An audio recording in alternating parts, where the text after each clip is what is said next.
Hi students, I welcome you all to Jahangir tutorials, and now to help you in your preparations we are taking the latest ICSI study material which you have, okay, and from that we are going to cover the entire CSEET subject chapter wise. So the subject that we are doing now is your legal aptitude, which is your part 2 of the CSEET syllabus. Okay, legal aptitude and logical reasoning. Your first this subject has around 8 chapters. They have around 8 chapters. How it is divided, let me tell you. The first one is the most important, which is your Constitution of India. Then you have two chapters, which is your 2A and 2B. This is your lesson 2A and this is your lesson 2B. Okay, then you have your third chapter, which is your about company secretaries, the regulations that apply on company secretaries. Then you have a very important law, which is your Companies Act. Okay, Companies Act is again divided into part 1 and part 2. And then you have, once this is over, the laws will be over. Then they start with logical reasoning. So the lesson number 5 is based on above four laws. So it tells you that how can you understand the law. They give you a scenario and they tell you to choose the correct option. So once you have done these 4 chapters, then this 5th chapter is going to be very easy because it's just like a test for all the 4 chapters. This is your legal aptitude gets over in 5 chapters. Then starts your logical reasoning. So this is your logical reasoning subject and it has a total of 3 chapters. Okay, 3 chapters. So which are your 3 chapters? Your logical reasoning, verbal reasoning and non-verbal reasoning. So if I understand your legal aptitude subject is and logical reasoning is divided into 2 parts. One is legal aptitude, has the first 5 chapters are legal aptitude. The first 5 chapters are legal aptitude and your logical reasoning is your lesson number 6 to lesson number 8. So I could say there are 3 chapters. Okay, that is lesson 6 to lesson number 8 is your logical reasoning. Great. Okay, so this is your syllabus. Okay, this entire paper will be for 50 marks. 50 marks questions will 50 marks paper will come and there will be a total of 35 questions. So when I say 35 questions, some will be of 1 mark, some will be of 2 marks. Collect. So there will be 35 questions which will have a marks of 50 marks. Okay, so this is your syllabus for your legal aptitude and logical reasoning. Also, legal aptitude is taken by me. Okay, I am your Professor Zubair Jahangir. I am teaching from 10 years now the CS profession, and we have logical reasoning is taught by Fatima ma'am. Now Fatima ma'am is a all India rank holder who has covered all the logical reasoning topics, because even those 3 chapters have lot of subtopics that you will see. Fatima ma'am has covered all these subtopics for you all. How you can get it? Obviously in the course everything is beautifully placed for you all. So this is your syllabus. Now it is time to begin with studying your first chapter onwards. Wish you all the very best. Hi. So we'll begin with the lesson 1, the Indian Constitution. Now this Indian Constitution we've been studying from our childhood days, from our school as well. But my first question is, why do we call it the Constitution? Constitution of India. The purpose why we call it as the Constitution is because it constitutes that is contains the basic principles with which India will be governed. Okay, so no law can go against the Constitution. So Constitution is the mother of all laws. That means from the Constitution all other laws are made. if any law is conflicting, is against the constitution, then the constitution will prevail. Means that no law in India can be against the constitution. So that is why they've kept it as the first chapter, to know that you should know the basics of the Indian legal system. Now, the constitution starts with the first thing, which is called as the preamble of the constitution. Now, what is the preamble? Any book, if you must have ever read in your life, they have a preface. They have a preface, or this preamble is the core principles of constitution will be kept here. Means what? The constitution has all the detailed principles. From those detailed principles, which are the most core, which are the most important, are put into the preamble. It gives you a window. It gives you a window into the minds of the framers, into minds of framers of constitution. Framers of constitution means what? What did the founding fathers, okay, so you have B.R. Ambedkar ji, you have Gandhi ji, you have all the freedom fighters, when they, Jawaharlal Nehru, all of them, when they were there, they were all making this constitution. While making the constitution, they had given the preamble. It starts, and I believe you must have read it in your school, that we the people of India, that means we the people of India have solemnly resolved to constitute India into. Now again, what does it mean? That people of India have solemnly, means have come as by themselves only decided to constitute India, to make India into a sovereign. Now first word they have used, sovereign. Can anyone tell me why? Sovereign was because we were under the British rule. We were under the British rule. So we told that, now we are going to, nobody is going to be above us. That is called as sovereign. Sovereign means we are going to be supreme, nobody above us. Socialist. Socialist means we will work for the benefit of the society. Secular. Secular means there will not be any, all religions will be given respect. Okay, there will not be any religion that we will say this religion is above this religion, etc. We will respect all the religions equally. Okay, then comes your democratic republic. Democratic republic means what? The government of the people, by the people, and for the people. So we elect the people from amongst us to help us. Okay, and to secure to all its citizens, to give to all of us justice, liberty, and equality. Justice we should be getting.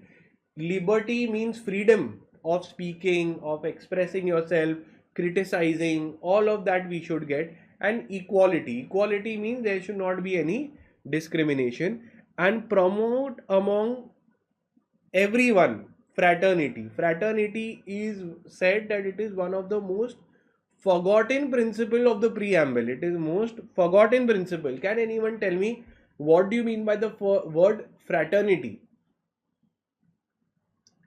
Fraternity means brotherhood. It means what? Brotherhood. So we should all treat everyone, whoever are Indians, as our brothers. So when we say the pledge, okay, we say that so in the pledge we say that everyone is our brothers and sisters, so we should treat them. This is fraternity, very important principle. In our constitute assembly on the 26th day of November 1949. Now again, mark this as important. This is where we have adopted the constitution. Okay, it is also called as the Constitution Day, where we have adopted the constitution. Now who has adopted? The people of India have adopted the constitution, this constitution, on the 26th day of November 1949. So 26th November 1949. Okay, so we can mark it as important. It is a day when the constitution was adopted. It could be your first important MCQ. Okay, so that is it from your expect 1 MCQ. Now, what I have told you is the entire constitution. Now let's see what all is important. So whatever markings I do, you can do the markings yourself, and that is what is expected from MCQs will come from there.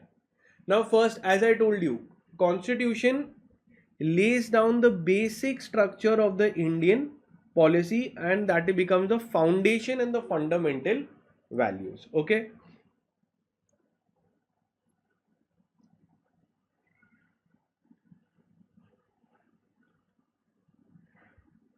When did the constitution come into force? Very important. This is important from a MCQ point of view, that the constitution came into force on 26 January 1950.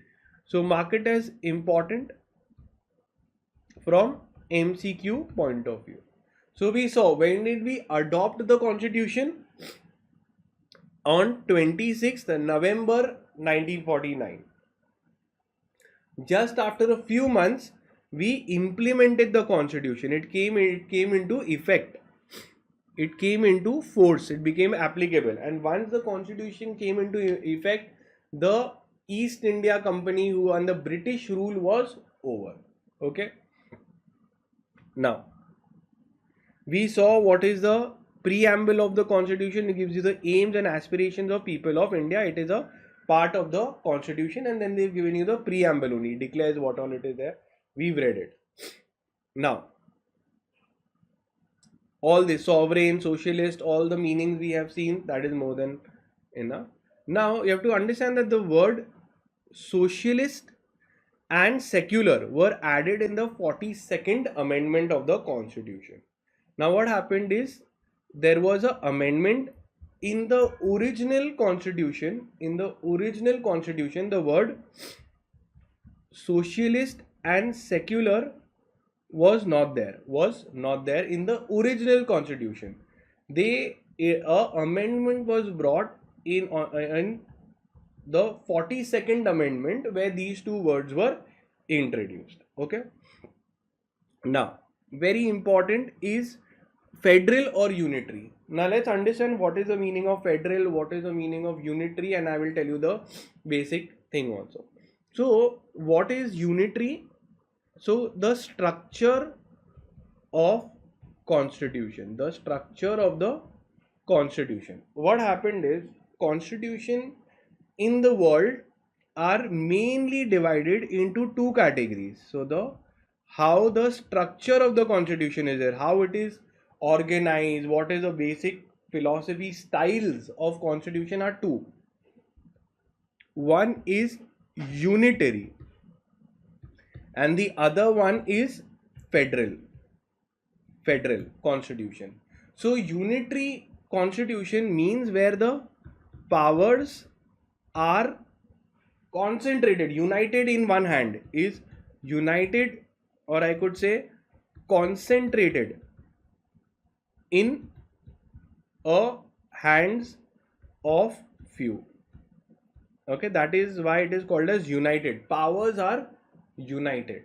In federal, what it happens, federal means that the powers are divided among the states, and there is a division of power. What it is there is a division of powers. Now let's understand which countries in the world use unitary, which countries in the world use federal. For example, if I see a country like China, all the powers are with the central government.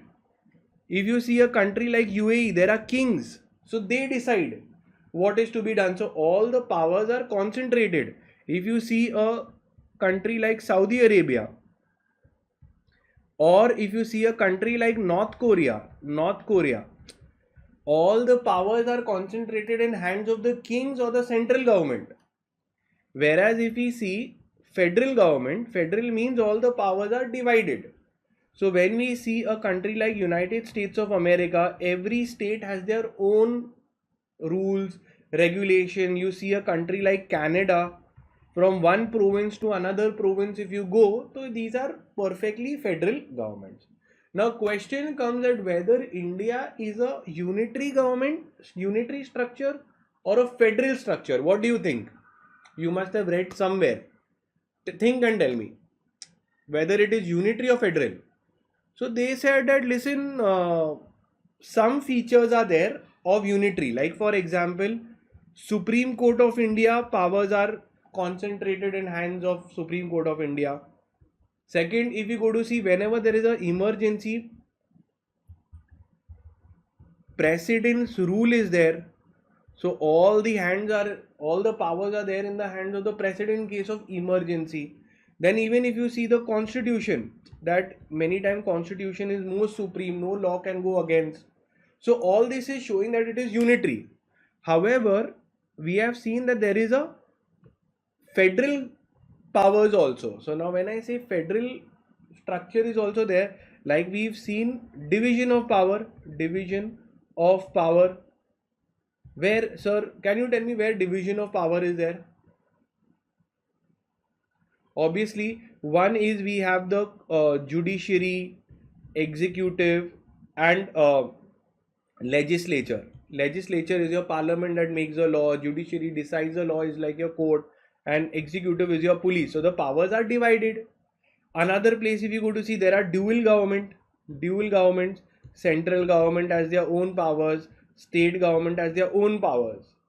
So question comes up that now where are we? We have features of both. So then we said we are somewhere in the middle. And in middle we call, if something is in middle, we are partly unitary, partly federal. So the word that we have been given, which is very, very important, can come for an MCQ, that the structure of the constitution is quasi-federal. Is what? Is quasi-federal. Sir, what do you mean by quasi? Quasi means partly federal and partly unitary. Partly federal and partly unitary. Okay. So mark this as important for MCQ point of view, that the structure of the constitution is quasi-federal is the word. That means it has features of unitary as well as this. Okay. And this was decided in the Keshwanand Bharti versus State of Kerala. That came up to the structure of the features of the basic feature structure of the constitution. So it was said that we are neither federal nor unitary, we are quasi-federal. Let's see where they have given federal and where it was decided, in which case, in Keshwanand Bharti versus State of Kerala. So it went up till the Supreme Court to decide the structure of the constitution. Let's see.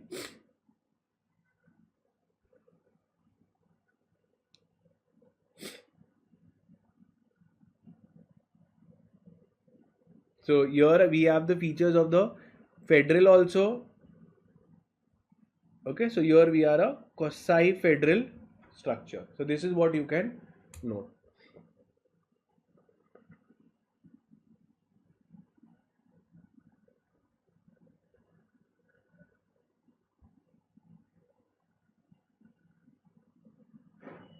Okay, so this is what you can write, that is it. Okay, now comes to the in the parts. Now constitution is also divided into various parts. Now one of the important parts is called as the fundamental rights. Now let's see what it is and what is the meaning of the word fundamental rights. Now pay attention. Your Constitution of India, now mark it as important. They can ask you in MCQ. Okay, now this what I'm going to show you is again important from MCQ point of view. The Constitution of India is basically having part 3 and part 4. So this is your part 3 and this is your part 4 of the Constitution. Part 3 of the Constitution, they can ask you in MCQ, what is the part 3 of the Constitution? So it is basically fundamental rights. Fundamental, okay, mental rights. What are those we will see, but I know you know, I have an idea that fundamental rights is right to freedom, right to speech, right to religion, right to express yourself. But in which part of the constitution it has been given? So it has been given in the part 3 of the constitution. Then in part 4 they have given something called as a directive principles of state policy. Sir, what does this mean? Directive principles of state policy. Okay, so directive principles of state policy are basically constitution telling, the founding fathers are telling that listen, the states should try to incorporate these philosophies into their uh, policy making. So what does directive principles of state policy mean? They have given the best and most ideal policies are given. Policies are given. States should try to achieve this. States should try to achieve it. Okay, states should try to achieve it. Now let's understand what it means. For example, free education for all. Free education for all. Now tell me one thing, do we have free education at all levels? No, for certain levels we have age group, which we'll see, but not for all. But here what they are saying in directive principle, that states should try direct their policies to achieve this. Another example is have a good standard of living. Have a good standard of living for all. Okay. Now, do you think everybody has good standard of living? No. But the constitution in the part 4 have said that the state should endeavor, should try to achieve this. Another example I'll give you is clean and healthy environment. Clean and healthy environment. Okay, that we should try to have a clean, and do we have, you see the air quality index, you will come to know that we are living in poor air quality index. So constitution in part 4 is telling the states that listen, try to achieve this. If you don't achieve it is fine, make a effort is what they are saying. Whereas part 3 is the basics. This has to be given. This has to be given. If this is not given, you can go to the court and fight for it. Okay, in part 4 if it is not given, you cannot go to the court. Let's understand which are your fundamental rights. So now I want you to tell me fundamental rights are given in which part of the constitution? Quickly, in which part it is given? So your fundamental rights are given in the part 3 of the constitution. Very, very good. Now what does the part 3 cover? It covers multiple fundamental rights. See, multiple fundamental rights like here. So we can mark it as important. Okay, the part 3 of the constitution guarantees 6 categories of fundamental rights. So how many categories of fundamental rights have been given? 6. We know normally fundamental rights are there, but how many categories are there? There are 1, 2, 3, 4, 5 and 6 fundamental rights have been given. Okay, now they are grouping it into 6. Right to equality under Article 14 to 18, we will see. Right to freedom of speech, expression, etc. is given from Article 19 to 22. Right against exploitation, untouchability, okay, all of that should not be done. We will see each right individually, but understand human trafficking, selling people, etc. we'll see when we go to it. Fundamental rights of religion. So you have a right to practice any religion, you can believe in any god, you can believe that Lord Constitution doesn't have a problem, it gives you the right. You can even believe there is no god, that is also allowed. Cultural and educational rights is given in Article 29 to 30. Okay, cultural, we have certain cultures that we want to preserve, our rich heritage which we have to preserve. 29, 30, and if your fundamental rights are violated, then you can go for constitutional remedies. Remedies means what? If the above 5 are violated, you can go to the constitutional remedies, which is given in article number 32, which is called as writs. Called as writs, which will come later. I will tell you what it means. Okay. So when you file an application in court saying that my fundamental rights are violated, that application is called as writs. This will be covered in later part of the chapter. Now understand, there was also one more right given, that is your article number 31 was given. It was removed by the constitution in the 44th amendment. Sir, what was article 31? Article 31 was about right to property. So you saw nicely everything was given. See, 14 to 32. So we can say your fundamental rights are from article 14 to 32. Yes or no? 14, 15, 16, 17, 18. Then 19 comes here. Then to 22. Then 23 comes here. Then 24. Then 25 to 28. Then 29 to 30. The 31 is not there. And then directly 32. Okay. Only 31, article 31 you will not see. Article 31 was removed, deleted, omitted. Sir, why? What was it? Tell me. So article 31 was right to property. Property as a fundamental right. Fundamental right. Now imagine if you had a right to property and you could buy as much property as you want. So there was one king, he was buying out all over India. Poor people will never be able to buy it. So what will happen is, if you are allowed to buy as much property as you want, Mukesh Ambani will buy everything. One.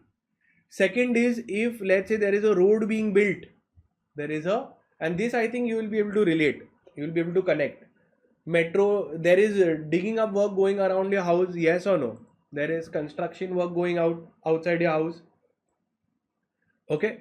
So that time what happens is, when the roads are being built, and let's say your house is here, can you say that it is my fundamental right to property? You cannot destroy it, you cannot spoil it? Answer is no.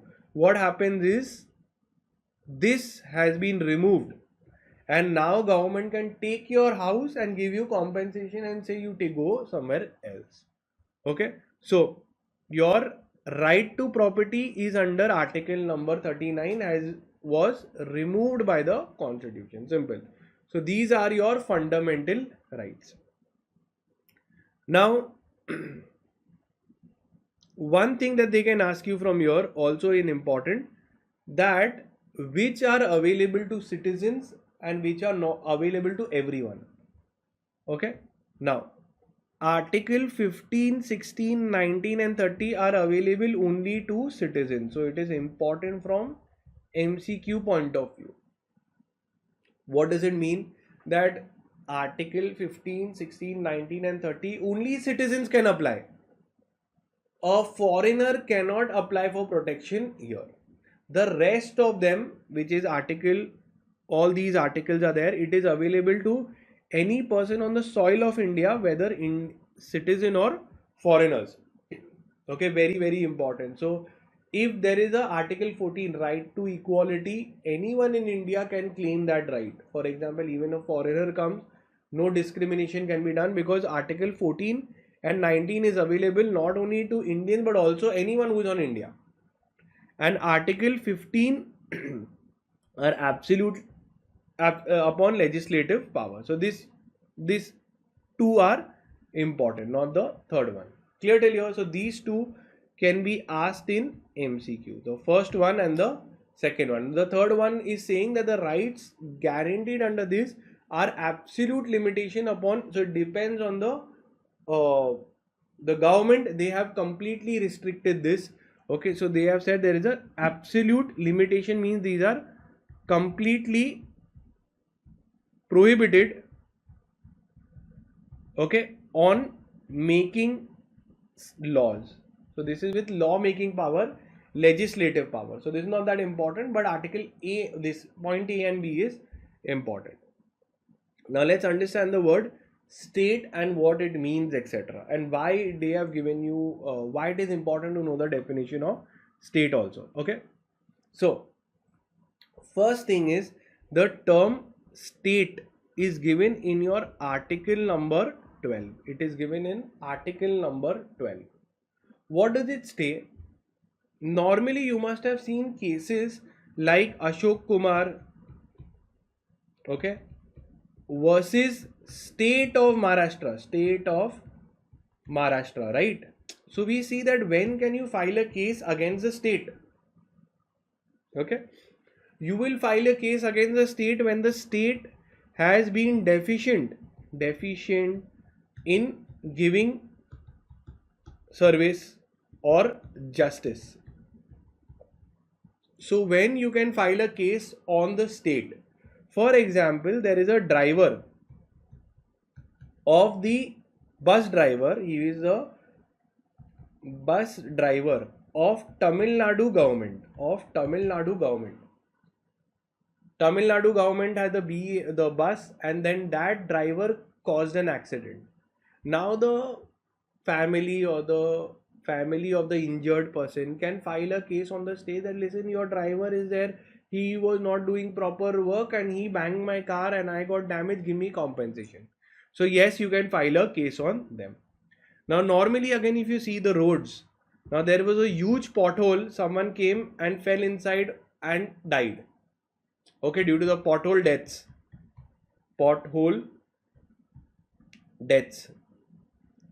In pothole deaths, what happened is, again you can file a case on the government and you can take the money. So now how do you define who is the state? So a state would mean obviously the state's government, the union government also. Union government means you are just filing a case on the government and any government funded body. So if the government has funded it or they have set up, it is set up by government. For example, the municipal bodies, etc., they will all come under the definition of state. If government or their government bodies or the government departments, post office,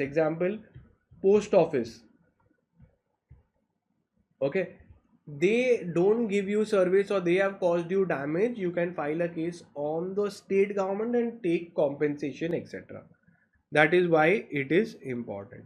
So what is the definition of state? So state means under article 12, the state includes the government and the Parliament of India, the Parliament of each state. So this they are talking of the union or central government.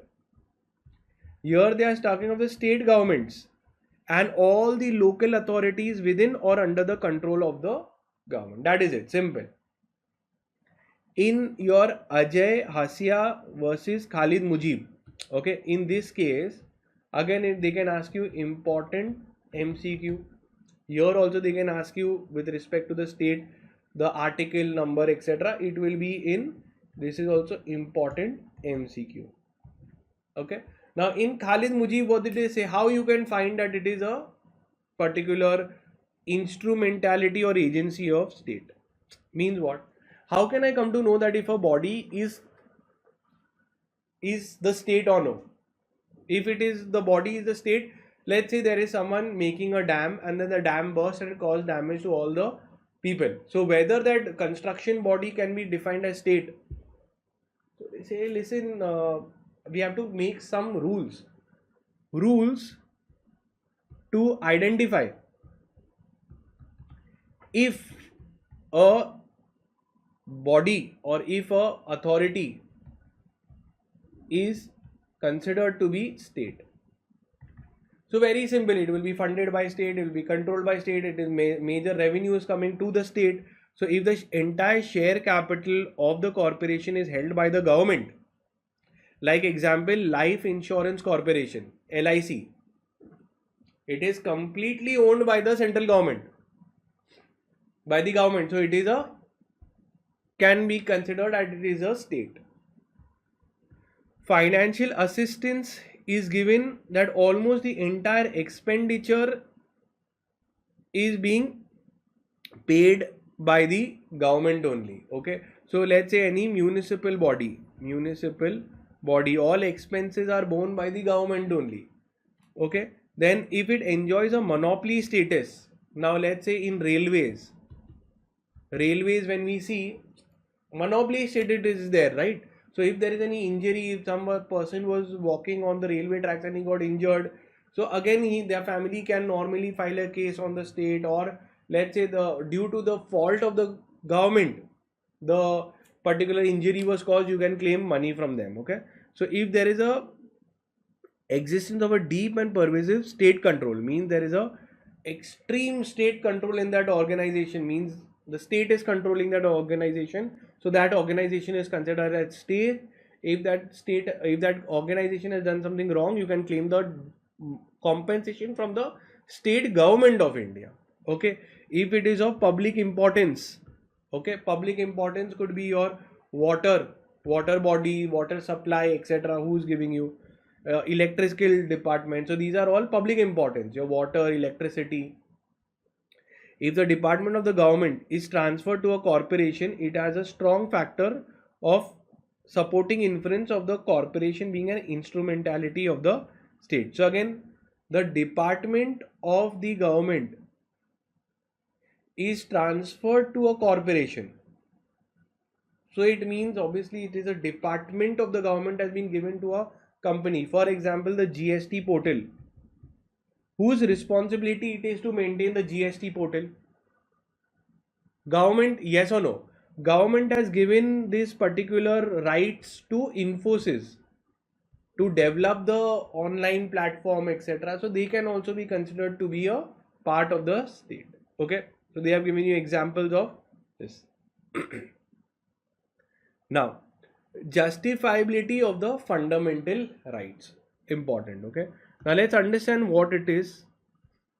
Justifiability of the fundamental rights, mark it as important, and I'll tell you what it is important from the exam point of view also. It is, in short, they have given you, it is your article 13(1), okay, and article 13(2).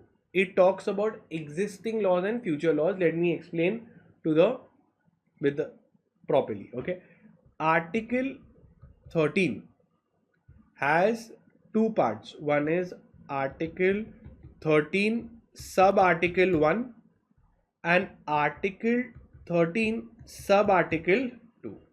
Article 13(1) is about existing laws and article 13(2) is about future laws.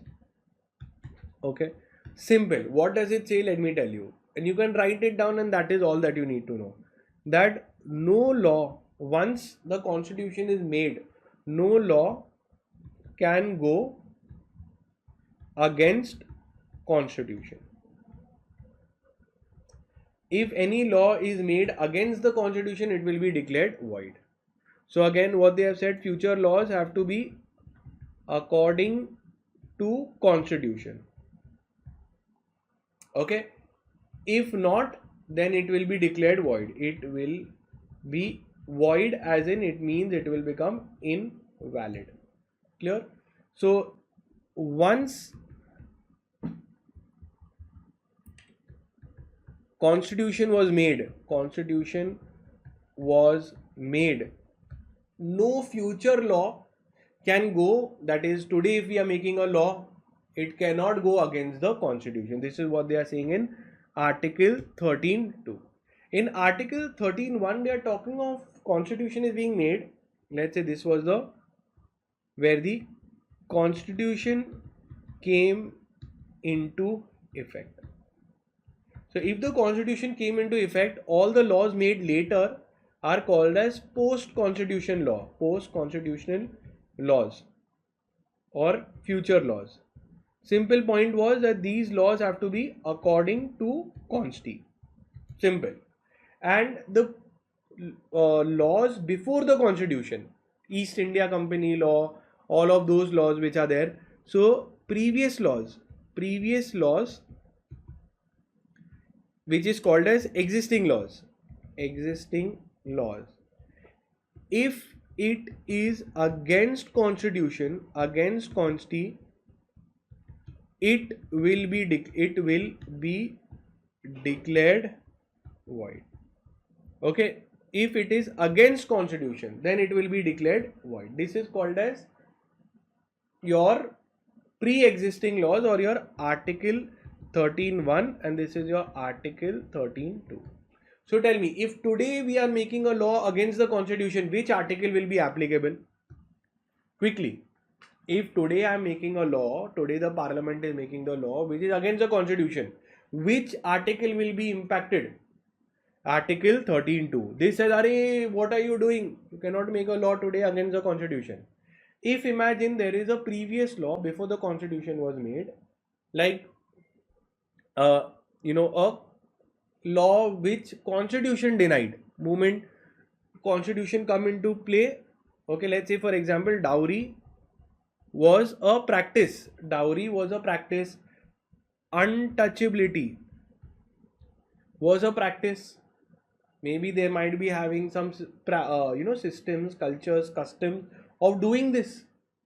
Moment the constitution came into play, this is against the constitution, these will be declared void and illegal. So this is what they are saying, that any previous law which is there, if it is against the constitution, it will become void. So this is before the constitution. This is after the constitution, that now you don't make any law, new law. So this talks about old laws. You can write this. This talks about old laws, and this talks about new laws. Clear? Very simple. Let's write it and close it. So this we can say is, this constitution is tapping that any kind of wrong thing, they are giving teeth to the constitution. So this is your first MCQ. You can ask, important MCQ. Which is the article that gives teeth to the constitution? Why it gives teeth? Because it declares it void only. If anything is against constitution, that is void. Gives powers to the constitution. Article 13. It gives teeth to the constitution or the fundamental right. What does the article 13.1 says? That the laws which are already in force, the old laws, okay, what they are saying, that which were existing before the constitution, pre-constitutional laws basically they call it, that they will be declared invalid if they are, how much ever they are inconsistent with the fundamental right. So how much inconsistency is there, how much invalid. If it is invalid, it will be declared void. Future laws, simply they are saying that made after the commencement of the constitution, that is your post constitutional laws, they have to make again according to the constitution. So the state shall not make any law which takes away or violates the fundamental rights. So cannot make any law which is against the part 3 of the fundamental rights, which simply means which is against the constitution. If you make it, it will be void. Okay, here also it says they are void to the extent they are inconsistent with the fundamental right. Simple. Now coming to 3 important articles. Now 3 important articles are there which we will do. Okay, very simple, very easy also. So the first important article. Now this is called as the heart of the constitution. There are 3 articles which are called as the heart of the constitution. Let's see which are those. Okay, so we have 3 articles which are called as the heart of constitution. Can you tell me which are those? Which are those 3 articles in the constitution which are called as the heart? Any idea? So there are these 3 articles, and from these 3 articles, one is a sure shot exam question. 110% it will come in your exam. So 100% it is asked in exam. These 3 articles. So know it properly. The first one is your Article 14. The other one is your Article 19, and the other last one is your Article 21. Clear? So three articles that are there which talks about this. So Article 14 is your right to equality. Right to equality. That no, the state shall not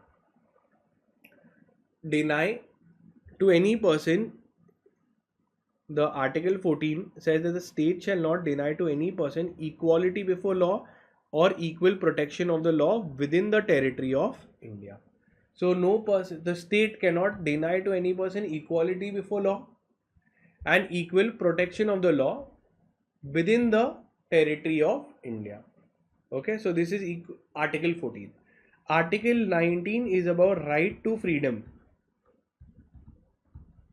Freedom. For example, freedom of speech and expression. You can speak whatever you want, you can tell, you can criticize the government. Nobody can stop you. Article 21 talks about right to life. Right to life. That means nobody can take away your life, nobody can take away your personal liberty moving around, nobody can lock you up, nobody can kill you except by a procedure followed by law. Let's see. Okay. First, now the expression equality before law and equal protection of the law. Now understand one thing very simple. Simply means that equality before the law means nobody will be given absence of any special privilege. Okay, of any individual. So equality before the law means what? Everybody is equal, nobody has special powers. Nobody has special powers. One person is allowed to kill, one person is allowed to do a crime. No, everybody is equal. And equal protection. Now when I say protection means what? You have been, there must be something wrong that has happened to you. So equal remedy. See, they will talk about, shall mean that all the persons will enjoy the without favorism or discrimination. It applies to all persons, not only to citizens. This is applicable, again, important MCQ, that it is applicable to all persons. This is a important line. Now, a corporation which is a juristic person is entitled to the benefits of the article as well. This is in Charan this versus Union of India. Again important, this case law. A corporation can also ask for fundamental rights. Now understand one thing. Can a company or corporation, what do you mean, ask for fundamental rights? Yes or no? Fundamental rights. Yes or no? What is your answer? Can a company have a fundamental right? So the answer is yes. They have a fundamental right of a right to business, right to do business profession in India. So if any fundamental right of a business is violated, even they can apply to court, and that is what has been given in your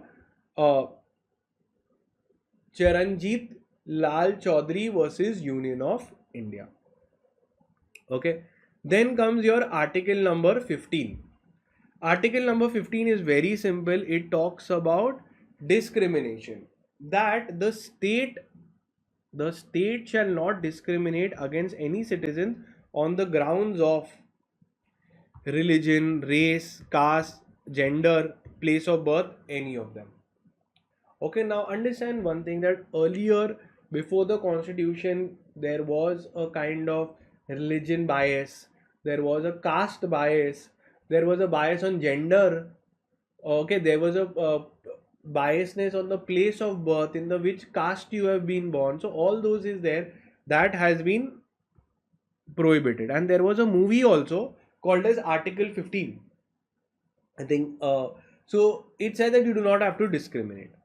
Next, Article 15 lays down that no citizen shall be subjected to any disability or restriction with regards to access of shops, public restaurants, public entertainment, use of well, bathing, roads, etc., wholly or out of the states to use for general public, which is available to general public. Means what? We cannot, no citizen shall be denied, okay, to access the shops, wells, public restaurant. For example, in USA, they have that the blacks versus the whites. There is a big issue where they used to say that all the colored people, only the whites can come in this restaurant, dark colored complexions cannot come. So this is a violation. So this was there. If you know Muhammad Ali, the boxer, he was said that he was, and even Gandhiji, he was thrown out of the train because it was for all whites. Okay, so there is always a discrimination against by whites on the blacks, on the browns in USA and in Western countries. In India, we don't want. We want no matter which color complexion you are there, what religion you follow, doesn't matter. What matters is your heart and your deeds. What kind of actions you are taking. If you have done something wrong, no matter which religion, which color, you will be punished. Okay, then comes your article 15, 15, 3, 4, 5, 6 are certain exceptions guaranteed by the articles. The state shall make an exception for women and children. Now understand one thing, that these are saying that we shall not discriminate, right? However, we can discriminate in the favor of women and children. That is given in these articles, that for women and children we have special rights, special seats in the buses, special trains that come for women and children. There is a separate police, separate you cannot call them in police into the police station after a certain in the evenings. So all those things has been there. So this is allowed. This is allowed. And even we can make special privileges can be given in the favor of backward class, scheduled caste, scheduled tribe. So we have these kind of quotas given so that we can uplift them and we can bring them. Okay. Now, next is your equality of opportunity in public employment. This is article number 16. Now, what does article 16 say? That again, while employing also, we don't have to look at the religion. All guarantees to all the citizen equality of opportunity in employment and appointment of office under the state. Very simple. The discriminates against the article 16. Okay, all these articles is, you can remember the main important MCQ, the main part, that again the state shall not discriminate while giving the job on basis of any religion. Now this is with respect to employment. Okay, this is with respect to giving any office, maybe a railway job, etc. So this is all with respect to the job. Prohibits discrimination against a citizen on the grounds of all of this. Now exceptions are there. We can make it in favor of women, children, SC, ST, all of that is common. Now comes untouchability. I think there was a movie called as Article 17, which about untouchability. That untouchability is abolished in India. Okay, we can never have a practice of untouchability, and it is a offense now. If one does this practices, they will get a jail. So untouchability does not include an instigation to boycott. Punishment for violation of this is provided in the parliament under article 35A. So again, untouchability does not include an instigation to social boycott. Okay, suppose if I am just simply saying that I don't want to talk to them, that is not untouchability. Untouchability is basically saying that I don't want to touch this person of this caste, cannot come in this temple, cannot come in this place of worship, cannot eat with us. All of that has been prohibited, and not only prohibited, it has been made as an offense. So article 17 is important. Article 18 talks about abolition of titles. Abolition of title means what? The British government used to give certain titles to people like Sir, Raj Bahadur, Knight, Mahatma, King. So they said that listen, we don't want, because it creates discrimination. This person is Sir. Sir, Bradman, your sir, they have been given for certain cricketers also. They said this cannot be given. This creates a discrimination among the people. Okay, it creates inequality. To do away with this, we have said that no title can be given. No title, not being a military or academic distinction, shall be conferred by the state. So no such title can be given by the state government, except military titles are allowed and academic distinctions are allowed, scholarships are allowed. No citizen shall accept any title from any foreign state. So if a foreign country is also giving me, I cannot accept. No person who is not a citizen of India shall, while he holds any office or trust under the state, except without the consent of the President of India from any state. So even a foreigner who is working under in India cannot accept it without the consent of the President. No person holding an office of profit under the state shall, without the consent of the President, accept any kind of benefit office from a foreign state. So very simple. If there is an embassy, foreign embassy, US embassy, and there is a person appointed there, he is getting this. So you are saying we are paying you. So you are under the Indian government. So you have to take our consent. Okay. Right to freedom, very important. Article 19. I told you there are 3 articles which are the heart of the constitution. So 14, this is the 19th one. Let's see what is article 19. Now if you see, there is a sequence. Article 19 has a certain sequence. First, it gives you certain freedom and it guarantees only to citizens. So very important MCQ that they can ask you, important MCQ. What is the important MCQ? That only to citizens. It is available only to citizen. Foreigner cannot claim these rights. Let's see the 6 fundamental rights which are there. So first, we are allowing you to speak. Freedom of speech and expression. You can speak whatever you want. After speaking, you want a little more rights. So slowly they increase the rights. Now I want to assemble peacefully with my friends. I want to have a group. Done. You can assemble peacefully without arms ammunition anywhere you want. Now you want to do more. After making a group, I want to name the group. So you want to form an association, trade unions, this association, cooperative societies, you can form the association. After that, then you want to move freely throughout the country of India. So that is also fine, you can do that. Then after moving, then you found some good place, you want to settle there. You can reside and settle in any part of the country also. Okay. And if you see, this was right to property which has been, this is one of the rights which has been omitted. So after E, you directly have G. Okay, F has been omitted.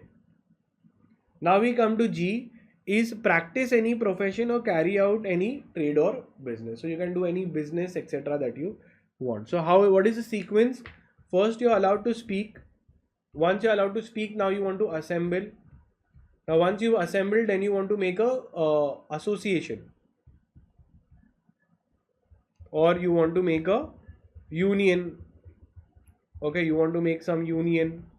Chalo, do that. Then you want to move freely throughout India. Then you want to settle in any part of India. Then you want to practice after you're settling down, you want to practice any business or profession. So these are the 6 fundamental rights which are there. Simple, beautifully. Okay. Now these are Article 19(1), A, B, C, D, E and directly G. Okay. So this is A, B, C, D, E and directly G. Okay. Good. Now always remember Article 19(1), A, B, C, D, E, F, G we saw, and Article 2 gives you the limitations of these freedoms. Limitation of freedoms. Okay. Freedoms. Now what does it mean? Is any freedom absolute? Means, is any freedom unlimited? Answer is no. So let's see. Okay, now this is the restrictions on those freedoms that we have. This is all common. Like there is a restrictions on your freedom. So your freedom rights are not absolute. When I say absolute means what? Unlimited. For example, if freedom of speech and expression, can you speak anything? Can you tell Are what you are? You are a thief? No. So then they say that anything I'd go and tell Are let's shoot this country is horrible, they are all terrorists. Anything where you are saying which is going to affect the sovereignty, integrity, friendly relations of India, public morality, etc., decency, you have a YouTube channel, you start abusing. So they say let's limit it. So sovereignty, integrity of India, security of India, friendly relations, public order, decency. Under court you go and you talk anything, give the abuser court, judge, defamation, insulting someone, lying about someone's image, all of that, all this is not allowed. All this is okay, not permitted, not permitted. So these are called as restriction. And which article number it is given? Under Article 19, sub Article 2. Simple. Then comes your third important article, which is called as your Article 21. Freedom of speech and expression. You tell me, can we kill someone? Can we kill someone? Yes or no? Think and tell me, can we kill someone? Obviously yes. Sir, hang to that you've not heard. For all these offenses that is there, terrorists are not hanged to death. Answer is yes. So no person life can be taken except by a procedure followed by law. Court case will go on, summons will go on, appeal will go on, then the judgment will come. So no person can be jailed also. No person can, liberty can be taken, freedom can be taken or moving around. Okay, no, except according to the procedure established by law. So here they are saying no person shall be deprived of his life and personal liberty. No person can be deprived, denied of his life. You cannot live anymore. Or liberty. Liberty means you're jailed. You cannot allowed to move freely. Cannot allowed. Many people go in jail. Okay. Cannot do that unless a proper procedure was followed by law. This is what it gives. So this article 21 says unless court has convicted you, nobody can stop you from living your life. So this gives life meaningful. This makes life meaningful. So very important. Which is that article which makes life meaningful? So again, important MCQ. Like for example, right to life includes multiple other rights. Right to life means right to move around, right to travel abroad, right to explore different countries, all of that. So here in Satwant Singh versus APO, it was held that the right to travel is included in liberty. Liberty means to move around, and therefore no person can be deprived of his right to travel except by a procedure established by law. So for example, if there is a court case going on and court says that listen, you are a criminal, such heinous matters are against you, we are taking your passport, then it is allowed because court is doing it. Okay. Now coming to right to education, very very important and most repeatedly asked question of the government. Okay, so important MCQ, that Article 21A says that the state shall provide free and compulsory education to all the children aged between 6 to 14 years. So anyone who is between age of 6 years to 14 years gets free and compulsory education. Means compulsory education means if anywhere you find a child who is between 6 to 14 years, he has to be put into school and he has to be provided education. Clear till here, Article 21A. Now coming to protection against arrest and detention in certain cases. Article 22 talks about preventive detention. What do they talk about? Let's write it down. Article 22 talks about preventive detention. Now, what does it mean? Let's see. So, if I feel that a person is a spy, or if I feel that the person is going to commit an offense on basis of evidence received, okay, he's going to kill someone, he's come to kill someone, you tell me one thing, will we arrest him, yes or no? Will we detain him? Detention is like a arrest only. Here, stopping him. Can we do that? Yes or no? If I feel that a person is a spy, or if a person is going to commit, he has removed his gun, going to shoot. Before he shoots, we can arrest him. This is called as preventive detention. If I feel that this person has a bomb in his, he has details of all the terrorists, we can arrest him. Why? Because he's going. Has he committed an offense? So the person has not yet committed offense. It is under a preventive measure. As a precaution, we are arresting him. If he is found innocent, we will release him also. So this is your article number 22. Pay attention. They are saying that no person should be arrested, without giving him an opportunity that he can bring a legal representative. He should be communicated why he has been arrested, etc. So they are saying that Article 22, no person arrested shall be detained in the custody without being informed. We have to inform him. Okay. And also we have to give a legal practitioner to him, and then we can arrest him. Okay. And he should be brought before the nearest magistrate before 24 hours of such arrest. So all three important points have been given. First, he should be informed of his arrest. Second, he should be brought before the police.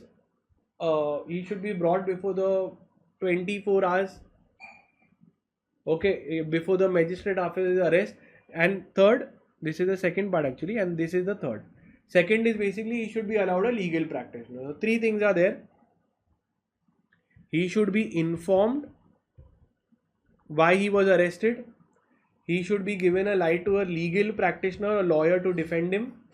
And the third one is within 24 hours he should be brought before the magistrate. Magistrate is the judge. Clear? Yes. Now right against exploitation. Very, very simple and very, very interesting also. Now you must have seen on the road there are some children begging. There are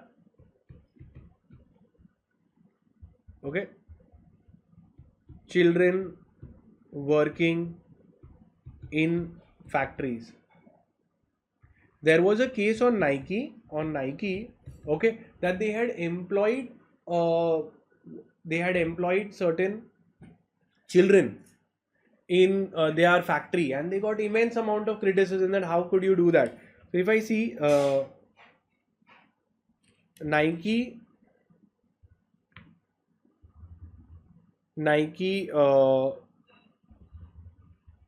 child labor case. See, Nike had faced multiple allegations of child labor in the supply chain. This is the old case, but was also caught in labor scandal. So what happened is Article 23 will get activated because you have exploited children. So Article 23 says that traffic in human beings. So there are two things. You're making them work in factories, or you make them begging, as I told you. Begging, if you go to see, you feel very pity on those children, you give them money, but it becomes it's a scandal. There is a full mafia that is there. Okay. So this is called as traffic in human beings, where you buy and sell people like you sell goods. So trading of people. So this all is obviously illegal. Okay, even child labor is illegal. No child below the 14 years shall be made to work in any factory or any hazardous employment. Market is important. Okay, very, very important MCQ. So Article 23 talks about child labor. It also talks about against begging and against human trafficking. Clear? So market is important. So child labor, human trafficking. Sir, what does trafficking mean? Trafficking means buying and selling human beings.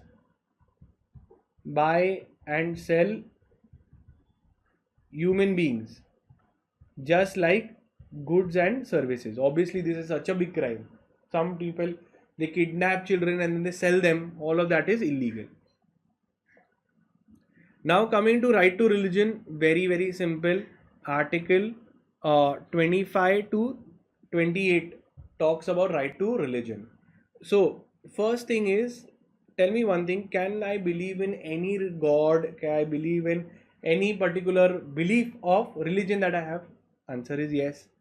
So freedom of practice of profession of any business is allowed. You can, freedom of conscience, and so freedom of your self belief, who are you, etc. Freedom of profession is there. Now freedom to manage the legal affairs is also there. So you can have your own, temples, they have their own particular committee. The masjids also have a separate committee. They manage their own legal affairs, how to keep it clean, how to give entry, who to not give entry. Okay, all those terms and conditions are there. Then freedom as to the payment of taxes for promotion of any particular religion. So they can also say that we will collect some kind of subscription money, etc. We can do like a tax, where government is charging you, you are charging your people like a this subscription fee, donation kind of thing, that is also allowed. And fourth, attendance at religious instructions or worship, all of that is also allowed. So basically freedom of attention, attendance of religious conferences, all of that is allowed.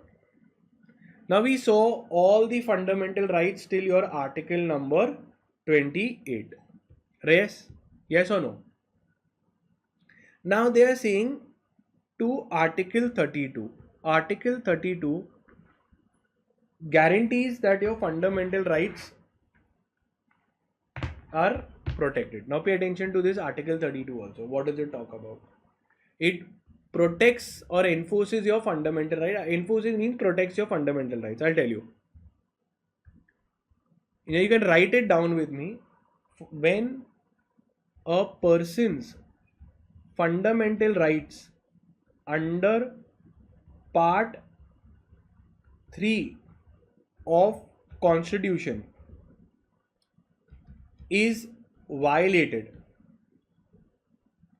the person can approach Supreme Court or High Court. Okay, he can go to Supreme Court under Article 32, and under High Court under Article 226. Under Article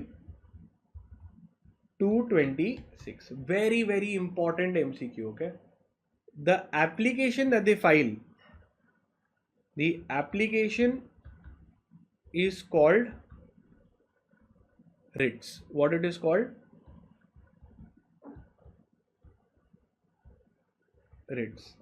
So moment someone has filed a writ petition means the fundamental rights are violated. So when the fundamental rights are violated, person can approach High Court or Supreme Court. In High Court 226, if you want to appeal, go to Supreme Court appeal. Okay, in 32. The application that he is filing is called as a writ. Writ is specifically for fundamental rights. Writs is only for fundamental rights. Okay, this is very, very important MCQ. They can ask you Article 226, 32, what is the meaning of writ, etc. So 32 is done.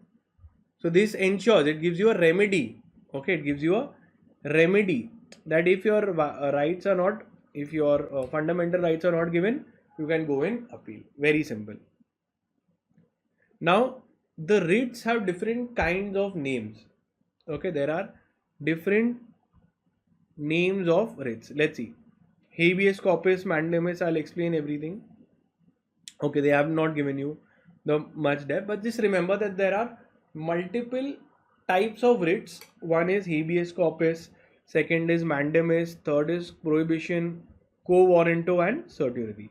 Five kinds of writs has been mentioned. Now what are they haven't mentioned here, so I'm not going in depth.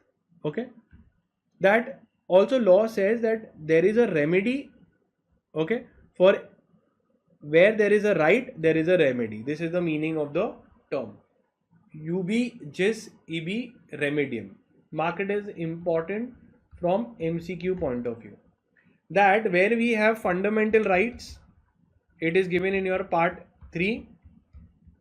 Then we will also have your remedy if it is violated, which is remedy is in the form of writs. So here they give it that where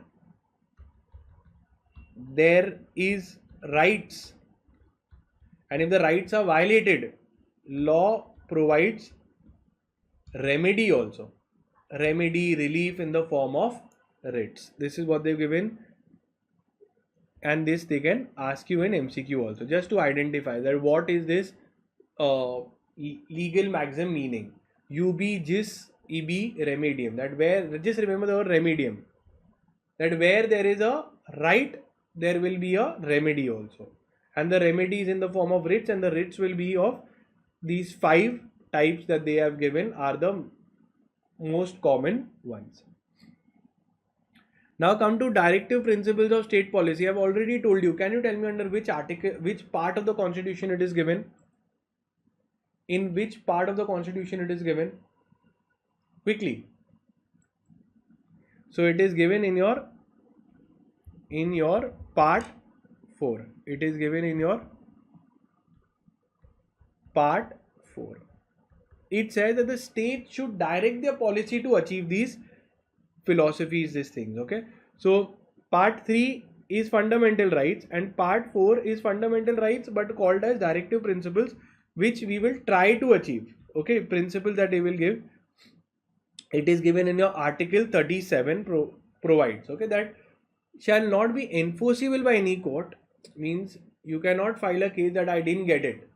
Article 37 says that the provisions of this part 4 cannot be enforced by any court. You cannot go to court and say I want it. Okay, but it is fundamental for governance of the country, and it shall be the duty of the states to apply these principles in making the law. It shall be the duty of the states while applying these laws. So they will keep in mind these principles. Now what are those principles?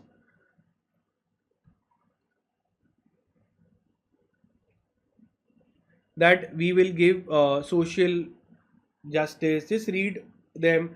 That citizens should be treated equally, men and women. Everybody will have equal pay for equal work, healthy work environment. Okay, it should not have any discrimination, etc. Then in 39A they had added the state shall secure a operating system to promote legal justice. So our system should provide free legal aid. This is what we want. Okay, but now we don't do it. We only give it for people who can't afford it. Then the state must take steps to organize village panchayat. So these are all the directive principles of state policy. You can read them. State of Tamil Nadu versus Abu Kuver. The Supreme Court had, although the directive principles are not enforceable, yet they should be made as an attempt to achieve these principles. So cannot be enforced by court, saying that court, the directive principle has said that we should have good standard of living, free environment is not there. No, this is the most ideal principle. You write what you want to become. Now immediately it's not there, but ultimately we should try to achieve that. Then comes to a very, very important thing, which is called as your fundamental duties. Mark it as important. Okay. what are the fundamental duties. So till now we saw your rights, but where there are rights there are also duties. Now these duties are imposed on every citizen of India. Now article 51A, so important MCQ, fundamental duties are given under article 51A. What are the duties of the constitution of every citizen? Abide by the constitution, respect the national flag and the national anthem, okay, cherish the noble ideas those were there at the freedom struggle, okay, uphold and protect the sovereignty integrity of India, defend the country when it is needed, promote brotherhood, preserve the rich heritage that we have, uh, protect and improve the natural environment like lakes, rivers, develop a scientific temper, safeguard public property, try to get excellence in every sphere, and a parent who is a guardian must provide opportunity of education, okay, to all the children between 6 to 14 years. We've read that. Okay, so this is very very important. In Surya Narayan versus Union of India, since the duties are imposed upon citizens and not upon states, the legislation is necessary for its implementation. Fundamental duties can't be enforced by writs. Again, very simple. This is for citizens. No person can file a case on another citizen that you are not doing your fundamental rights. So this writs are not for that. Writs are when your rights are violated. These are duties. If you have not done your duties, state will take separate action. Okay. Now let's see citizenship. Very very important. What is citizenship? Who is a citizen of the country? Very simple. So citizen of a person is one who has got a domicile and a citizenship certificate. So citizenship is only a citizen of India. Only citizen of India has a right to vote. Clear? Only a citizen of India has a right to vote. Let's see. This is by Aristotle. So, national citizenship remains an essential feature of any modern life. Your Citizenship Act is there. Okay, it provides that how do you get citizenship in India? Whether you're born in India, you bought through investments, etc. All those things is given in the Citizenship Act. Now we'll see some of the important points. How do you get a citizenship? Article 15 is citizenship at the commencement of the Constitution. Who all are there? Article 5 says that at the commencement of the Constitution, every person who has a domicile in the territory of India. So at the time of Constitution, if you were there in India, you had a domicile, you are a citizen of India, and so you were present at the time of the Constitution was being made. So you are a citizen of India and who was born in the territory of India, or whose either parents was born in the territory of India, or who has been ordinarily resident in the territory of India for not less than 5 years immediately preceding the commencement. Okay, so shall be a citizen of India who has been resident in the territory of India for not less than 5 years immediately preceding such commencement of the Constitution. The Citizen Act has been passed by the central government. Simple point. Who all are there? You're born in India, there at the time of the Constitution, or 5 years before you are a citizen of India. Now let's understand the Parliament and its structure. So first is the Parliament has the first citizen of the country is the President of India. First citizen of the state is the governor. Now President has the power, okay, whenever there is a national emergency, etc., they get all the powers of the state into the hands of the President. Now you have your Lok Sabha and you have your Rajya Sabha. Okay, you have your Lok Sabha and you have your Rajya Sabha also. Let's see. Now they're going to tell each one. President. The Parliament shall be the Union Parliament, shall consist of the President and the two houses known as the houses. Parliament is the President, Lok Sabha and Rajya Sabha. Okay, let's see. President of India. So the President of India is elected by the members of the Electoral College, consisting of the elected members of both the houses and the elected members MLA basically. So who elects the president? So the president is elected by both the houses of the parliament and the MLA. So members of legislative assemblies and the both houses. Powers of the president under Article 53. Very, very important. Now, the president has the powers of military, see here, administrative power, the execution of all the departments, the military powers. They have the commander of armed forces and conduct a war. In case of that, they will be the commander. Legislative power. Okay, they can make emergency laws if it is required.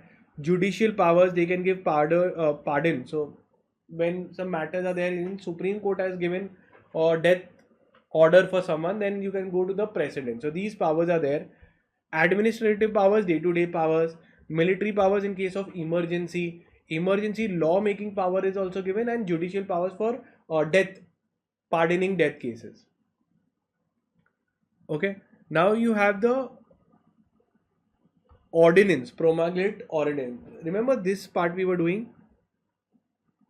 Your legislative power, it will come here.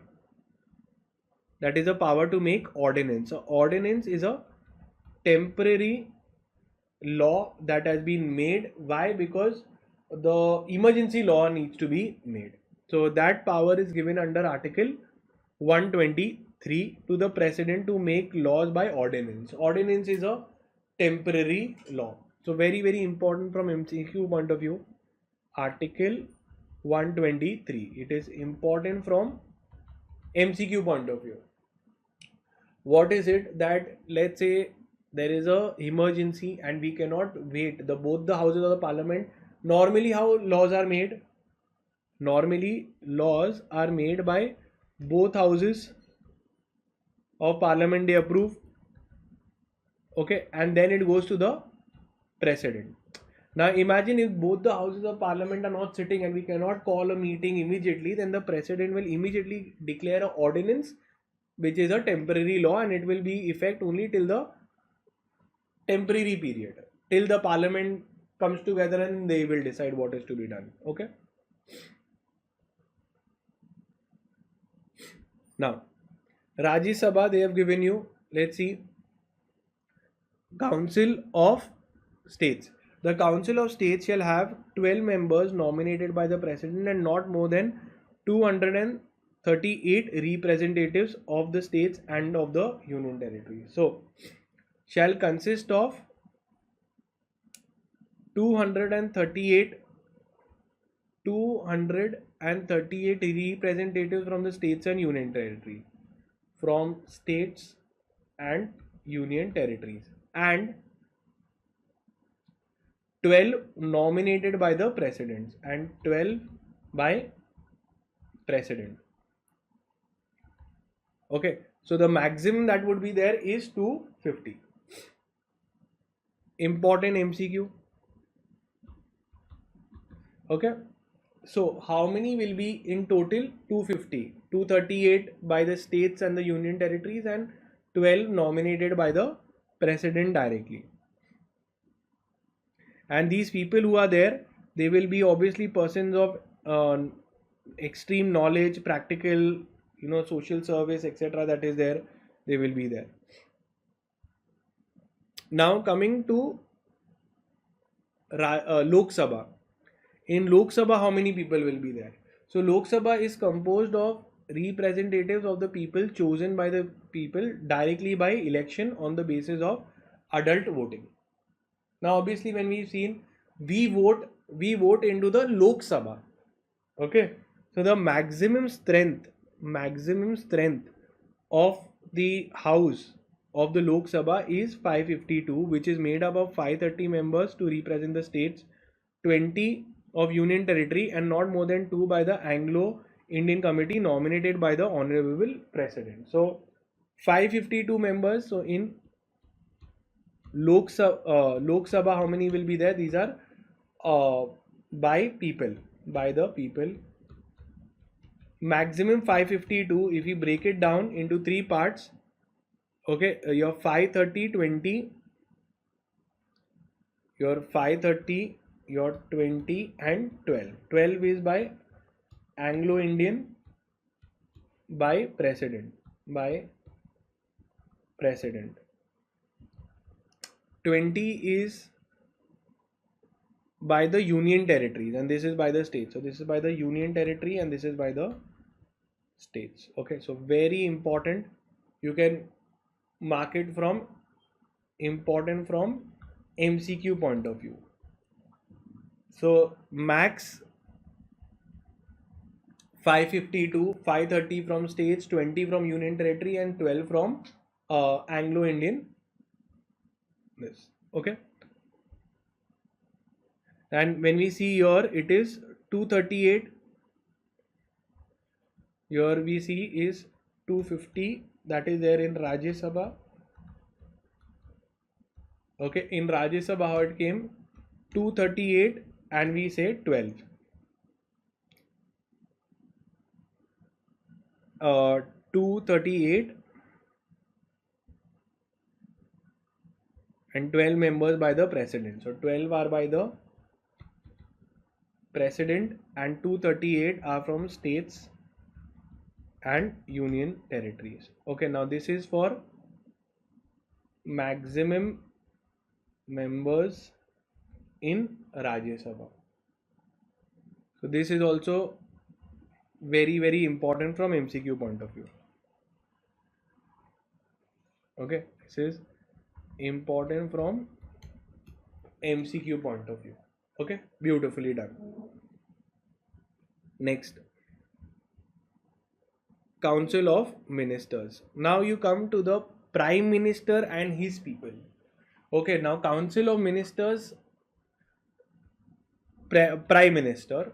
Okay, because he's a minister, Prime Minister, right? So Council of Ministers, we could say the Prime Minister, head to aid and advise the President. So they head and they aid the President. The Prime Minister shall be appointed by the President and the other ministers shall be appointed by the President on the advice of the So the Prime Minister shall be appointed by the President and the other ministers shall be appointed by the President on advice of the Prime Minister. So Prime Minister is appointed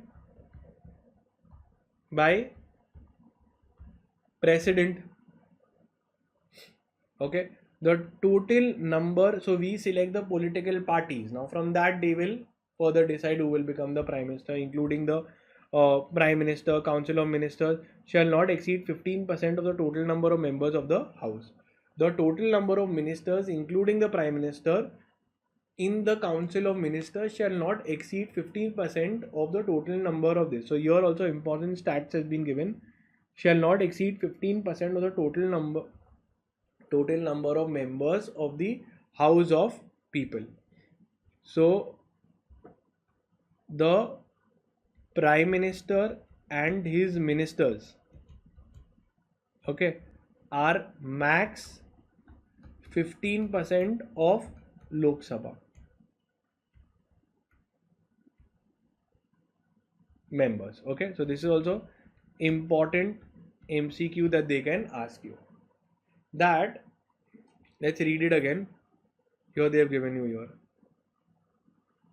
The total number of ministers, including the Prime Minister, in the Council of Ministers shall not exceed 15% of the total number of members of the House of the People. So this is very important MCQ. They can ask you, the statistics is 15% of the House of the People, and what?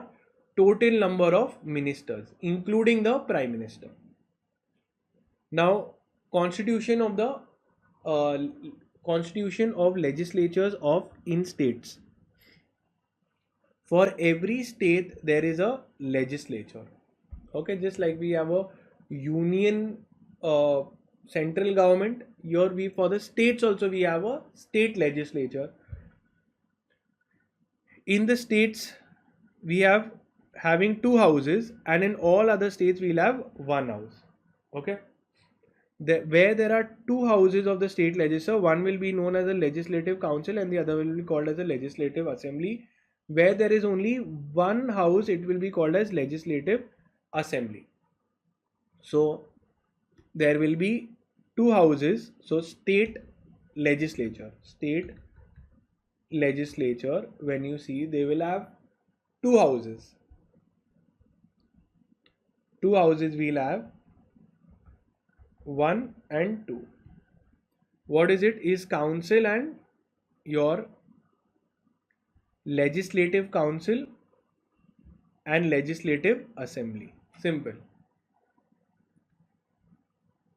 Here you have a legislative council and here you have your legislative assembly. Okay. Now only those, now this is also important MCQ. Okay, from exam point of view, what they are saying, that only these, okay, will have two houses. Okay, so 1, 2, how many are there? Andhra Pradesh, Bihar, Madhya Pradesh, Maharashtra, Karnataka, Tamil Nadu, Uttar Pradesh. So the really big ones will have two. Really big states will have two bodies. So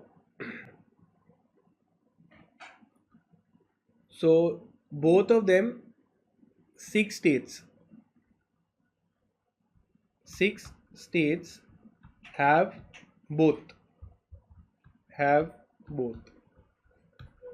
Okay, and rest all will have only one, that is the legislative assembly.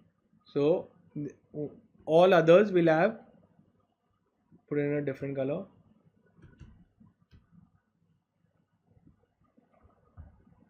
all other states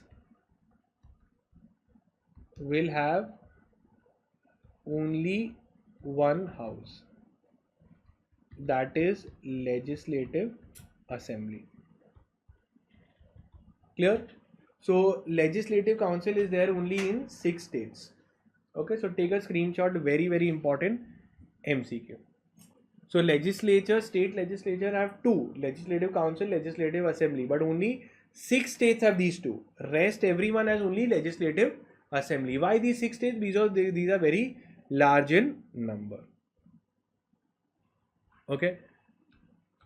Now the legislative assembly of each state shall consist not more than 560 members chosen directly by election. So legislative assembly will have 560. LA will have max 560. The total number of the legislative council of the state shall not exceed 1/3 of the legislative assembly. Simple. So this is also important. LA will have max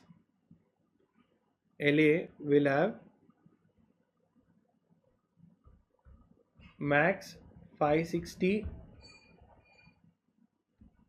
members and legislative council will have max 1/3 of legislative assembly. Okay, so make a note of this, take a screenshot. This is important from MCQ point of view.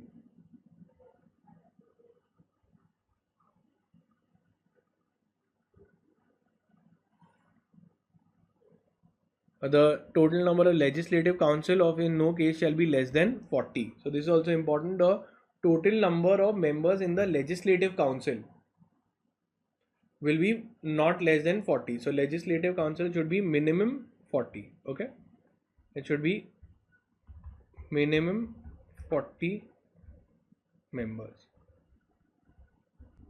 Now you can take a screenshot. Okay, I hope you're writing it with me. So I'm covering everything, that you don't have to do anything more. Okay, great. Now let's look further. What else they have given you? Your legislative assembly of every state, unless dissolved, shall continue for 5 years. So the legislative assembly will be for 5 years from the date of appointment of the first meeting. The legislative council shall not be subject to dissolution, but as early as possible, 1/3 of the members shall retire, and accordingly new one will be brought in on expiry of the second year, etc. So that rotation will keep happening. So the legislative council will always be there. We saw. Now here we'll do legislative assembly shall continue for 5 years. Okay, legislative assembly will be for 5 years. Tenure is 5 years. Tenure 5 years. And legislative council shall not be subject to dissolution. Shall not be subject to dissolution, but 1/3 of them will retire as soon as the expiration of the second term, and new one will be appointed.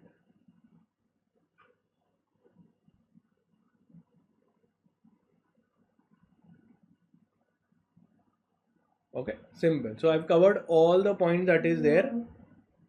Okay, and not subject to dissolution. So here it will not, here there were people will not dissolved in 1/3 retire. Okay, that's it. So this is your state legislature as legislative council, legislative assembly. Only 6 states have that. Rest all have only legislative assembly. Okay, legislative council, they do not dissolve, 1/3 keeps rotating, and legislative assembly every 5 years they will keep accordingly it will be decided. Now we come to the governor. Now we saw for the president we had seen. Now for the governor is for the state. Always remember, governor is for the state and for the union territories. Let's see. So the executive power of the state vests with the governor. Very, very important MCQ. Let's write it down. Okay. So the executive power of country is with president,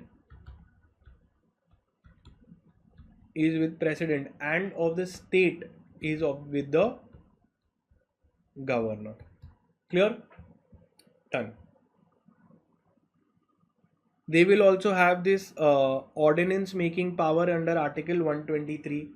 So Article 213 talks about ordinance making power, that they can also make a temporary law till both the houses are not in session, so they can do it. And normally this will have a temporary effect within 6 weeks. Once the parliament comes together, then it will become invalid.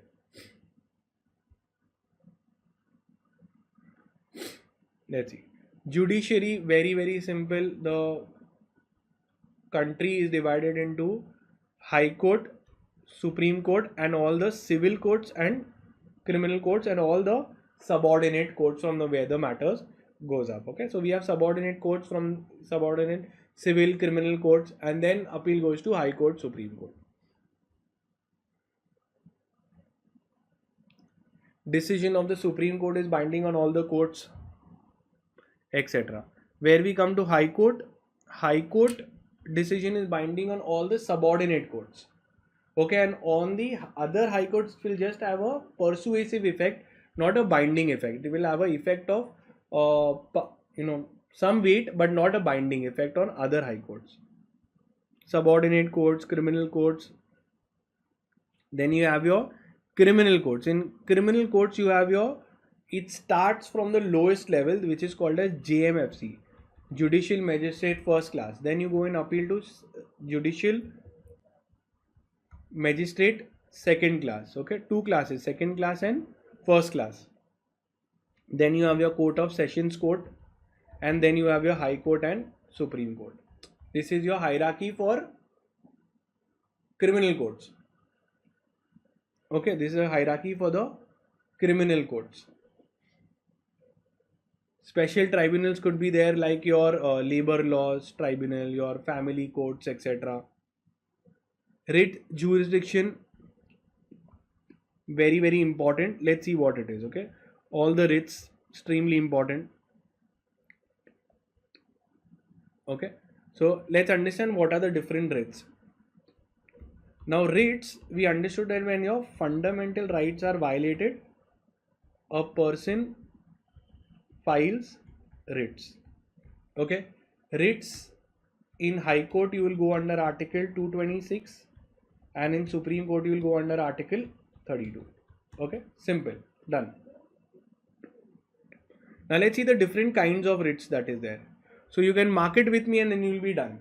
Okay, habeas corpus means if someone has been detained illegally. So just write, if a person is detained, illegally arrested, detained illegally, habeas corpus is filed. Court calls the person, calls the detenue. Detenue means a person who has been detained, to check legality of the arrest. To check legality of the arrest. If we find that he is illegally arrested, we will ask him to be released. Okay, so habeas corpus means bring the body. Let's see. Give me the key markings. So the application may be filed by a prisoner who feels that he's been illegally arrested. Okay, he can file and he will be released. It is a remedy available to a person who has been confined, that is detained, without legal justification. Legal habeas corpus literally means that the relevant authority should show why the writ should not be issued and why they have arrested the person. I think you just write it in my words, it's much easier to understand. Habeas corpus means to bring the body. They bring the person who has been illegally detained to see his why he has been detained. If we find that it's illegal, we'll ask him to be released.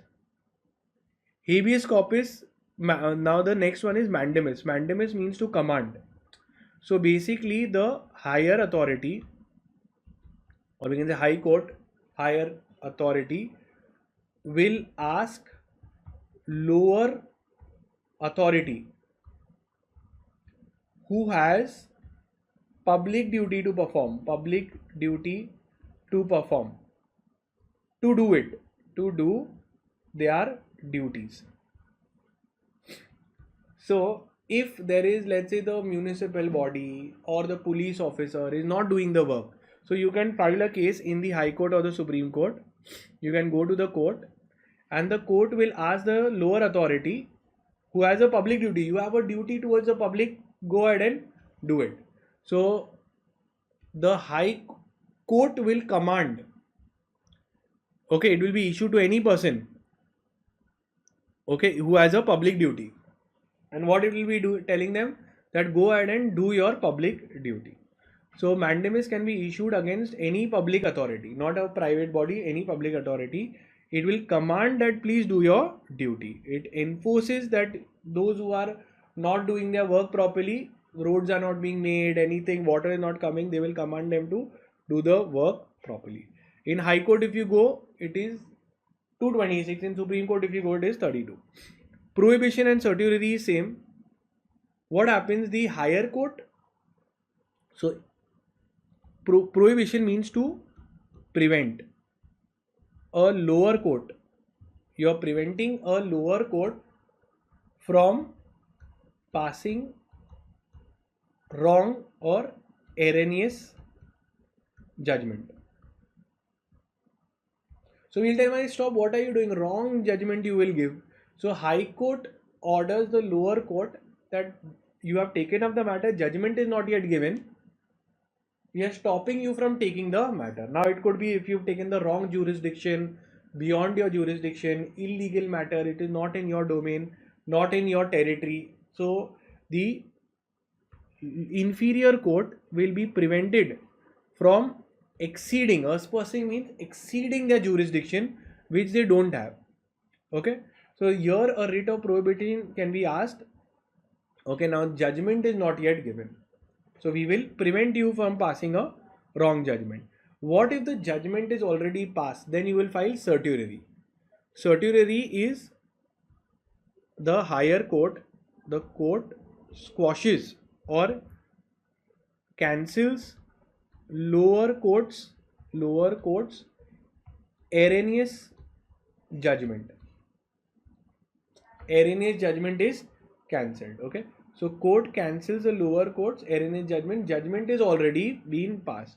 So any person who feels that the lower court has passed a wrong erroneous judgment which they don't have any jurisdiction, mean no powers only, then the High Court will squash the decision of the lower court if the lower court has gone beyond its jurisdiction.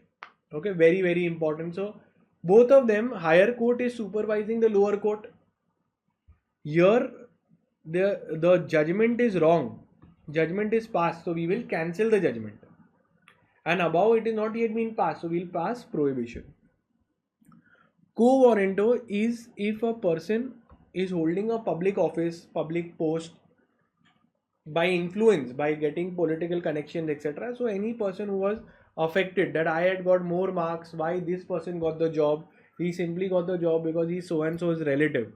So quo warranto can be filed. So quo warranto, the court will ask by what authority you have got the public office. Public office simply means the public job or post. So maybe if a politician is there, he is appointed his son in a public post. So anyone who is saying that, listen, we gave the examination, we got higher marks, why we were not given? So only a person who got affected by this posting can file a case here. So it enables a person to file a case to check the legality of a person who is having a public office. It should be a public office. Okay, that post should be created by the constitution, maybe like a railway office, etc. And the respondent is ascertaining the claim to the office. The respondent means the person is saying that yes, I am entitled to this office. So we will look who is really entitled. Now constitutional amendments are there. Okay, various constitutional amendments. This you can just read, not that important. One, they call it as a yeah, this one, 42nd amendment. So this is important. It is also known as a mini constitution. It is known as a mini constitution. Here we told the word sovereign socialist was added.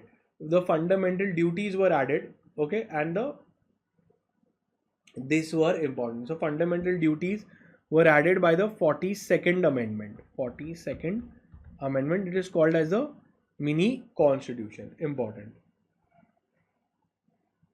Then your 52nd amendment is known as an anti-defecation law. Okay, disqualification of members of parliament is there inside. Okay, and grounds for defection means if anyone is there, we have to be removed from the parliament. What are the grounds, etc. Then in Constitution 61st amendment, the voting rights was reduced from 21 to 18.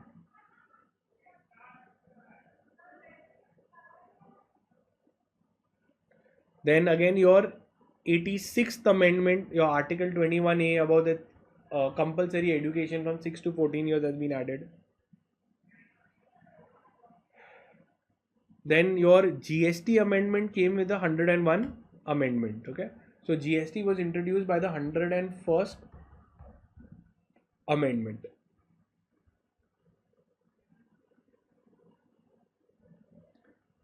Okay, and that is it. We've completed the entire chapter from the ICSI study material, including everything that comes in your examination, and I'm giving you the important MCQ questions as well. That is it for this chapter. Thank you so much. Take care, guys. Bye.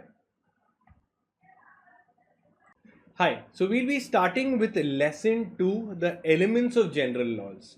Now, in elements of general laws, they have part 1, which is your Indian Contract Act, and your part 2, which is called as your Law of Torts. Let's begin with the first part. The first part is your Law of Contract. Okay, so very simple. Let's understand what is the law governing contracts in India. So simply, can you tell me which is the law act that governs the Contract Act in India? So it is your Indian Contract Act 1872. So the law governing contracts in India is Indian Contract Act 1872. So if you go to see, it's a very old act, 1872. It came into force obviously in 1872, but on 1st September 1872. So they can ask you. Now, normally if I ask you what is the meaning of the term contract. So contract is basically when there are two parties, they agree on something that I will give you money, you give me goods, okay, and this want that there should be a legal binding. So in simple meaning, a contract is a agreement enforceable by law. Agreement enforceable by law. Very simple. This I believe everybody knows. Okay, an agreement enforceable by law is called as a contract. Obviously there will be two parties, okay, and they will be agreeing to do something or not to do something for the money, for consideration. Let's see. All this will be covered. Now the Indian Contract Act, I told you the act is 1872. Now how many sections are there and parts?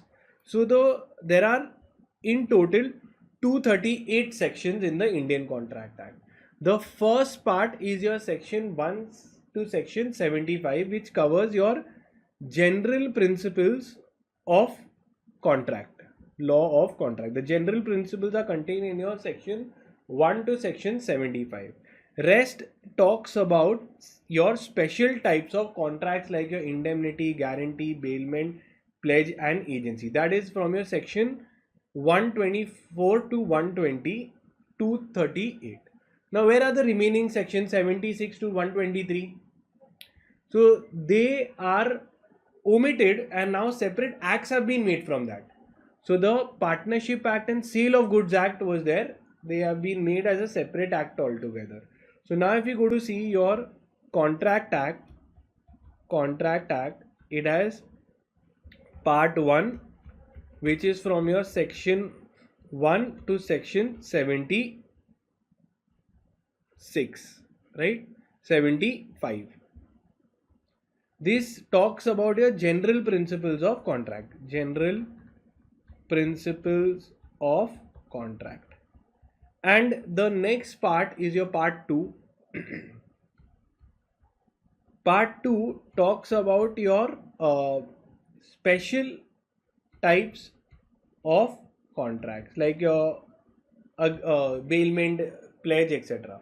So here this covers is from your section 124 to 238. 124 to section 238.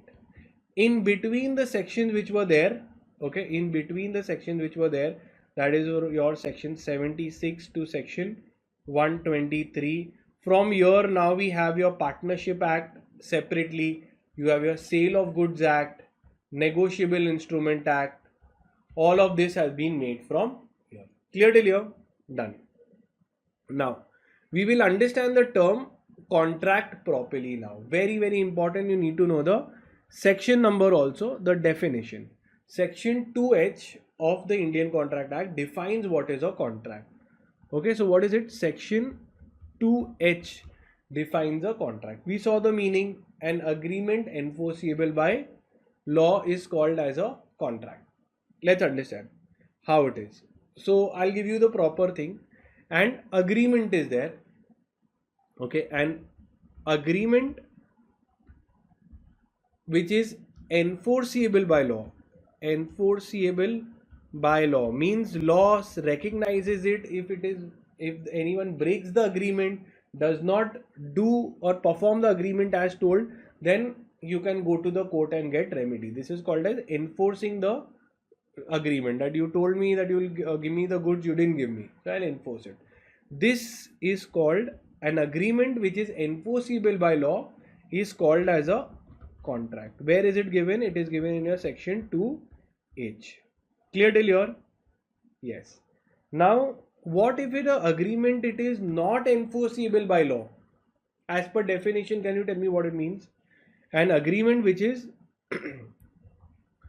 not enforceable by law. For example, a social contract. Example, a social contract. Like a contract agreement between husband and wife, that I will do this for you, and then he didn't do. Court will not take in effect, because obviously they did not want to make a contract as a court will come in between. It was just a socially sent between each other. So these kind are called as void agreements. These are called as void agreements. Okay, so which are not enforceable by law. Everybody knows what is contract, enforceable by law. But if it is not enforceable by law, what is the legal definition? It's a void agreement, where court will say that, listen, it's between y'all, the party didn't have any legal intention, don't come here. I invited you to come to my house, you told you will come, and then you didn't come. So it becomes an agreement. It's an agreement not enforceable by law. Okay. So in contract, obviously there will be two parts. There is an agreement, and the party must have agreed to do something, give some money, give some goods, etc. An agreement and an obligation to do something. Now, what do you mean by the term agreement? Every time you are seeing agreement. So agreement is nothing but a promise to do something, or a series of promise. Again, what does agreement mean? In simple words, agreement is a promise.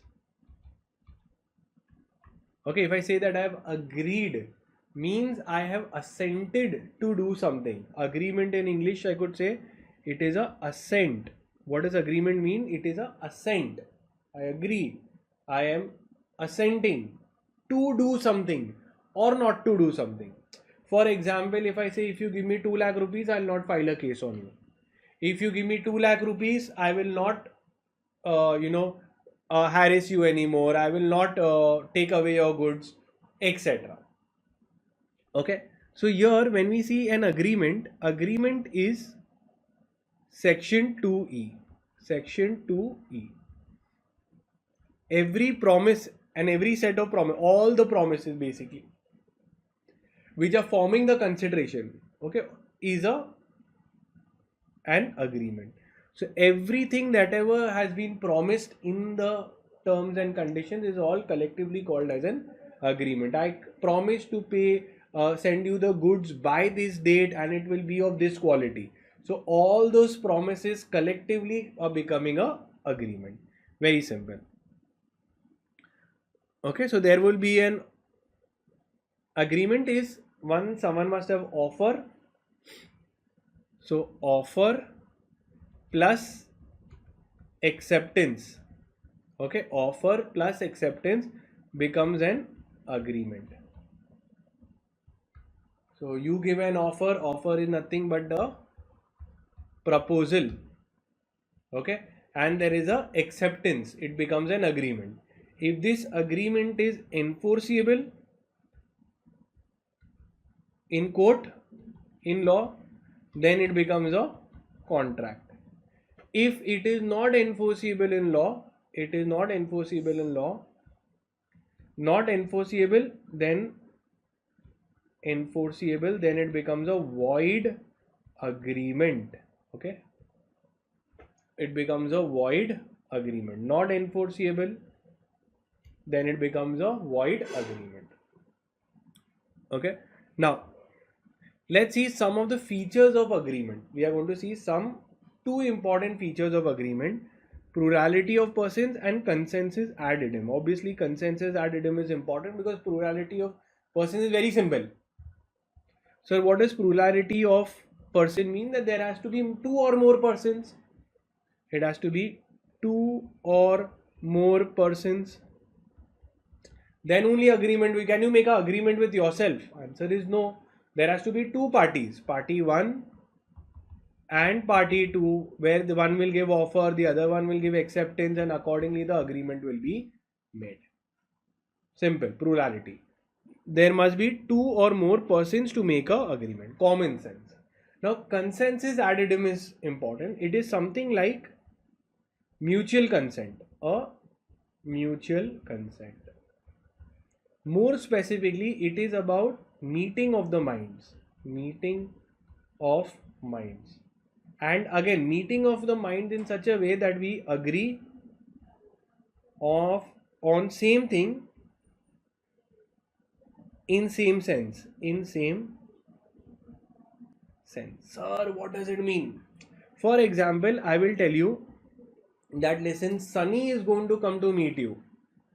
Now you are saying Sunny Leone or Sunny Deol. Which would make you more happy? Now obviously I am saying that I am going to pay you, you have to pay me 1 lakh rupees and Sunny will come to meet you.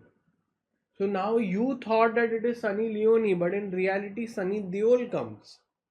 So then that agreement is said to be invalid. Why? Because we did not, there was no meeting of the minds. I was saying that Lucy will come to meet you. And you got all excited, Lucy is my dog. What will you do with the dog? Nothing. Okay. So again, consensus ad idem means what? We have to agree on the same thing in the same sense. For example, I told that I am going to charge rupees 10,000 for goods in ship X. And now you thought that of another ship X and you were saying, okay, I agree to that. So the terms, the middle thing, that what we are deciding on, you are thinking of something else and I am thinking of something else.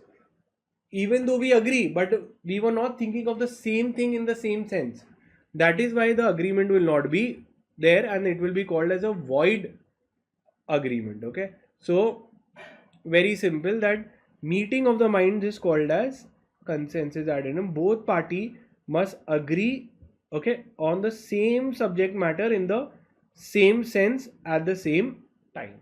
Important. Okay. So this is very, very important from MCQ point of view. What is consensus ad idem? It means meeting of the minds. It means meeting of the minds. Further, now we understand that there is a agreement. In agreement, there will be parties and there will be an obligation, a legal duty to do something or to abstain from doing something. Legal duty to do or abstain from doing something. Obligation. A obligation. Let's understand very simple that there is a on Zepto or let's say a OLX. I order some goods. So this is the seller and this is the buyer. Okay. Buyer made payment. This payment will be called as consideration. What it will be called? Consideration. So consideration has come. Now it is the obligation of the seller to dispatch the goods or service, and then it will come to the buyer, because the buyer, as per the terms of the contract, he has made the payment. So the obligation is the duty to do something. Duty to do something. Or it could also be an obligation not to do something. Not to do something. Now how can it be there? For example, there is an employee. As a part, he has been, he is leaving the company. He is leaving company. So I pay him rupees 5 lakh rupees extra and tell him that he will not compete not compete with me in 200-meter radius. So I'm saying he will not start a competing business, and for him which I pay extra money, that is called as a consideration to not do something. So sometimes when these companies buying another company, they tell the promoter that don't start another software company and compete with me. Okay, so Facebook bought over WhatsApp. They told Brian Atkin, the owner of WhatsApp, that don't start any other social, messaging company again. So this is, I'm paying you extra for it. So this is a consideration is given to not do something. Okay, so obligation is there that you, once you get the money, then it is your duty to do or not to do something as per what has been priorly decided. Okay, so section 2b says that when a person to whom the proposal is signifies his assent. Now this is about thereto the proposal is said to be accepted. A proposal is said to be accepted becomes a promise. So when you signify your assent, so very simple, your section 2a talks about offer, 2b talks about acceptance. Okay, now what is the acceptance? An acceptance is basically when you signify your acceptance. I can't use the word, right? I signify my assent, my consent to the offer. It is called as acceptance. So section 2b talks about acceptance. Now, rights and obligation, very simple. When parties have made a binding contract, they have created rights and obligations on each other. Okay, both of them will have certain rights and both of them will have certain obligations. Very simple. So A is under an obligation to deliver the car to B. So A agrees to sell the car for rupees 10 lakhs to him. Okay, sale of car is there, sale of car. So obviously payment of consideration is one, and for the car it is the second thing. Clear? Plain obligation. Now we'll see agreements which are not contracts. Now what does it literally mean? Okay, what does this factor mean? Now first you tell me whether agreement is a wider term or contracts or contract. Which is wider? You tell me which is wider. So can I say that all agreements are not contracts? All agreements are not contracts, but all contracts are agreements. Yes or no? All agreements are not contracts, but all contracts are agreements. Yes. So it means that agreement is a wider term. Agreement is a wider term. Only agreements which are enforceable by law become a contract. Okay. So now I can say that easily that certain agreements will be contracts. Okay. And some agreements will not be contracts. They will not be contracts. So now I'm going to see agreements which are not contracts. So some of the examples are very simple. A social contract. A social contract where the parties didn't have any legal intention, or a agreement with a minor, they cannot become contracts at all. Okay, let's see. Or someone who is very much drunk and you made a contract, so all of those becomes invalid. Let's see. Between husband wife, which is there, it is an agreement, but court will not enforce it. Let's see. So agreements which there is no legal intention of the parties to say that in case if it is breached, we'll go to court. Okay, so agreement with respect to social matters. For example, I tell that you come for a movie, you agreed, but you didn't turn up. You come for a New Year party, we'll go in Thailand. Ultimately, nobody came. Okay, so your parties agree sometimes, but they do not expect that they will be liable to legal penalties because they just genuinely said it. There was no intention to make a legal binding, legal, legal boundaries have not been created. We just casually said. So social matters are there which cannot become contracts. Next, domestic arrangement between husband and wife. Common sense in Balfour versus Balfour. Important. What happened? The husband had said that I'll go abroad, and then after going abroad, I will send you money regularly. He did not send. The wife went to court and saying that you did not give me money. He promised me. So they said this is between y'all. He didn't have any legal intention. Okay. This is a social nature, husband, wife. We will not take it up. Okay. So next, very, very important, your section number 10.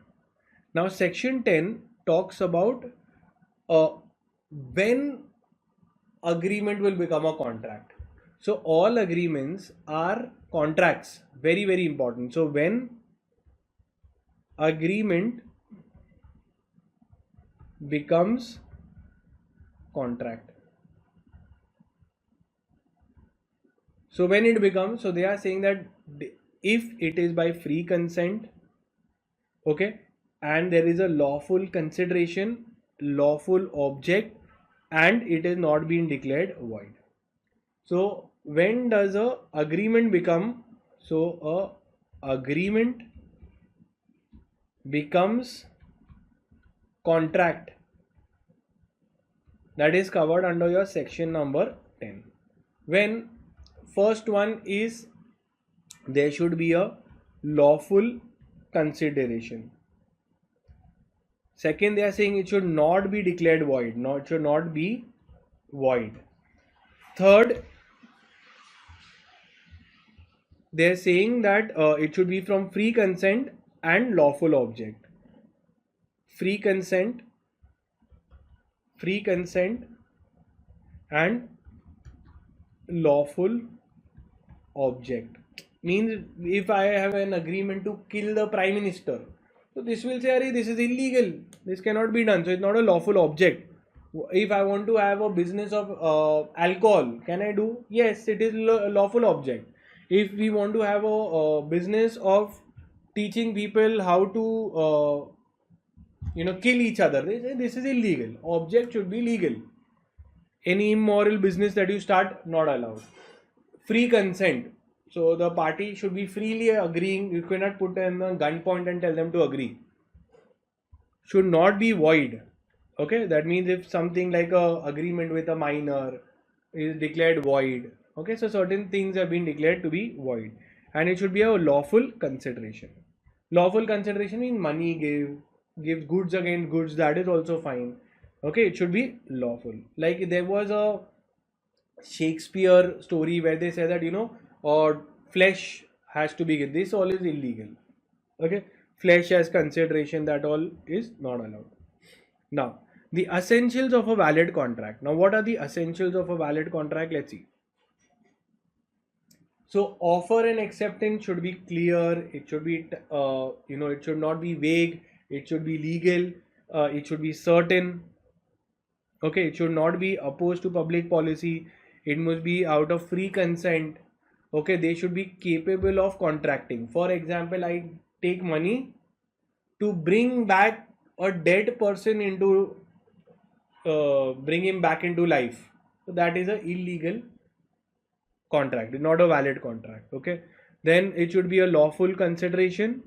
Okay, with the intention of creating social relations, legal relation, like social contracts will not come, and we have to agree to the same thing in the same sense. Okay, so offer and acceptance should be there, and both parties should be thinking of the same matter and the same thing in the same terms and conditions. So therefore, for a valid contract, there must be agreement, consent, and consideration should be there. Simple. object and competent parties. Now let's take an example. There is a agreement. Now you tell me whether it's allowed or not allowed. There's an agreement with a term that A will provide 50 kgs of wheat on a price of more than rupees 50 per kg. This cannot be on ambiguous term, therefore the agreement is not valid. Of a price more than rupees 50 per kg. So it's not clear what they are trying to say, therefore it's not allowed. Okay, very simple. Offer or proposal is the same thing, and the other side should accept it. Very simple. Okay, so the word offer means proposal are synonyms. Now section 2a talks about offer. What is the meaning of the term offer or proposal? As I told you, offer and proposal is the same thing. It means offer means what? I signify my willingness to do or abstain for doing something with a view of obtaining consent, okay, from that other to such from the other person. Okay, the person who is making the offer is called as the proposer or the offerer, and the person to whom it is made is called as the proposee or the offeree. Let's see, very simple. As I told you, there is an offer. Offer is covered under section 2a. Plus acceptance. Acceptance is covered in your section 2b. Okay, 2b. This becomes a agreement. This becomes a agreement. An agreement, if it is enforceable by law, it becomes a contract, and contract definition is given under section 2h. Simple. Okay, and agreement definition is under 2e, right? We had seen definition of agreement, it is in 2e. Okay, so agreement is 2e. Agreement definition is section 2e. Clear till here? Yes. Now, rules governing offer. Very simple. When you make an offer, what all are the rules that I have to follow? So very simple. It should not be vague. It should be clear, definite and final. Okay. For example, they've given it should not be vague. Now I give something which is very vague.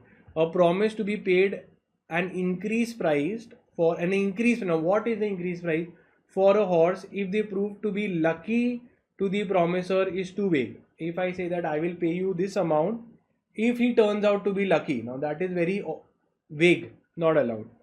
An offer must be communicated to the offeree. Very important. An offer will be effective only when it has been communicated to the offeree to give him an opportunity to accept. So there was a case where I made an offer and you did not know about the offer, and I said that anyone finds my dog, I will give him rupees 50,000. Now you came and you gave me the dog, you didn't know about the offer. So are you entitled to 50,000 rupees? Answer is no, because you didn't know the offer, so obviously couldn't accept. If you haven't accepted, there is no agreement. The communication of an offer may be expressed by oral or written, or maybe either conduct. Very good. So the offer could be either communicated. Offer could be communicated, okay, by express or by implied means, or by implied. Okay, express or implied. Express could be clearly by words or in writing, or implied means it is by act of the parties, act or conduct of parties. You have to imply, understood that they have offer is there. For example, if I send an email,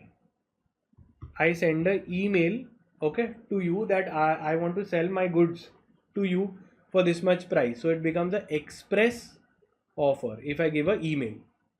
If by words I say aao le lo, come take the goods, I'm selling it. So if there is a market and in the market I'm coming and saying there's no written agreement, etc. So this is a oral offer. Okay. Now by conduct of the parties, imagine in the supermarket you walked in, you took a particular chocolate bar, you take and you ate it. It is implied by your conduct that you have accepted it. When the taxi is there, they put on hire. They have not spoken, neither have they written, but by conduct of the parties it is there. If in the bus you enter in, you have not said anything, he will directly give you the ticket. You are on the platform. Automatically it becomes that you have to buy the platform ticket because you are there standing by conduct of the parties. Okay. The offer might be either generic or specific. Very, very important. So offer can be either general offer or it could be a specific offer. Let's see. Okay, general or specific offer. Now, general offer is for all. General offer is for all, and specific is to a specific person. Okay. For example, if I say that anyone who finds my dog, they will get so much money. This is an example of general offer. Sometimes Airtel had said that anyone in India, if they can find a better 2G network, I will give you so much money. So this is a general open to all. Specific offer is like a marriage proposal. You specifically give the offer to that person, they agree and the marriage is done. Could be I have specifically told to this investor that you invest in my company and they will invest and it is done. Okay. Now, lapse of offer. Now, how does the offer lapse? Obviously, the last Diwali offer is there. It is only for 3 days.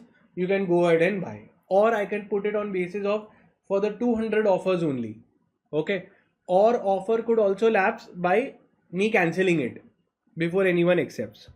So section 6 says that the various modes of lapse of offer. It can lapse if it has not been accepted by anyone within the specific time. I made an auction, nobody bidded only. Closed.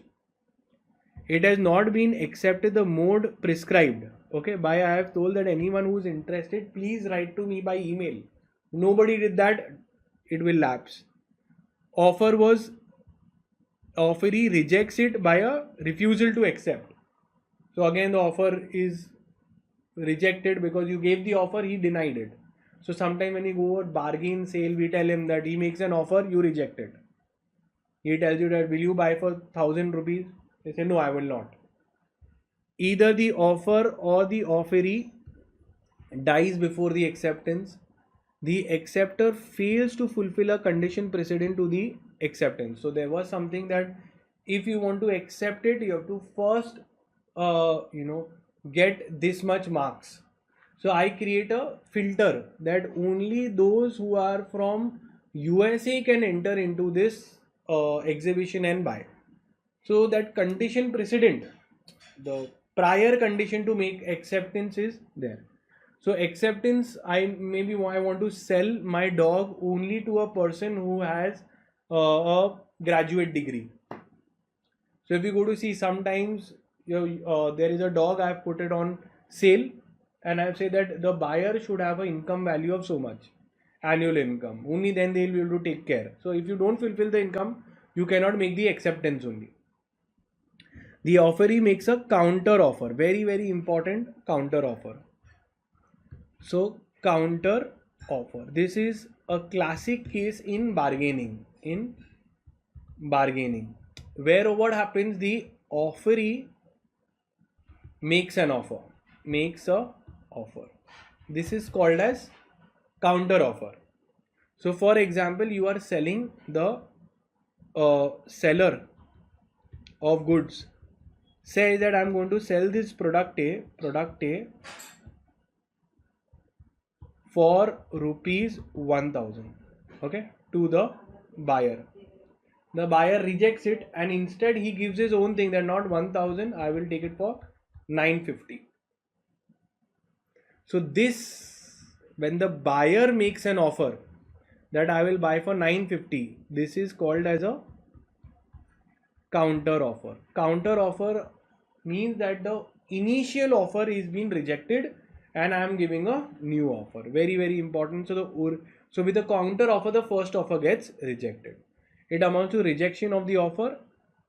The offer by the offeree may be accepted or rejected by the offerer. Now, revocation of the offer by the offerer. Now imagine I posted an ad to sell my car. Now I decided to change my mind. I said I don't want to sell the car. So can I take back the offer? Yes.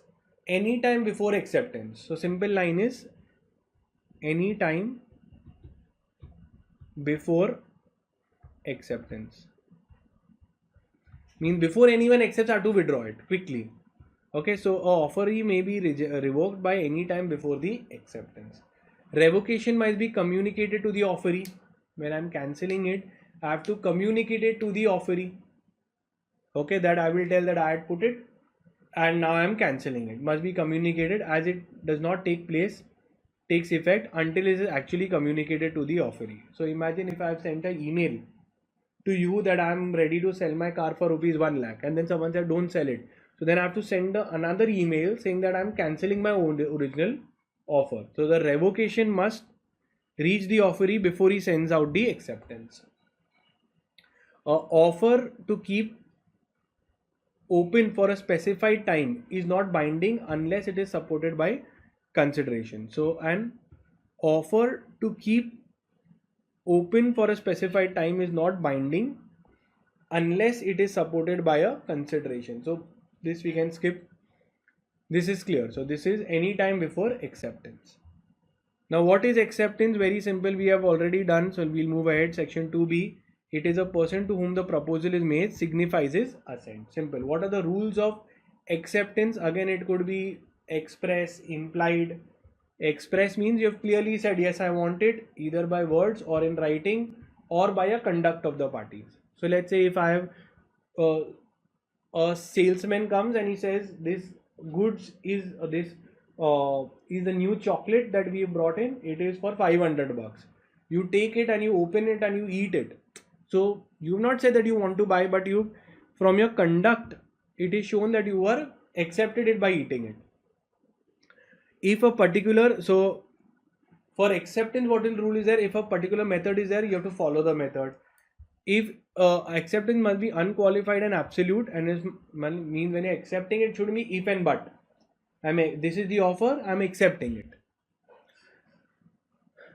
A counter offer, when you give, okay, operates as a rejection of the original offer. When you offer for 1000 and he has given a counter of 990. Acceptance must be communicated to the offerer. Very, very important. So if you are accepting it, that also you have to mail and tell or you have to communicate it by express or implied. Where the offeree merely intended to accept but did not communicate his intention to the offerer, there is no contract. Mere mental acceptance is not allowed. You have to actually communicate to them by words or actions or written. Mere silence on the part of the offeree does not amount to acceptance. You cannot just be silent, doesn't mean acceptance. Okay. If the offer is one which is accepted by acted upon, no communication is necessary. Okay, unless communication is stipulated. So sometimes communication is not needed. You directly act upon it and it is done. For example, I displayed on this. Nobody spoke. You just picked it up, pay the money, and you left. So communication not needed unless it is stipulated in the offer. So by actions also you can do. Words you don't have to open your mouth also. Now, there was a reward of finding a lost dog example which I had given. The offer is accepted by finding the lost dog after reading about the offer, and it is unnecessary before beginning to the search of the dog must give the notice of acceptance to the offerer. So basically, simple point, you have to communicate your acceptance to the person and inform him. Acceptance must be given with a reasonable time and before the offer is there. So it should be done within the specific time period. Simple. Now, contract over telephone. What they are saying, very simple.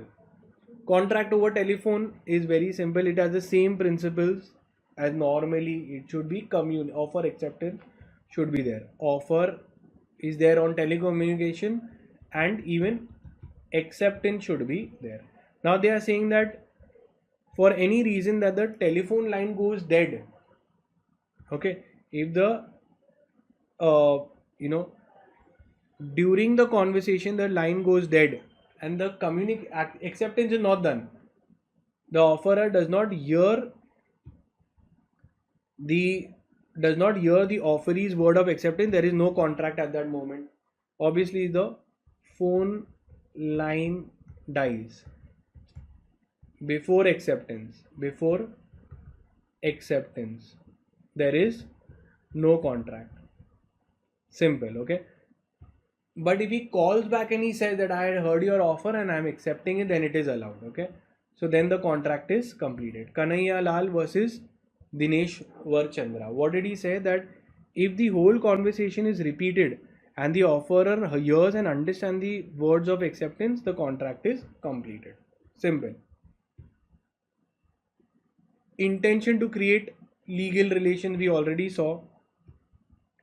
That intention among the parties should be there, that they want to create a legal consequence if anyone breaks the contract.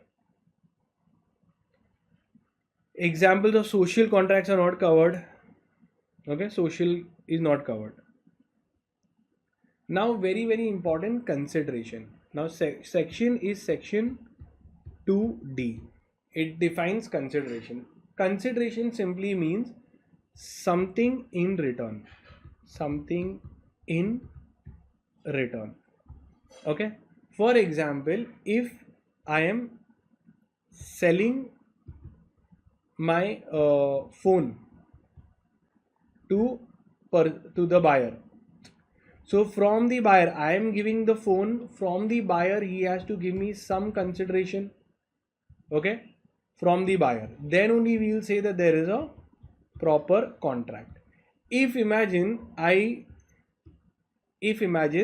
there is a the person is there, he distributes to the poor free blankets, free clothes. Is it a contract? Yes or no? Is it a contract? Yes or no? Is it a contract? Obviously no. Why? Because there is no consideration. So you can write this down. This is the general rule, that no consideration, no contract. No consideration, no contract. Clear? Write it down. Very important. So, and there are few exceptions. We'll see the exceptions also. Okay. Now understand what it means. Quid pro quo, something in return. Okay. The requirements of consideration is important. A mere promise is not enforceable in law. Consideration should be given. Mutual promises should be there from both the sides. So free things will not work because you have not given anything in return. So both have to give something.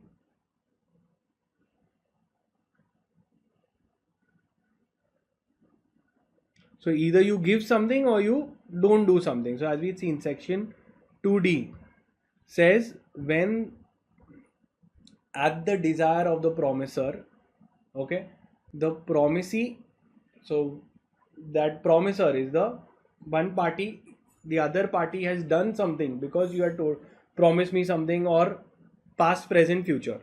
So consideration covers, there are few exceptions which we'll see, few exceptions to no consideration, no contract we'll see. Before that, what they're saying, that consideration, your consideration could be past, present, or in future. Okay, now when I say past consideration means what? That you have made a prepaid. Now if you have a prepaid mobile phone, you know that you pay it and then you get the service later. Maybe if you go in a restaurant, okay, restaurant you go, you pay the money and in return you get the foods. In future means what? The consideration will be paid in future. For example, like in some places you get the service first. Okay, let's take a restaurant. You pay the money, and this I'm talking of fast food joint, where you pay the money one hand, you take in one hand, you go give. This is like a STD phone booth. Pay the money, you get it immediate basis, and you finish it off. You go to buy clothes. You buy the clothes, you pay the consideration and leave. Your future consideration could be a days after. So let's say days after, let's take an example where you have a postpaid bill. Postpaid. What happens? Or in offices, what happens? You get the full water supply. In the end, you settle the electricity bill. You get the full month electricity. In the end, you pay the bill. Okay. So this is called as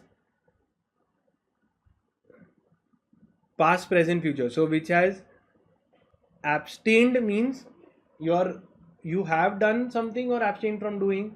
You does or abstain is present, and promises to do or abstain from doing something, it is a future.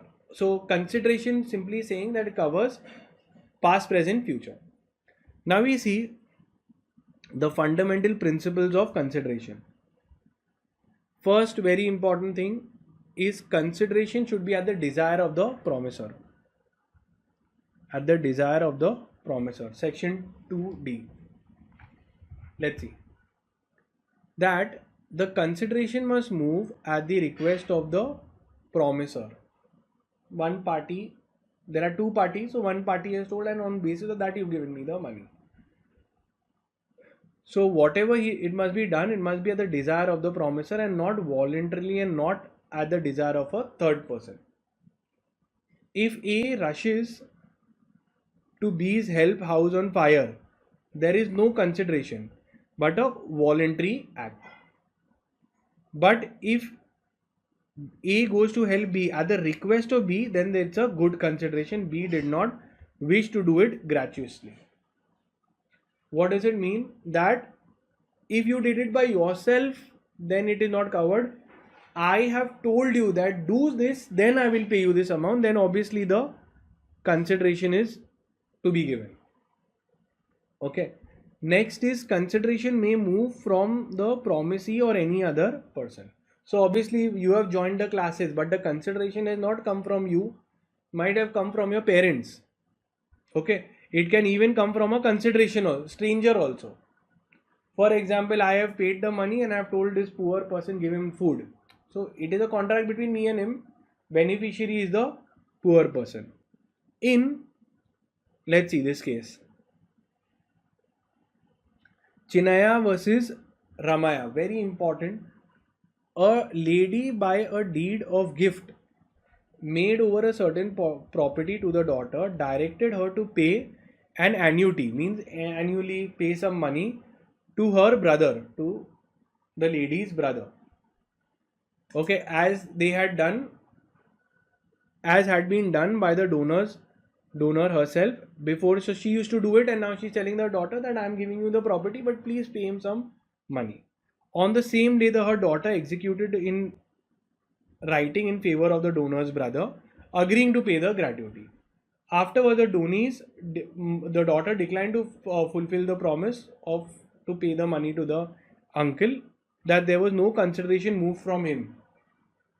That why should I pay him? He didn't do anything to get this constant money. The court held that the uncle could sue even though he had not paid the consideration received from his niece. The consideration was from the mother was sufficient. Okay. So in Chinmaya versus Ramaya, I'll explain the case. Very nice and interesting case. In Chinmaya versus Ramaya, what happened is, there was a mother's brother, okay, and then the mother's daughter was there. So the mother gave the daughter a conditional thing that you will keep paying rupees X annually to him. So the daughter wanted the property. She agreed that give me the property, I will pay. Later she denied that I will not pay to the brother. What did he do to get? I got this property from my mother. Why I should pay him?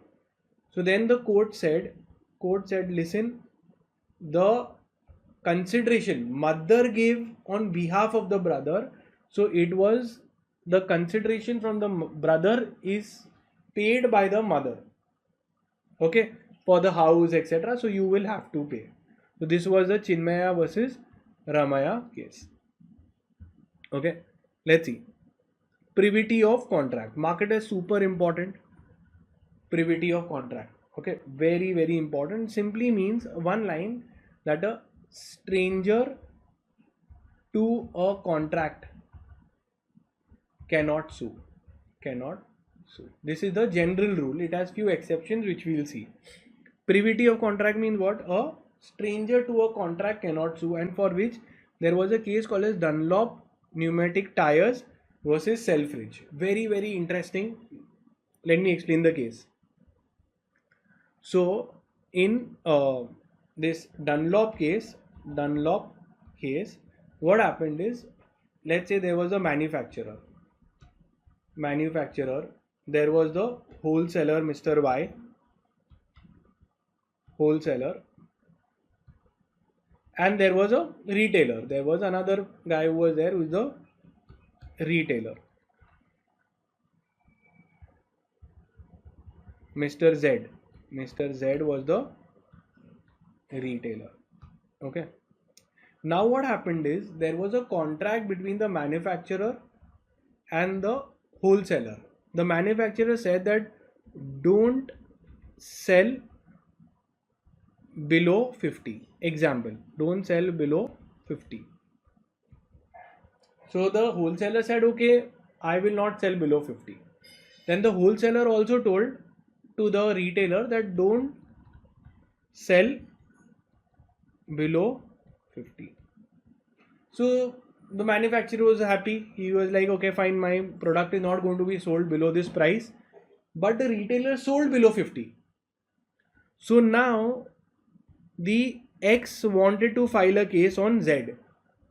X wanted to file a case on Z. Can he file a case? Answer is yes or no. So the answer was X cannot file case on Z. Why? Because contract was not with him. Okay, it is only Y who can file a case. So in contract between Z and Y and Z, X is a third party. So third party to the contract cannot sue. So the agreement was between these two. So if this agreement is breached, only X can file a case, Y cannot file a case. Clear? This is what it was put in the Dunlop case. Okay, that D supplies tires to Z, so the same point has been put, that he could not file a case because of privity of contract. Now, coming to kinds of consideration which we have seen above also, can you tell me the the section for consideration? It is your section 2D. Now consideration could be past, present or future. Past, present or future consideration is also allowed. So if I am making a Prepaid mobile phones are also allowed, postpaid are also allowed. That scratch card, you put it now, you get it now, that is also allowed. Rules for consideration, very very simple. It should be legal, it should be clear, okay, it should be valuable consideration, okay. Mutuality, each party should do something, so both the parties have to give something, must be real, not vague. The consideration may be an act or an absistence, means to do or not to do something. So act is you will do, I will sell the goods. Absistence also it's covered, where you will not do, you will not compete with me. Okay. Now may have some value. Okay, consideration should have some value. It must be lawful. Okay, consideration must be more than, yeah. Now this is very very important when consideration is not required. Okay, so very very important. This is the exception to the rule. Exception to rule. No consideration, no contract. No contract. Okay, no consideration, no contract. The exception. Let's understand what it is. So normally for every single contract consideration is required, but there are exceptions where an agreement can be made without consideration. Let's see. First one, if 1, 2, 3, 4, 5. Okay. So if it is out of natural love and affection between the parties, so if it is by your mom wants to gift your house to you, so it is out of natural love and affection, example gift. Gift under law is valid. Second, to compensate a person who has already done something for you voluntarily. For example, the house was on fire and some person voluntarily went and took efforts for you. Okay, and he tried to take care of your full family, etc. For 1-2 days they took care, they did, and then you came to know this person really put in efforts. I can pay him money, and it is a legal contract because he has already done something for me voluntarily. So it was a compensate someone who has already done. So he has already done something. So when let's say you were young, you realize that someone has taken a lot of care for me, and now when you grow up you make an agreement, I will keep paying you 5,000 rupees per month. They don't have to do anything in return because they have already done. So that is also covered. With time barred debt, write the line. Okay, example is time barred debt. What are you writing? Your example, time barred debt. Now what is a time barred debt? For example, someone had given me a loan and I could not repay the loan, and the time to go to the court is over. I told him, please don't go to the court. 1 year time is the time limit is there for you to file a case on me. But yeah, I plead that don't go. So the debt became barred by law. Limitation period is there for time limit. The time limit is crossed. But I realized that it's my moral responsibility to pay you.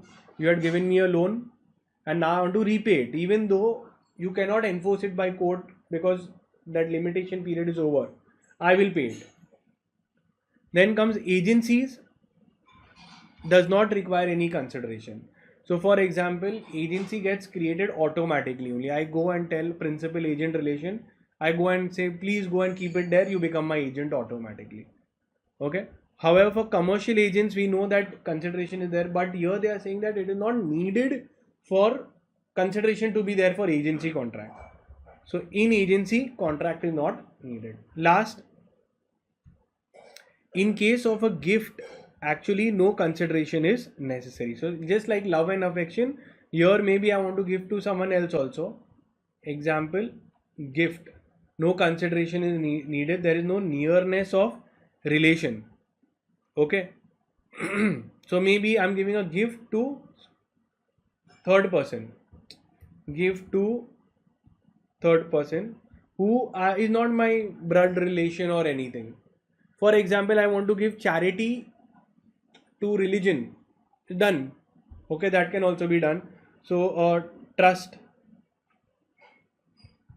I have created a public trust in the benefit of any government. So many times people give for religion and they go away. Flaws in contract, very simple. When I tell you flaws in contract, when a contract is not valid, if it is a void agreement, not enforceable by law, okay, if it is voidable, and the third one is a party may be compelled to pay damages to the other. So we'll see if there is any flaw in contract, what are the remedies. So there may be circumstances when a contract under these rules may still be valid because there is a flaw, vice versa. As a result of the flaw, the agreement is not real one. Then there are three remedies. Basically, they're talking of three remedies. You can make the contract void. You can ask for compensation, damages, and you can treat the agreement to be void. Okay, so simple point what they are saying here, that if a contract, okay, is flawed, erroneous, so you have three options. The first one I believe everyone will do is claim damages. Second one, what you can do, you can say that declare it void, that listen, this guy fooled me, I can file damages and I can declare it void also. And third, they may give the aggrieved party an option to make it valid. So they get a voidable where they can make it valid or invalid. So basically, if there is an undue influence, some contracts can be made void by default if you've entered into someone with a minor.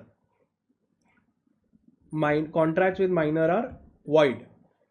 So that law will say that if this is flawed, you made a contract with a minor, it is void. Voidable sometimes if it is, let's say, an example is a wrong parcel came to you. So now it is up to you. If you want to keep the parcel, pay the money, or you can declare it that you don't want it. So it is up to you. If you've received a wrong parcel, then it is up to you. If you want to pay the money and keep it, or you declare it invalid and void. Void agreement and voidable contracts, very important. Okay, many people don't know. See, what is the difference? It sounds so similar. Can you tell me difference?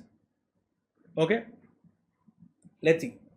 So this is a void agreement and this is a void contract. See, a void agreement is when the agreement is not enforceable by law. Okay, it is not enforceable by law. First. Second, your void contract. Now void contract is enforceable by law and this is void contract. So this is considered to be a misnomer, like a very confusing line, because void is not enforceable and this is contract is enforceable. So void contract is basically when it was valid earlier, but due to change in law, change in circumstances, it is now declared void. Now you cannot do it. Now it is declared void. Example, change in law. Like for example, hookah was allowed for many years, then again the law government made the change. They say hookah parlors are banned. So what happened is, earlier you must have had a contract, so it was all valid, but now it got invalid. Another one, you have entered into a contract with a Chinese person It is perfectly legal. But if there is a war with China, automatically all the contract becomes void. So it becomes a void contract. And the third one is illegal. So how is illegal contract different? Illegal contract, that a agreement to do an offense, So basically in this you get punished by law. There is an offense, might get imprisonment, etc. Okay. Now we are coming to illegal. I told you in illegal you will get punished by law. Okay. Now flaws in capacity. Flaws in capacity means what? That the flaw in contract was due to the age of the particular or the personality type. So minor, lunatic and disqualified by law. Now pay attention to this, okay? There are, for these special categories, persons who are minor, who are lunatics, okay, who are idiots and drunkards. See, there is idiots and drunkards.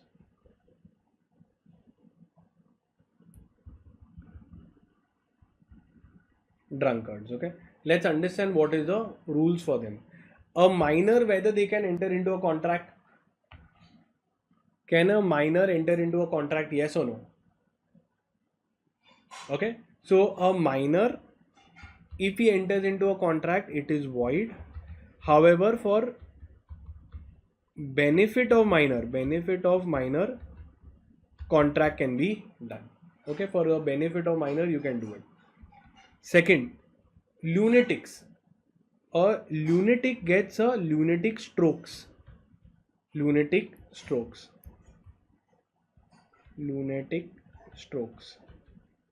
Now when I say lunatic strokes means what? He will be in senses sometimes and he will not be in senses. So when he is in senses, he can enter into a contract. When he is not in his senses, he cannot enter into a contract. A idiot is a person who is permanently unsound. So a person who is permanently unsound can never enter into a contract. Benefits of minor, it is allowed. Drunkards also same. When they are in their senses, when they are able to understand the contract and the the conditions and the obligations of law, then it is fine. Or it is not in senses, then it is not allowed. Clear? Now, lunatic agreements, I told you, same. Flaws in consent. Now, flaws in consent means what? Flaws in consent means the consent was not taken properly. It was, simple line, it was not free consent. When I say it is not free consent means what? It has not caused by coercion, undue influence, misrepresentation, fraud or mistake.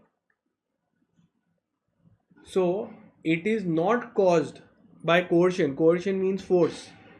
Undue influence means someone is using their trust and misuse of their undue means unfair influence they are having. Teachers, your certain religious gurus, misrepresentation, fraud and mistake. So then these are called as flaws in consent. Let's see each one. See, willful misrepresentation. So let's understand that flaws in consent means free consent is one in which there is no fraud, there is no coercion. What is it? See, coercion means force. Second, undue influence.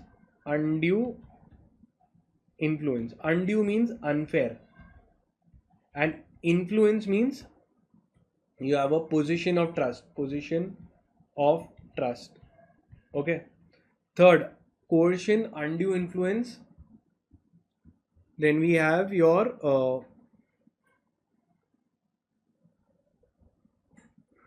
two kinds of misrepresentation. Okay. Now you have a innocent misrepresentation. Misrepresentation. Okay, where you believe that I believed it to be true, but it was actually untrue. And willful misrepresentation. Willful misrepresentation means is called as fraud. Okay, and lastly, mistake, where it was a mistake of both the parties, etc. Mistake. Okay, mutual mistake or one-sided mistake. Let's see.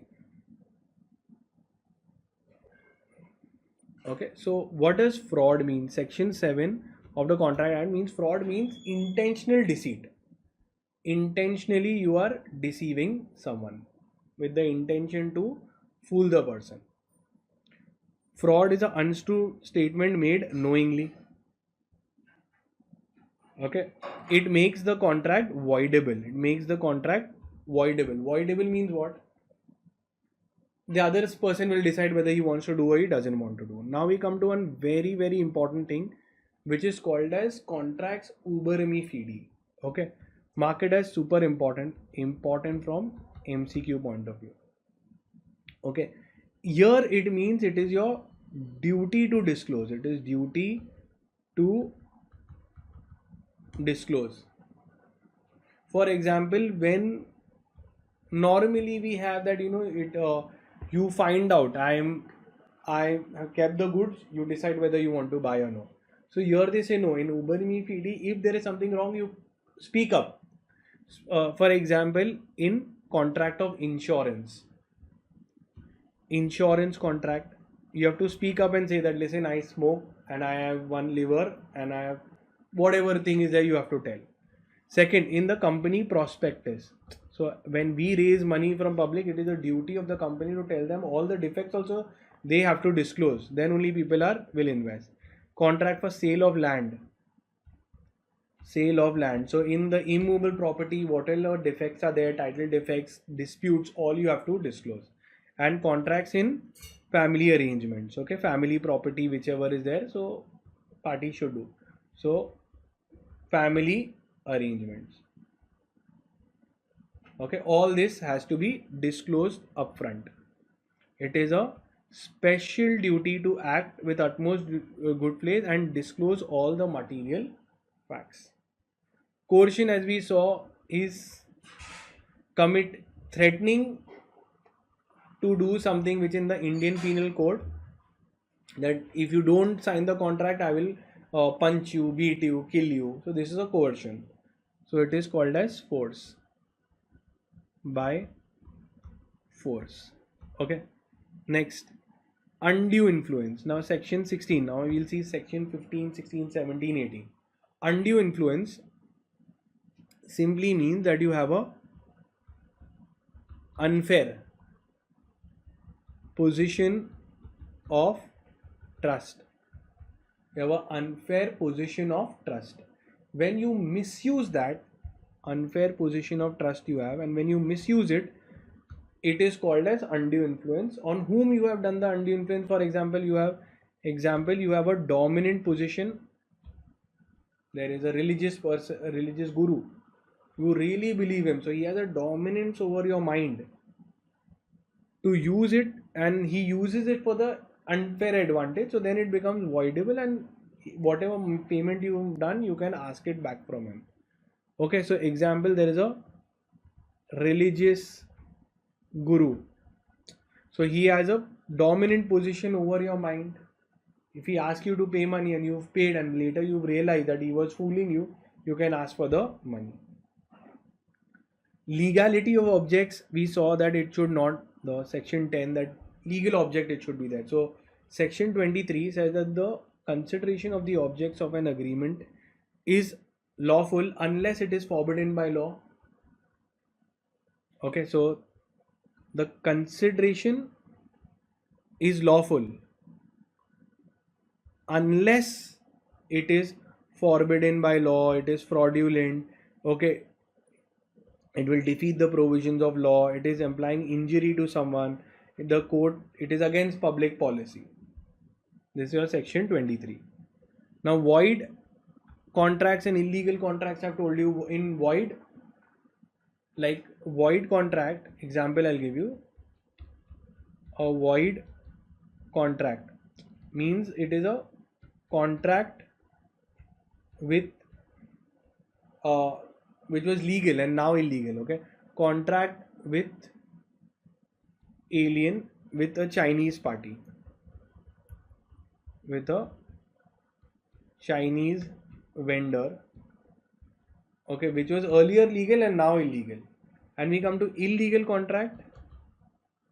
Illegal contract would be, a agreement to kill someone, okay. Consequences of illegal contract, obviously it will not only be void, but you'll also have some punishment for it. Agreements which are opposed to public policy. Now what does it mean? Let's see. So some contracts, if you enter, it is treated that society doesn't allow and they are treated as void. Treated as void. In the eyes of law, this is something not right. Let's see. The following agreements are treated as against public policy, okay, but they are not illegal. You'll not get punishment or jail. They are treated as void against the public policy. So agreement in restraint of parental rights. For example, I do not allow of custody of the child. We have an agreement for money, etc. That is illegal. Agreement in restraint of marriage. I say that I'll give you so much money, don't marry my daughter.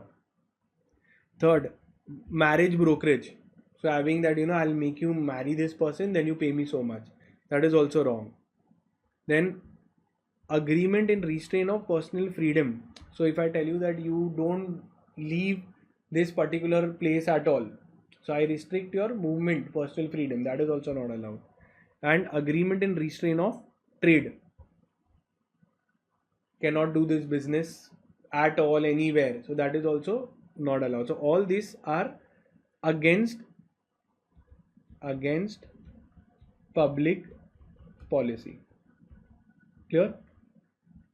Now, wagering agreements. Let's understand what is the meaning of wagering. Wagering simply means betting agreements. So betting agreements, whether it in India it is allowed or not allowed, so it is, betting agreements are void. However, there are some exceptions. Okay, for horse racing it is allowed, horse racing, and maybe in certain places it is allowed. Online betting, some places they have allowed.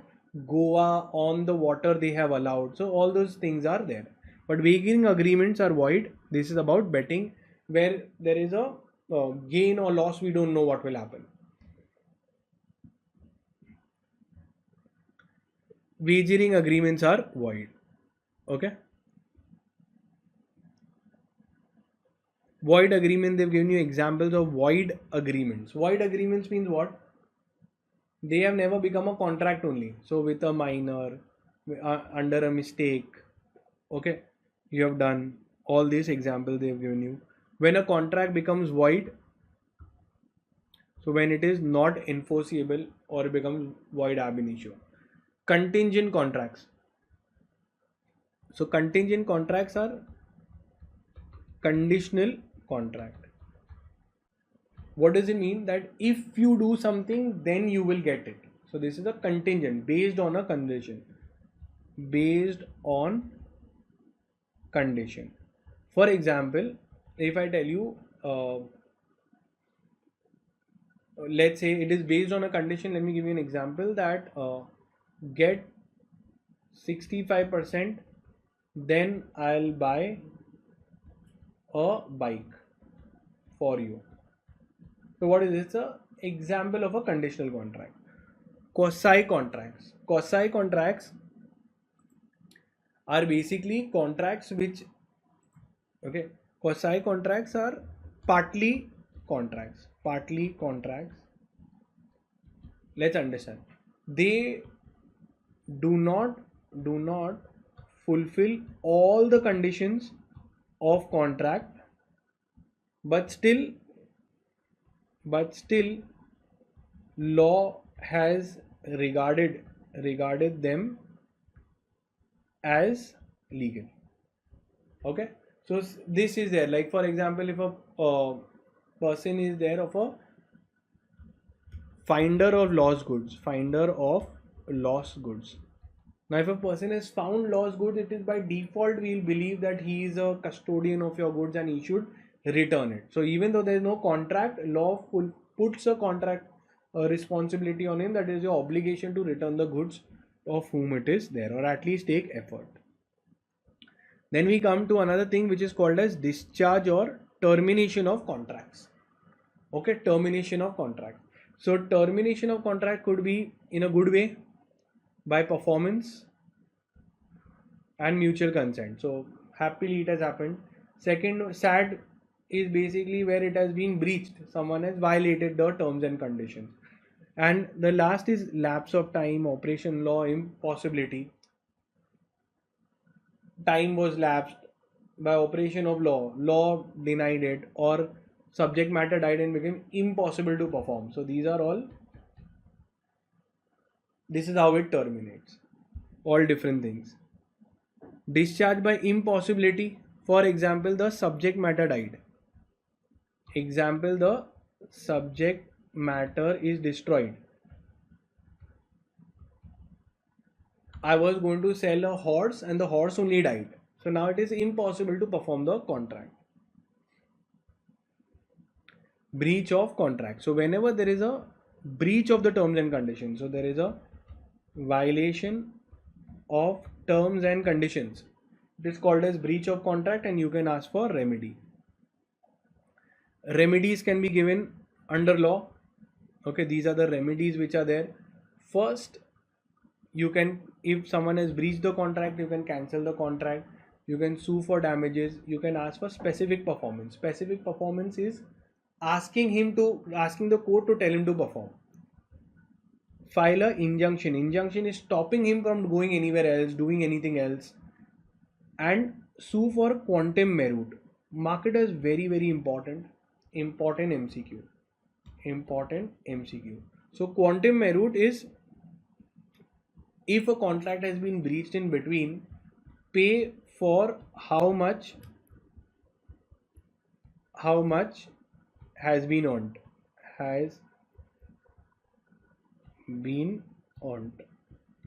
Okay, for example, if I told you to write 5 articles and you've written 2 articles only, and then we cancel the contract, so at least for 2 I have to pay you, for the others I won't pay you. Okay, now we'll see the other special types of contracts that are there. Now we'll see your contract of indemnity and contract of guarantee. It's a very, very simple thing. First, let's understand what do you mean by the term indemnity. Okay, indemnity. In indemnity, there are 2 parties. One is the indemnifier, and the other one is called as the indemnified. Okay, so here the indemnifier is the protector and the indemnified is the protected.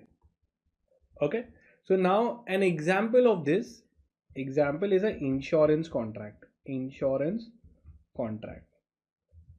Okay, and indemnify means to protect, to pay for losses. Okay, So in the insurance, let's say you've taken a car insurance and unfortunately there is an accident and there is a loss. Who will pay for the losses? Obviously the indemnifier will pay to the indemnified. So here the insurance company is the indemnifier, and the uh, beneficiary is the insured person. Okay, so he's the insured person, is the beneficiary, is the insured person, he is the indemnified. Very simple. So what do you mean by indemnity? Indemnity means to make good the losses or to pay for the losses. Let's take another example. Let's say if there is a, I'm talking of a movie, okay, and let's say there is a movie maker, a director of a movie. Now, director of a movie is telling the script writer, that listen, I am going to make the movie on your script. Tomorrow, someone will come and tell that it is his script. There will be a loss to me. If there is a loss, then you protect me. He says, okay, fine. Okay. And here, another example I give you. If a company is there, I'm buying your company. I tell that, listen, give me protection. That tomorrow, if anyone says that the company, anything is illegal, then you take the responsibility. The person giving the protection, offering the protection, is called as the indemnifier. The person who's protected is called as the indemnified. Can I say that moment loss is done, if there is any loss, then immediately indemnifier has to pay? So the liability is primary liability. That's it. Concept done. Now let's understand the term guarantee. Now what do you mean by the term guarantee? In guarantee there are three parties. There is a principal debtor. There is a creditor who is given a loan, and he is given a loan on basis of a guarantor or a surety. So in guarantee, what happens? The creditor says, I will not give the loan to the principal debtor. I am finding it very risky. So the surety takes a guarantee, that I am taking a guarantee for him. Okay, you give him the money. So then the creditor will pay the money. Okay, and the principal debtor has to repay the loan. Now, first, who will try to repay the loan? Principal debtor. So the primary liability is of principal debtor. Only when the principal debtor will fail, then the guarantor or the surety has to pay. So the surety's liability is secondary liability. So initially, first that guy will try to pay. If he doesn't pay, then I will pay.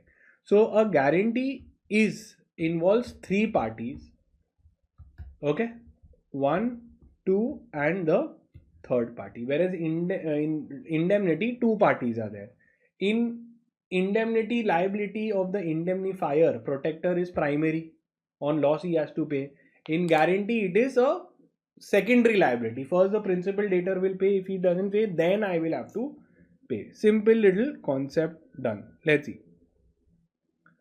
Okay, so here a contract of indemnity is given under your section 124. What does it say? A contract of indemnity is a contract where one party promises to save the other from any loss if it is being caused either to him, by him, or anyone else also. Okay, then they will pay. The one indemnified and indemnify holder. Okay, the one who is protected, who is giving the protection, is the indemnifier, and the person who's protected is called as the indemnified or the indemnified holder. Okay, now when we see difference between contract of indemnity and contract of guarantee. Okay, in a contract of guarantee, it is your section 126. Okay, a contract to perform the promise or discharge the liability of a third person in case of default. So what is the guarantor? I will discharge the liability of the third party in case of his default. So when he defaults, then I will pay for it. This is called as section 126. Difference, there are only two parties, here there are three parties. Here the liability is primary, here the liability is secondary. This is the two most important differences. Now we see contract of agency. Agency is basically getting the work done through another. So when we get the work done through another, it is called as agency. Now agency could be express or implied. Express means I clearly by words or by actions or by writing oral I employ you, that you are my agent, this is the agreement, etc. So either orally or in writing. Implied agency is how a agent is being created. One is by estoppel, wife, necessity. Let's see, necessity is by ratification, and so four things have been given. Okay, so we have four. A contract of agency may be either express or implied, but the consideration is not essential in element of contract, which we've seen that consideration is not mandatory for agencies. This is one exception to the consideration rule. Now let's see. Express is where we have a proper agreement and we employ you. So I employ you as my selling agent and go ahead and sell in this area through a agreement or email. That's an express agency. Implied basically means not by express means.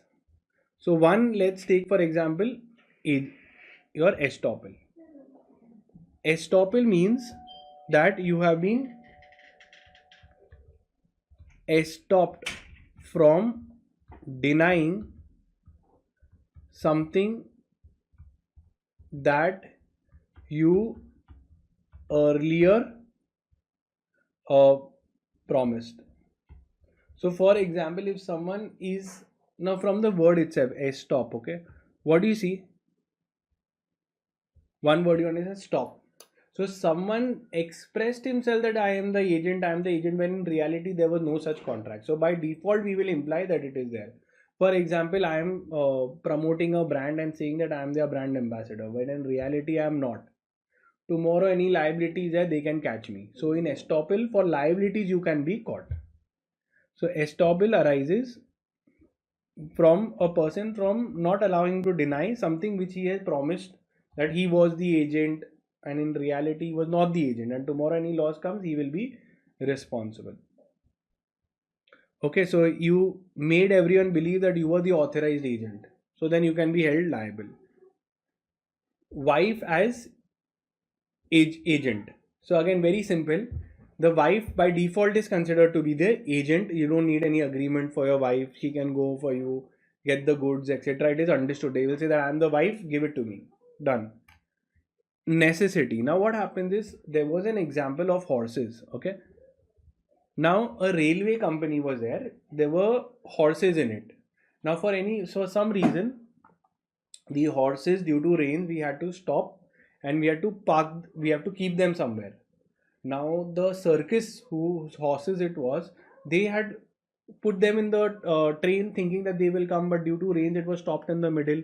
So the railway company stopped, they took care, they gave them shelter, all of that required money. So all this, it was by necessity they became the agent. So because otherwise the horses would have died. So in certain circumstances a person becomes entrusted with another's property, may have to incur expenses to protect or preserve it. So this can be done. So you had kept in the horses in the possession of the railway company. Due to some circumstances, they had to spend money. They can recover from you. Agency by ratification. Initially you didn't have authority, but later it was approved. So when we had no authority in the start, and he had exceeded his authority, the principal is not bound to accept it, but they realize that he did in good faith. The principal may ratify the agent's transaction later. So when while appointing you were not there, but now later approved your transaction, so then it will be allowed. Now types of agent, very simple. They actually given special and general. Special is for one task for a specified task. that take this bottle and go and sell it and come. So it becomes a special agent. General agents is to do multiple things. Multiple things. Example, managers. If I have appointed a manager, then obviously directors of companies, they do multiple things. They get a general, they are general agents. Sub agent is basically a agent's agent. A sub agent is a agent's agent. Okay, so what does it mean? That I had appointed an agent and then he needed help, so he appointed a sub agent. So that is there. So now that sub agent is response. So the sub agent is not liable or answerable to me. He's answerable to the agent. So pay attention. How it is? There is the principal, then there is the agent, and there is a agent's agent. So here for this transaction, he becomes the principal. Okay, principal, and this becomes the agent for between these two. Okay, if money is not paid, he cannot sue the principal because he never had any agreement against him. Okay, simple. Mercantile agents are commercial agents for money in the course of business who are there appointed. They are called as commercial agents. Factors. Now factors, just see what it is. That some goods I give you, I say you only go and sell it off. So factor here means I appoint the agent to sell the goods. I appoint that you go and sell, and you only act as the owner and sell and give me the money. Wherein I've placed some goods in your possession.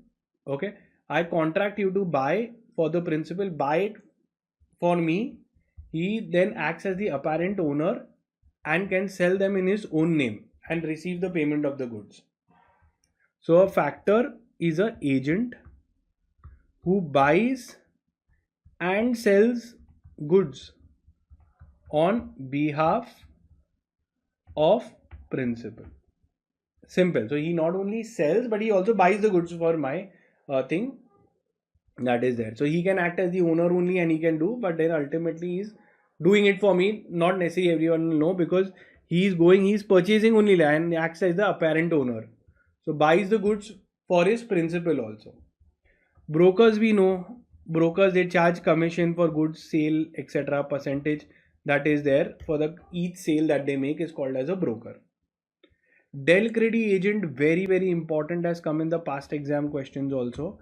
A Del Credi agent is a agency clubbed with guarantee. So they obviously are agents, they go and they sell, but they also give a guarantee to whom they will sell. If they don't honor it, they will he will pay from his pocket. So he is also taking a guarantee that he will pay to genuine people, and if they default, if there are bad debts, he will bear the bad debts. For taking this risk of finding good people and selling it, he will get an extra commission called as Del Credi commission. Okay, so the owner is very very happy. This agent is not only doing the agency work, but the bad debts also he is bearing. So bad debts he will bear. So bad debts who are there will be borne by the Del Credi agent. So he charges an extra commission for taking this guarantee. This is called as Del Credi commission. Auctioners, we know that when the goods are sold in auction, you sell it to the highest bidder. He has no authority to warrant his principal's title to the goods. So he is not the owner of the goods. He is like an agent for the seller. Simple. Partners, we know in partnership, every partner is a principal and agent of each other. Bankers. Now bankers, they are in the position of debtor and creditors. Okay. A banker is an agent of the customer when he buys or sells the securities, collects the checks, dividends, etc. So a bank can act as agents for customers, okay, to collect payments on checks, etc. So someone has deposited a check, they will collect and give me, that is also fine. Duties of the agent. Now what is the duty of the agent? This is just overview you can do. That he must act within the scope. He must in absence of express instruction, he must follow the prevailing custom that is there. Yeah, he must do the work with reasonable due and diligence. So very simple. I don't think they can ask you question. Must not disclose the material information. etc. You must not make any secret profits, must uh, maintain true accounts, etc. Rights of the agent, very very simple, nothing. Agent is there, I don't pay him the money, what all is there? So his main right is to receive commission. Okay, receive his commission or remuneration. Okay, if the principal is not paying the goods, he can stop the goods and take lien on the goods, etc. So these are some of his rights that he has, because if you don't pay him the money, obviously he can do a lien on the goods. He'll tell the principal that I'll not give you the goods back, you first give me my money. So this all is fine. Termination, how do you terminate by express, by performance completed, the transaction got completed by an agreement, time period was over, death, insanity, insolvency, okay, dissolution, destruction of the subject matter, renunciation of his authority by the agent. Okay, the agent himself renunciated, gave up his right, I don't want to work with you anymore. Revocation, I cancel, you cancel, principal cancels. E-contracts, what are e-contracts? Where the offer and acceptance are done through electronic means. For this we will see the Information Technology Act 2000 has to be followed. Okay, and necessary ingredients of electronic contracts offer same like everything which is there, everything will be same like a normal contract, only thing that the offer and acceptance is made through digital means. That is it, we've completed the entire chapter. That's it, thank you guys, bye. Hi, so we'll be starting with the chapter called as Law of Torts. So this is a law relating to torts. Now torts, what do we mean by the term torts? Let's understand. Okay, so tort simply means a civil wrong. What is a civil wrong, etc.? Let me explain to you. So first of all, we know that wrongs in India are classified into two categories. Wrong could either be a criminal wrong, or it could be a civil wrong, Clear? Criminal wrong are basically very serious kind of wrongs. So these are serious and grave. Whereas civil wrong are less serious, okay, and less grave. For example, if I say criminal wrongs are example of your murder, okay, you have rape, you have kidnapping, etc., robbery, okay, all these things are coming under criminal wrong. Whereas less serious wrongs, for example, your trespass. If someone has innocently landed up in someone's land, it is called as trespass. Or even one example of this is defamation, or very mild kind of a defamation is there, where someone talks bad about your character, etc. Now these are all less serious wrongs, so they are called as civil wrongs. Okay, now even defamation can be criminal also, where depending on the party whether they want to file a criminal case against the person or the civil case. Now another example of civil wrongs could be your property matters. Property cases are the most common matters which are there. Civil wrong could also mean your particular consumer cases. Okay, they all come under civil wrong. Okay, another thing, if you go to see your anything which is not criminal, in your husband and wife, they are there, they want to get separated, divorce matters, etc., could come under civil wrongs also. Now can you tell me what are criminal wrongs called in one word? So criminal wrongs are called as crimes. Okay, similarly for civil wrong, what do you call it? Like how we have criminal wrong is a crime, for civil wrong, what do you call it? It is called as a tort. Concept clear? So what is a tort? A tort is a civil wrong.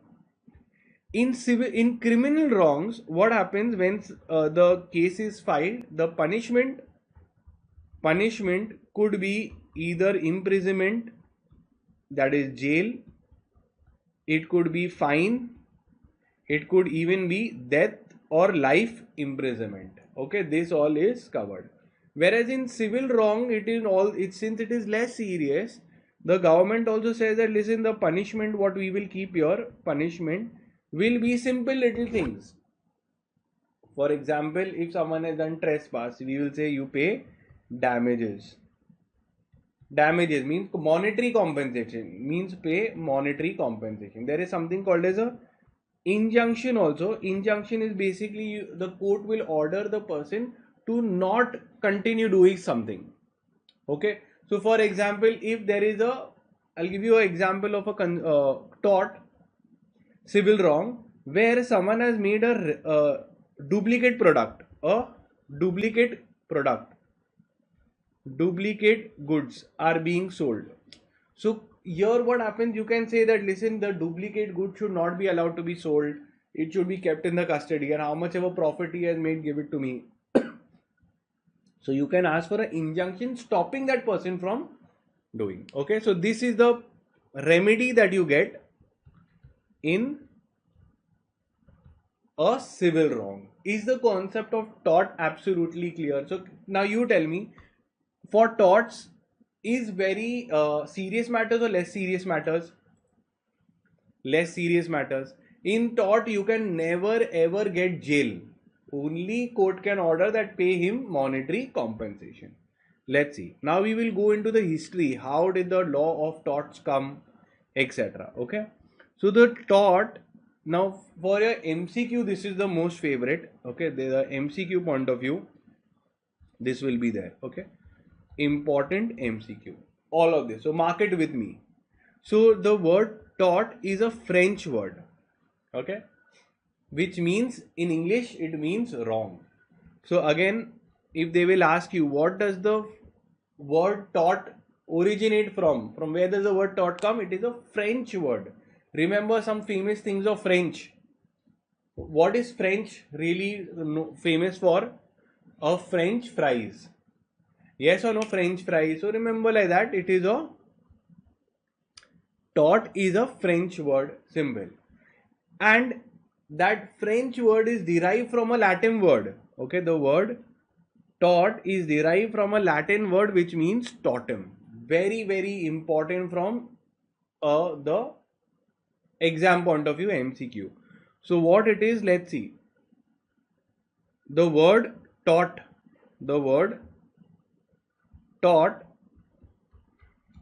what does it mean? It is a French word, and it is derived from totem, which is actually a Latin word. Okay, which in English it means a wrong. In English language it means a simple civil wrong. Clear till here what I have explained to you. Now, have you understood the difference between a criminal wrong and a civil wrong? A tort is a civil wrong. Clear to you till here? Yes. Now, further I will tell you what all is important. Section 2M of the Limitation Act says that tort is a civil wrong. We've already done, and they say which should not be exclusively a breach of contract or a breach of trust. So a breach of contract will be treated under the Contract Act, so therefore it will not be a tort. Now understand what they are saying. If there is a breach of contract, Law of Torts will apply or Indian Contract Act will apply. There is an Indian Contract Act specifically made that will apply. In that also we say that you have to give damages only. But if it is completely, exclusively, means if it is exclusively a breach of contract, then please go under Contract Act. Tort is a civil wrong. Okay. So it does not cover pure breach of contract cases, because for breach of contract you will go under Indian Contract Act. Simple. Okay. And Salmon defines a civil wrong, that is a tort, in which remedy, what remedy do you get? I have told you all. compensation, right? You get damages. Damages means you get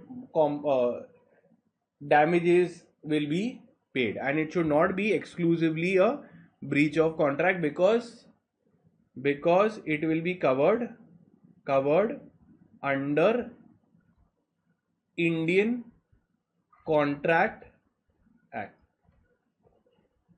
So if it is something purely 100% breach of contract, then it is not a tort, it is a breach of contract, and Contract Act will handle.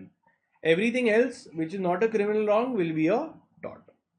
Again, now describes an infringement as a right of rem of a private right.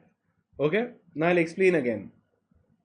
Further, in the description, when you go to see a criminal wrong, now little bit this I will tell you, little bit legal language I will tell you, but it's very interesting to know that a criminal wrong is a violation of a right in rem. Okay, and this is considered as a violation of a right in personam. Sir, what does this mean? So when you do a crime, it is considered as a right in rem, right against the world, against society, against the world, against the specific person. Let's understand what it means, okay? Now,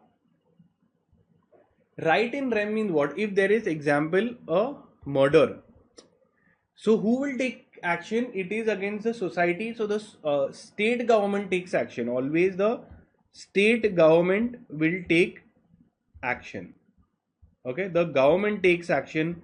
For example, if there is a terrorist, he has killed someone, so now obviously it becomes a wrong against the full, not only that person but the full society, because this full society will be in fear now.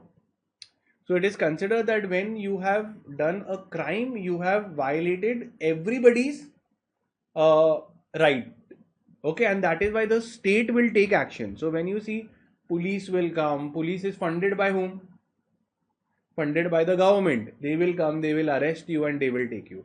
But if let's say someone has trespass, the country will not take action for you, government will not take action, since it is a right against that person only has to hire a lawyer and file a case. Concept clear? If I have defamed you, I have made some false statement against you, why will police take action? You only have to go and take action. That is right in personam. Clear till here? So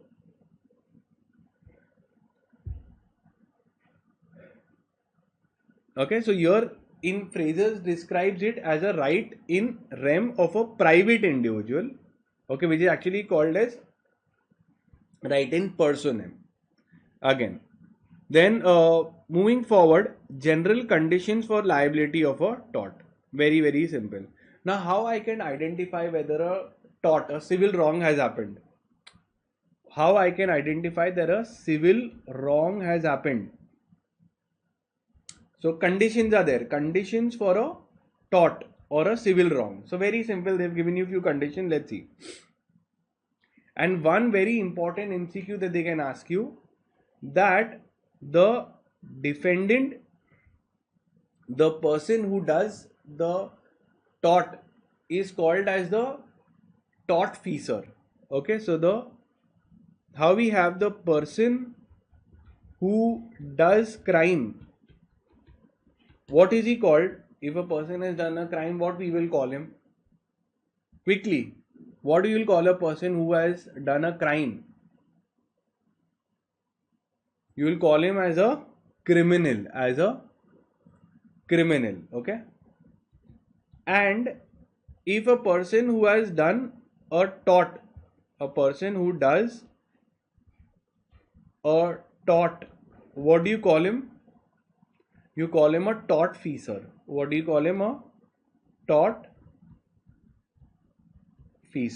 Okay, a tortfeasor is a person who has done a tort, means he is the accused, he is the culprit who has done the wrong. Simple. Now, for tort to happen, there are three conditions that is important. Three conditions for a tort. Okay, so let's see. To constitute a tort, okay, to constitute a tort, three things are required. First, a wrongful act. Then someone must have done a wrong. Second, that wrong must have caused the legal damage to the other. So it must have caused a loss to the other person. And third, when there is a loss, obviously law says that if there is a wrong that will happen, damage it will happen, that for every damage the court has a remedy. The remedy could be compensation. So what are the three important constituents of a tort? For a tort, what needs to happen? First, you require a wrongful act. Someone has to do a wrong. It should cause a damage to someone, and if it is caused damage, the courts will give you remedy. Okay, great. So there is a wrongful act. Okay, there is a wrongful act where you have violated someone's rights, etc. Okay, you violated someone's reputation, etc. Okay, now legal damages. Now pay attention for the legal damages, that what they have said, that there has to be a legal damage. Now for legal damage, there are two maxims, legal maxims that are there. One is damnem sine injuria, damnem sine injuria, and injuria sine damnem. Clear till here? These are two important case laws, or two important maxims which we will see. So for legal damage, there are two things we will see. Okay, so first one is your damnem sine injuria, and for this there is a case law which is called as Gloucester Grammar School case. So you can mark this as important. Gloucester Grammar School case for damnem sine injuria. Let's understand what it means. Okay, we'll understand what it means in simple words. So first, damage means there is a legal damage. Okay, there is a legal damage without a injury. There is a without a injury. Okay, now again, there is a damage without a legal injury. Write this how I am writing. Okay, so then only you will understand. Legal injury. Now damage means a loss. Damage means loss. Sine always means without. Without. And injuria means legal injury. What it means? Legal injury. Clear till here? Legal injury. So imagine you have a loss, so you will be very, very sad. But without a legal injury means in eyes of law, there is no injury, without injury. So how this can happen? I'll give the example is the perfect to understand this particular maxim. Example, the Gloucester Grammar School case. Okay, Gloucester Grammar School case. Now, what it was held, let's understand. That in this, there was one school, and all the faculties and the teachers went and left the school and started a competing school in the side. So what happens is, so they started a competing school. Now because all the teachers left and started a competing school, they got a loss, they got a damage. So their profits went down. So they had a loss. Now this school, Gloucester Grammar School case, they filed a case. The Gloucester Grammar School, they filed a case that listen, this competing school is causing loss to us. So please provide us remedy. So court said that listen, I agree you have a loss, but they have a right to start a competing school. It is a right to So all the teachers can go ahead and start their own school. It is their complete right. So in the eyes of law, this is without a legal injury. So law is saying that you did not get any legal injury. No doubt you got a real loss. But law doesn't protect you because they have not done anything violation of law.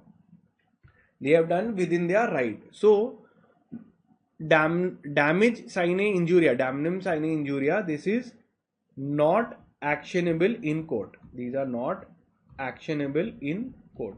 Means court will not protect you. Why? Because your legal right was not violated. It was without a legal injury.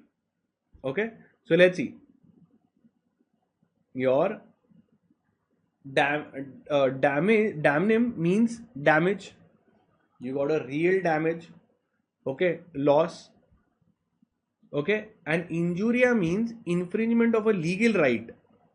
So you got the maxim means that a man has suffered a damage, you've suffered a damage, but it is not actionable in court because the damage is not an interest protected by the law of tort. So very simple, when I open a shop next to you, can you file a case on me because your profits went down? Answer is no.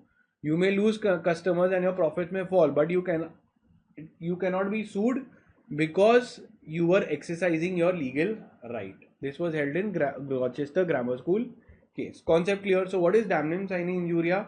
You got a damage without legal injury. So damage you got, but your legal rights were not violated, so therefore it is not actionable. So this is not actionable in court. Means court will not take any action and give you any remedy because your legal right was not violated. Simple. Now let's see the reverse. What is the reverse? The reverse is injuria sine damnum. Now what does injuria sine damnum mean? That there is a legal injury, but it is without damage. Means in reality there is no loss to you, but your legal right is violated. For this there is a case law which was there, which is called as Ashby versus Wright. What is the name of the case law? Case law is your Ashby versus White. Okay, this is called as refusal to vote case. It is called as the refusal to vote case. Now understand what happened here. The election officer did not allow that person to vote. It turned out that that person's party only won. So he filed a case in court saying that, listen, this guy stopped me illegally to vote. But the officer said that as it is your party has won, there is no real loss to you. There is no real loss to you. Because your only party won. So court said no. Even if there is no loss to them, but their legal injury was there. So legal injury was there means in eyes of law, the right to vote was, their right of voting was violated. So therefore it is actionable in court. It is actionable in court and remedy can be given. Clear? So in this thing it is called as Ashby versus White. This election case which they are telling you, okay, it is called as Ashby. You can write it Ashby versus White. What happened here is the person was not allowed to vote. Ultimately their party only won. So still compensation was given to them. Why? Because their right of voting was violated. Okay. And third, if you can prove that there was a legal damage, legal injury to you, okay, then if there is a legal injury, then legal remedy will also be given. Okay. And there is a saying that if there is a damage, then remedy will also come. So if a wrongful loss has caused a legal injury to you, we will give you remedy also. Now we come to mens rea. Now what are we doing?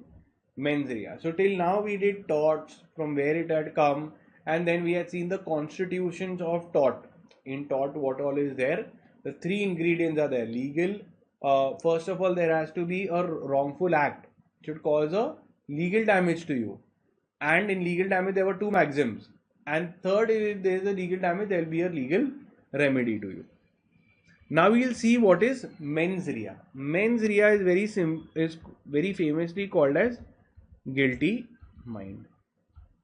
Okay, guilty mind.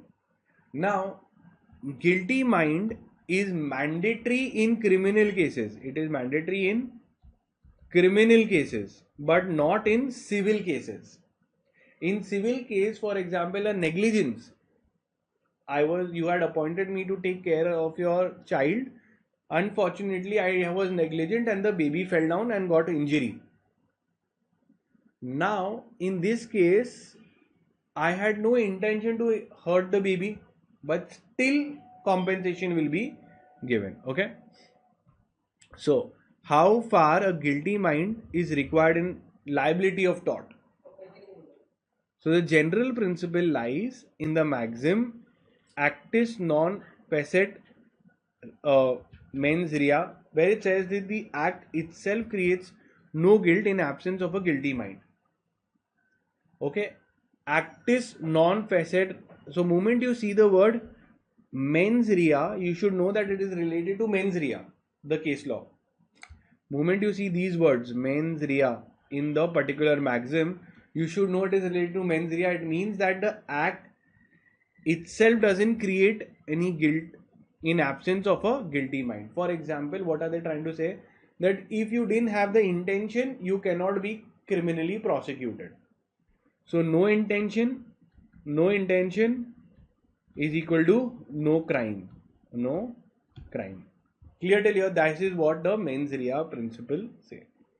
However, it does not mean for the law of tort, act must be done with an evil motive, but it simply means that the mind must concur in the act. So, difference between tort and crime. Okay.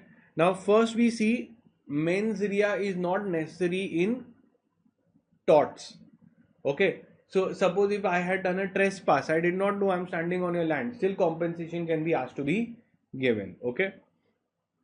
So, depending on the case to case basis, the judges will decide whether to pass compensation or no. But in criminal law, it is absolutely mandatory to prove that this person had the intention. Difference between tort and crime. We have already done multiple times difference between tort. This is a civil wrong. And this is a criminal wrong. When you do a criminal wrong, it affects the full public. And you can be convicted. Convicted means you can be put in jail. In torts, what happens? You only get compensation. And it is a private wrong of a individual. Understood? So I told you that tort is a private wrong. Crime is a public wrong. Let's see. Tort and breach of contract. See, very simple. If something is exclusively a breach of contract, something is purely a breach of contract, then the Indian Contract Act will apply. The terms of that contract will apply. The law of torts will not apply. For everything else which is not a criminal law, not a breach of contract, will automatically become a tort. So tort is basically, another example if I give you, in breach of contract, parties decide the rights and duties of each other, right? In a contract, what happens? I will say that, listen, you have to give me the goods by this date. It should be of this quality, etc. And if you don't give, then it's not a tort. Because why? The parties had fixed the liabilities. In tort, what happens? Trespass, defamation, maybe threatening someone. All of that is a fixed by law that you cannot do all of this. For this there is damage, and this is according to the Contract Act. Damages will be given, and your damages will be given according to the behavior of the court. So very simple. In tort, the duties fixed by law. In breach of contract, it is fixed by parties. Even the compensation, how much it will be given, we'll have to look into the Contract Act. Simple. Now there are three important kinds of liability that is there in torts, extremely important. Okay, so first you can mark it as important from exam point of view also. Expect one to come: strict or absolute liability, vicarious liability, and vicarious liability of the state. So I'll break it down. This is how it should be. First is liability could be of three kinds. One is your vicarious liability. Vicarious liability. Okay. A vicarious liability, the case law that is there is Ryland versus Fletcher. Okay. Second is your absolute liability. Absolute liability. Okay, sorry.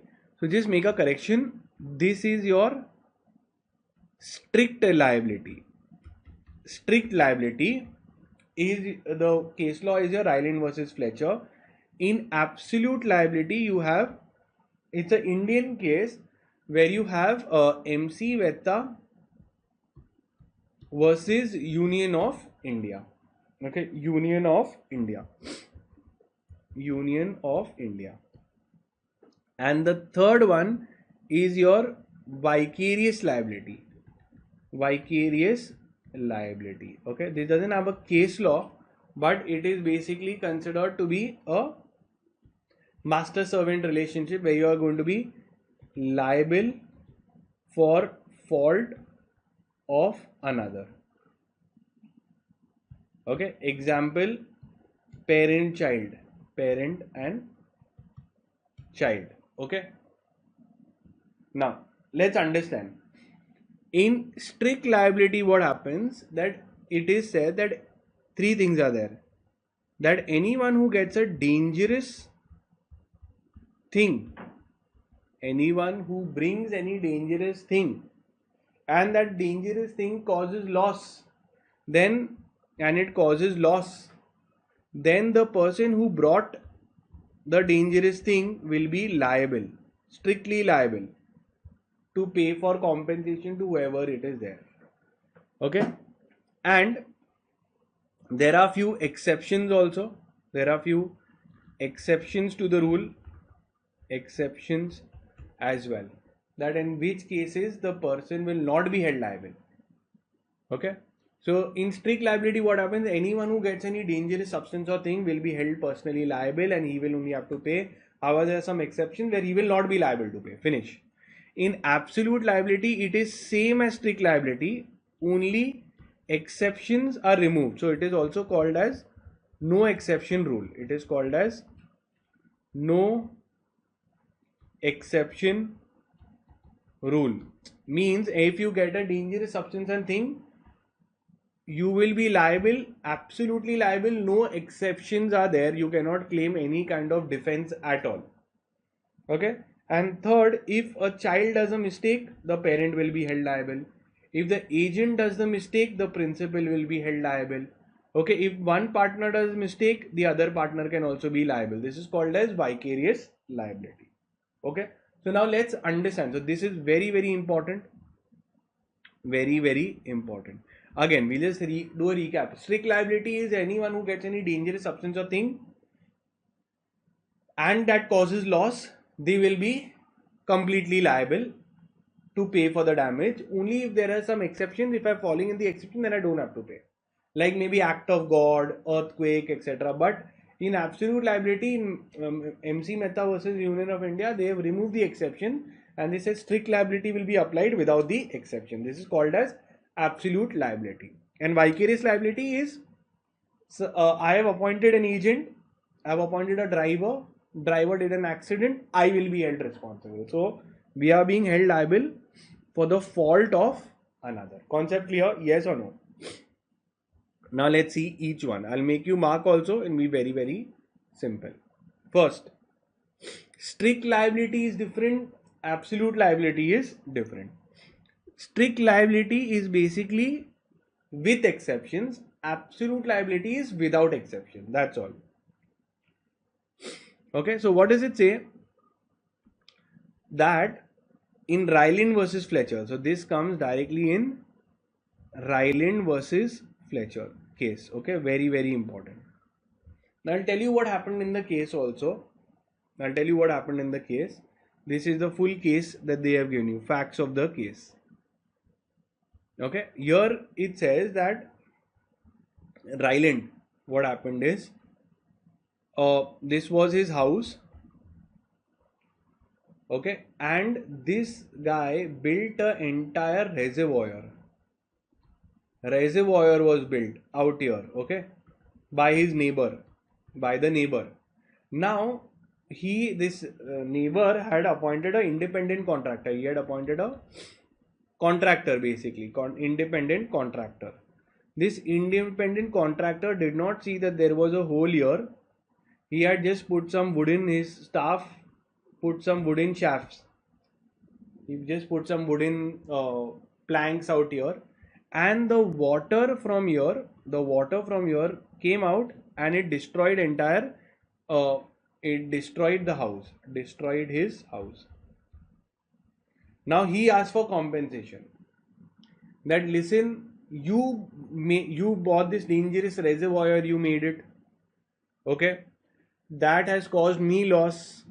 Now you pay for the damages. So court held that yes, making this kind of a reservoir is not common. It is not obvious. It's unusual. You made such a dangerous thing. Now whatever loss it is there, you have to pay. So this was held in that. Okay. So the mill owner appointed independent contractors who to make a reservoir. Then they filled it up with wooden shafts. Okay, at the site they filled it with dirt, etc., but did not close it properly, and then he did not block them. So when the water was filled, the reservoir burst and the wooden shaft destroyed the plaintiff's coal mines. Okay, so then it was held that anyone who brings, collects, keeps any dangerous thing and it escapes, he brings it at his own risk, and it is his duty to pay for all the damages that it is there. Clear till here? Now this same rule of Ryland versus Fletcher was repeated in Lead versus Leon. Okay, same thing in Lead versus Leon, same thing it is there. They have applied the rule of Ryland versus Fletcher, that they have said that if there is any dangerous substance, it is escaping, and it is non-natural use of land. Non-natural means it is unusual. So some kind of an unusual thing that you have done, then you have to pay for the damages. Simple. Now I told you there are few exceptions, that if you fall in the exceptions, so no matter you brought a dangerous substance, it escapes, it was not a common thing that to do, and firecrackers, I store it in my house, and then later if there is any kind of injury to anyone, I will be held responsible. However, there are certain defenses that can be taken and you will not have liability. So these are called as the exceptions to the rule, where if I say that it was a natural use of land, everybody does it, consent, the other side gave me consent, it was approved act of third party, some third person came and did mischief, then I will not be held liable. Statutory authority, there was a order of the court, or the government has done, or some officer under the direction of government is doing, and then a reservoir built by the government, you will be protected. Act of God is basically if there is anything like a earthquake, tsunami, then I will not be held responsible. Okay, and if the escape was due to the other side's own fault, if the plaintiff's own default is there, so there are 6 points. Okay, first is there is a natural use of land. Natural use means I was doing something which is very usual and common, which everybody does. Second, I had taken the consent of the plaintiff to build a reservoir or to do the dangerous thing. Third party was involved. Statutory authority means what? That if a gas pipe is being built by the government and it escapes, this rule will not apply. Then act of God. Okay, act of God is there, that anything which is like you do, beyond human control, it is called as act of God. So GST CN. Okay, so just remember uh, GST CN. Simple, done. So act of God, it was a act of third party. S is for uh, statutory authority, C is for consent, and N is for natural use of land. So GST CN you remember and you're sorted. Concept clear? So if these I can prove, then my liability will not be there. That he gave consent, act of God, act of third party, etc. So then I will not be held liable. That's it. Okay. Now this came in. Now I'm talking of MC Mehta versus Union of India. MC Mehta versus Union of India.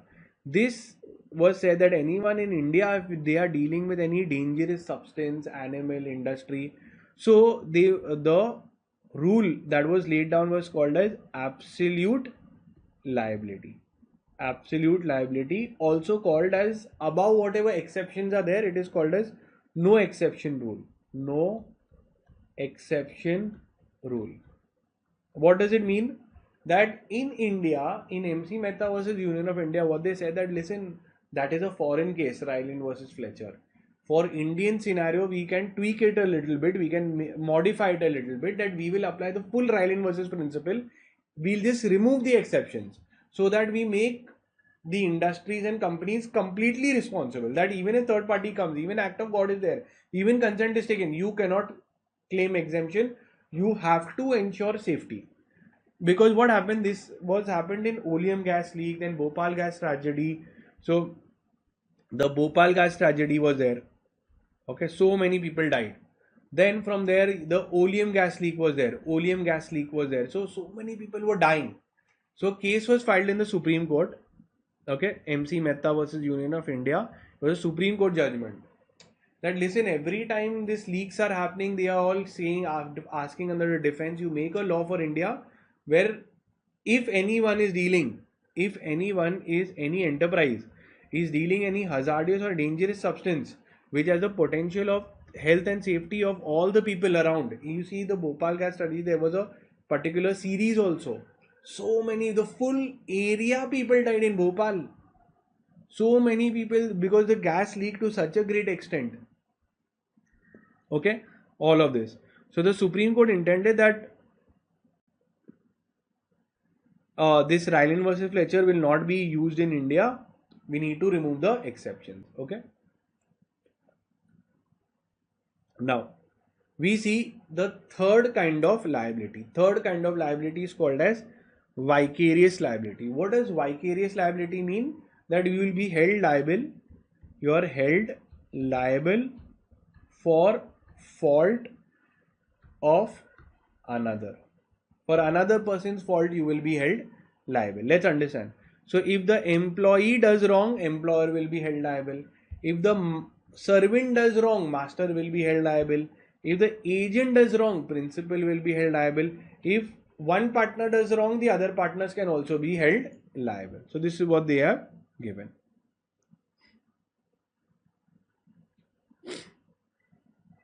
Okay. Then comes vicarious liability of the state. Now, what happened is in India there was thing going on that see in England nobody, the crown could not be sued in torts. So obviously we know that the king and queen is there in London. They could not be sued only for any tort that has been done by the government. Okay, so for example, if there is a public transport and there is a state run bus, it has committed an accident, the crown will not be held liable. But in India it is very different. In India, the position for wrongs done by the state, I'll explain. So it's divided like this. Understand this, your concept will be done. So what we are seeing, the vicarious liability of the state of the state. What does it say? You have to look whether it is a sovereign function, it is a sovereign function, or it is a non-sovereign function. Non-sovereign function. Okay. So if the government, when I say state means the government, if the government is doing a sovereign function, okay, supreme function which only the government does, example defense of India, example defense of India, and let's say there is a terrorist attack, can you file the case on the government that listen there is a terrorist attack? Answer is no. So sovereign function, state not held liable, not held liable. Another example, if you go to see, sovereign function is judiciary, the court system. Now you will file a case that the court passed a wrong judgment, and when it went in the higher court it got reversed, so lower court passed a wrong judgment. Can you ask for compensation? Answer is no. They are giving a sovereign function. Sovereign means supreme function which nobody else in India can do. Okay, just this judiciary, defense, etc. When you see non-sovereign function, now what is a non-sovereign function? Where government competes with private sector, competes with private businesses, okay. For example, if the government is giving they are appointing a driver, okay, and the driver causes an accident, the government is giving some kind of service, okay, and the driver causes any mistake, the state government will have to pay.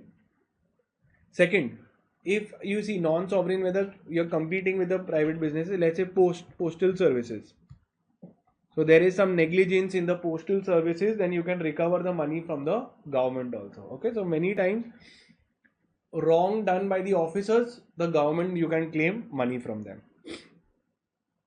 Okay, so very simple, they have divided it that whether it is a sovereign function or a non-sovereign function, that has to be identified. If it is a sovereign function, it will claim immunity. It will claim immunity. Immunity means they will say that we are not liable from anything. Okay, for all the other commercial things, you can file a case and recover money. Clear? Done. Now, the whole idea of vicarious liability. Now, generally they are saying vicarious liability is dependent on respondent superior principle. So there is a legal maxim, mark it important from MCQ point of view, that why should the person be held liable? So when the servant does wrong, why you should hold the master liable? Can you tell me? Why should the master be held liable? Because first of all, the servant was appointed by the master. The servant was doing work of the master. The servant will not have that much financial capacity as the master. So it is said, let the principal be held liable. Respondent superior means what? Let the principal be responsible.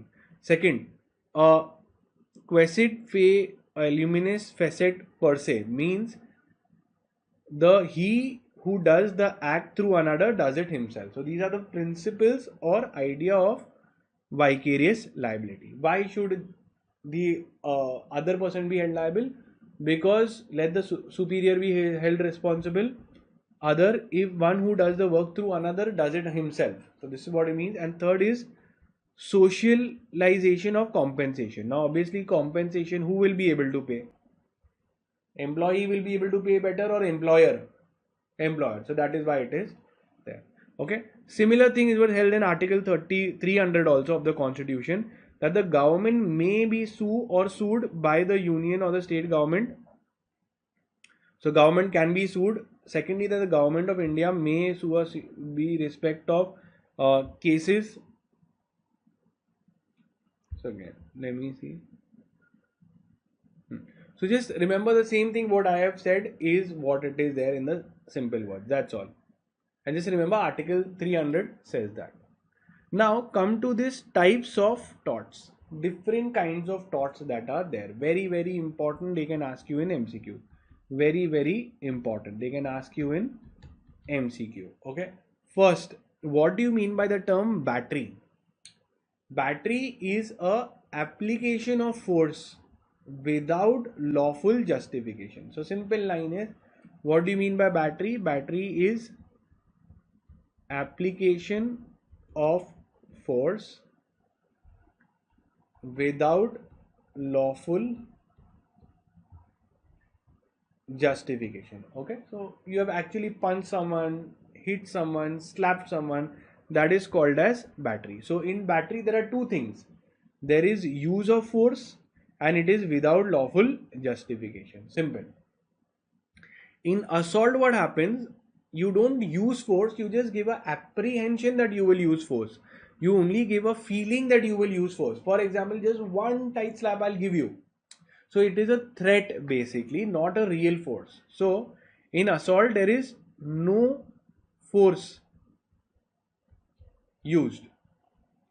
It is only a belief, feeling, apprehension that force will be used. Force will be used. For example, I'll give you one tight slap. It's just a statement that I will commit battery. Okay. So assault is an act where the plaintiff immediately apprehend a contact with the person. So it's only an apprehension that we will hit you. Apprehension means the feeling that there will be a contact. Okay. So it creates a apprehension in the minds of the plaintiff that he is going to commit battery against him. So it is a feeling that I will create that I am going to punch you, hit you, etc. Okay. For example, they've given a beautiful example to point a loaded gun at the plaintiff. Is an example of assault. Did I kill you? No. Did I use force? No. I just pointed the gun on you. Bodily harm. Okay. Now, bodily harm is basically my words causes you harm. So my words, statements, it causes physical harm. Physical harm to you. For example, I see a blind man and I tell the blind man asks me that is any car coming? Is there any hole inside? I say no, it is not there, you move ahead. And when he goes ahead and he falls down, he gets injured. So my statement has caused a physical harm to him. So it is a statement that has caused a physical harm to the plaintiff. It is called as bodily harm by words. False imprisonment. Now false imprisonment means what? Imprisonment only government can do. Here a private person is falsely imprisoning someone. So when I say imprison means what? It is a total restraint. Total restraint that you have done, that you cannot go anywhere. Okay. And without lawful justification. So let's say it's a false means wrongly I have been imprisoned by a private person. For example, I see that someone has come, I locked him in the room. The moment you lock someone in the room, he can go ahead and file a case of false imprisonment on you. You all are playing around, you close someone and from any side he cannot go. So it's a total restraint from all the direction. So it's a fall creates a total restraint, okay, however without lawful justification. Okay, so within the four falls you have become confined. Now imagine you feel claustrophobic, someone is playing a prank also, you can go ahead and claim compensation. Next is called as malicious prosecution. What it is called? Malicious prosecution means what? Filing a fake case on someone. So when you file a fake case on someone, the innocent person can later, after winning the case,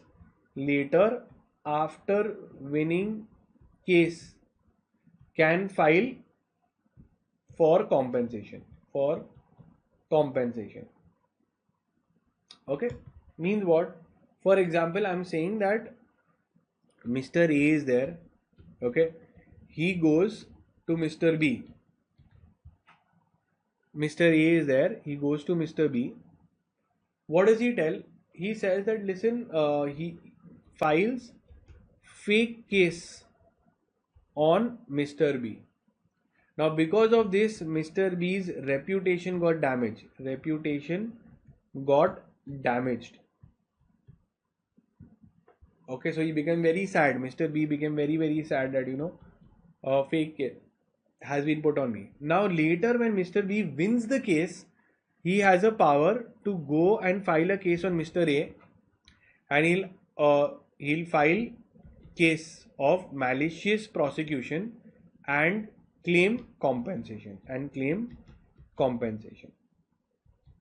Now, when he can claim compensation, first of all, in the previous case, if the person has won the case and it is proved that that case was completely fake. So let's see. So first of all, malicious prosecution is the second time where the innocent person is claiming compensation. So a malicious prosecution is instituting a judicial case, okay, against another. So you're filing a case against another who has maliciously, without reasonable cause, filed a case on you, and that case has terminated in favor of the other and has resulted in damage to his reputation, freedom, property, etc. He must have not got any clients, etc. People must have taken the business back from him, so he must be very sad. So what are the essential elements? There must be a prosecution. So this plaintiff is the innocent person. Now he is saying that there was a prosecution on me. It was without reasonable cause. It has been without any reasonable or probable cause. The defendant had acted maliciously. He had acted in an evil way. The plaintiff must have suffered damages, and the prosecution must have terminated in favor of the plaintiff. Then he can ask this case. Now, the next is called as nervous shock. So nervous shock is basically when you do pranks. When you do a prank, it is merely by words you can ultimately end up person getting a mental trauma. Okay, you wear a scary mask and scare someone, and then they get really scared and they get a heart attack or they end up in the hospital. So they got a sudden shock which was false. So then they can ask for nervous shock. See, it provides a relief when a person may get a physical injury, not by impact but merely by a nervous shock, okay, from what has been seen or heard. So I play a prank that your XYZ person is got an accident, you got a shock and you fell sick. You can ask for compensation. This is the most important of them all, that is called as defamation. So what is defamation? Mark it as super important. Defamation is very important. It is basically making a false statement that lowers a person in reputation in society, which lowers a person in reputation. So for example, if I say this person is a thief, so it is called as defamation. That person can say that first of all, it has an attack on my reputation. Okay, in politics, every person is pulling the other person down.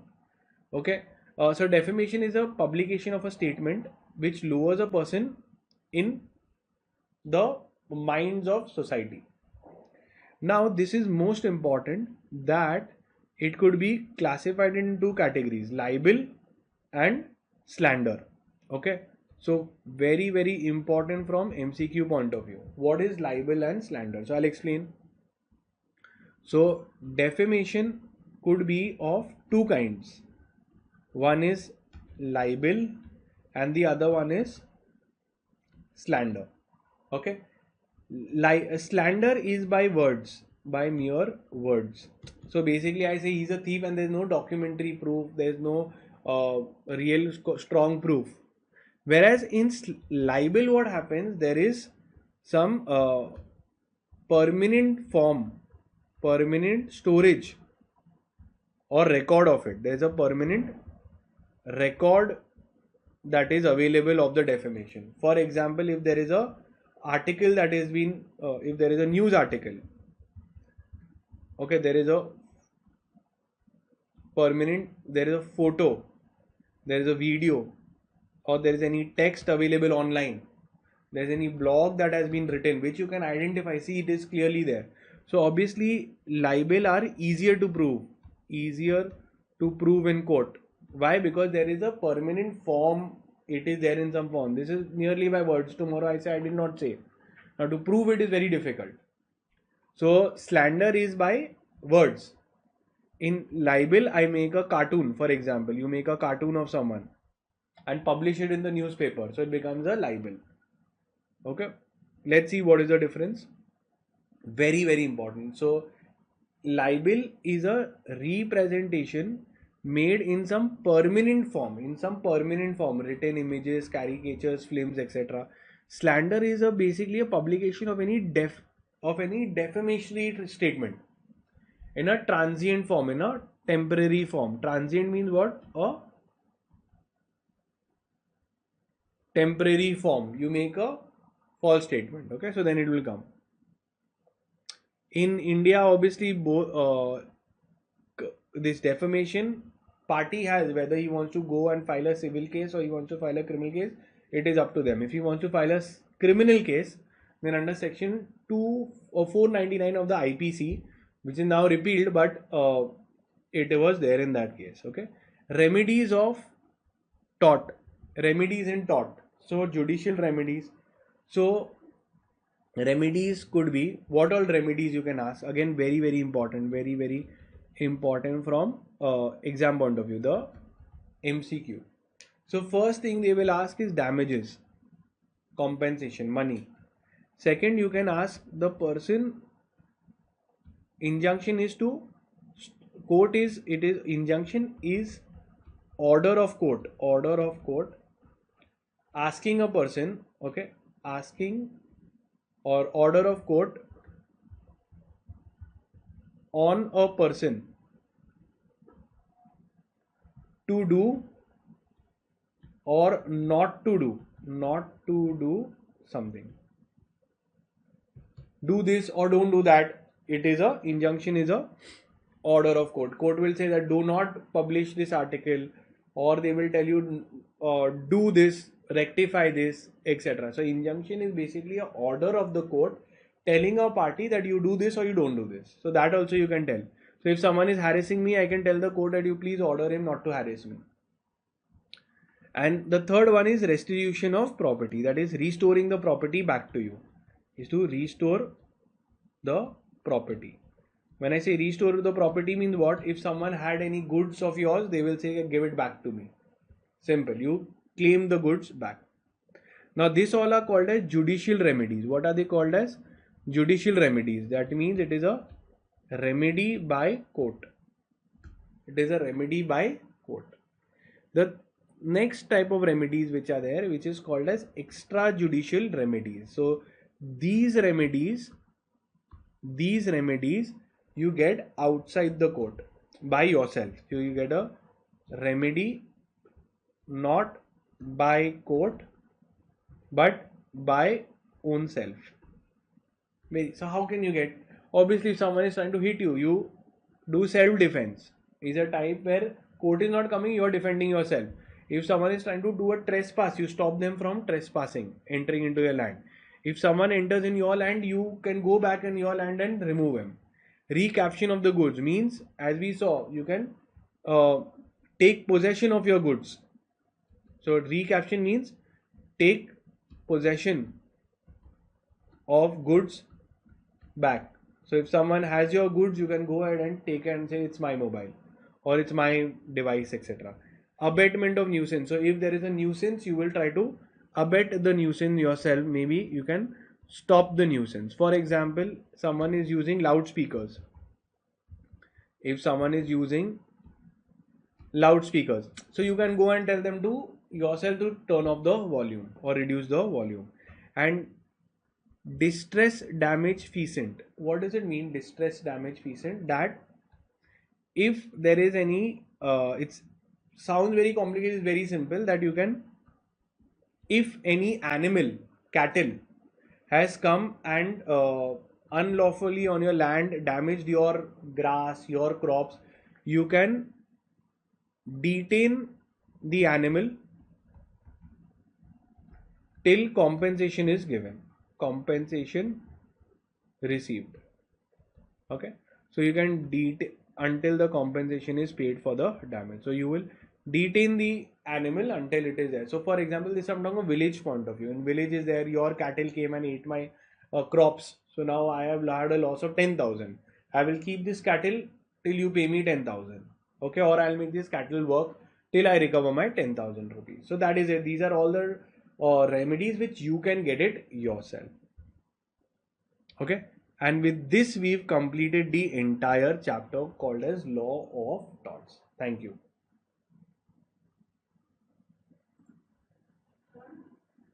Hi, so we'll be starting with lesson 3, which is your elements of company secretary legislation. Now what does it mean? It means that which are the laws, legislation means laws that are applicable to the company secretaries. So let's see. First, if you want to become a company secretary, okay, where have you done your registrations? Where will you get membership? Who is the governing body of company secretaries in India? The answer is it is ICSI, called as the Institute of Company Secretaries of India. Okay, so I have taught at the ICSI as well. I'm an empaneled faculty there. Okay, now what is the ICSI? ICSI is a statutory body created by an act of parliament. Means the parliament has made this body to specifically make professionals who will run companies, ensure that they have followed all the laws, etc. Okay, and we come under the Ministry of Corporate Affairs, MCA. So whenever we make any filings for the company, it is to the Ministry of Corporate Affairs, under the Ministry of Corporate Affairs. Now the laws that are applicable to company secretary is the Company Secretaries Act 1980. So for MCQ they can ask you that company secretaries are governed under which act? So they are governed under the Company Secretaries Act 1980. Now, what is the vision, mission and motto of the ICSI? Very, very important from MCQ point of view. Okay, it is important MCQs that can be asked. First is, what is the motto of ICSI? That we will speak the truth and abide by the law. So you will have to learn it. It's the motto that is there. It is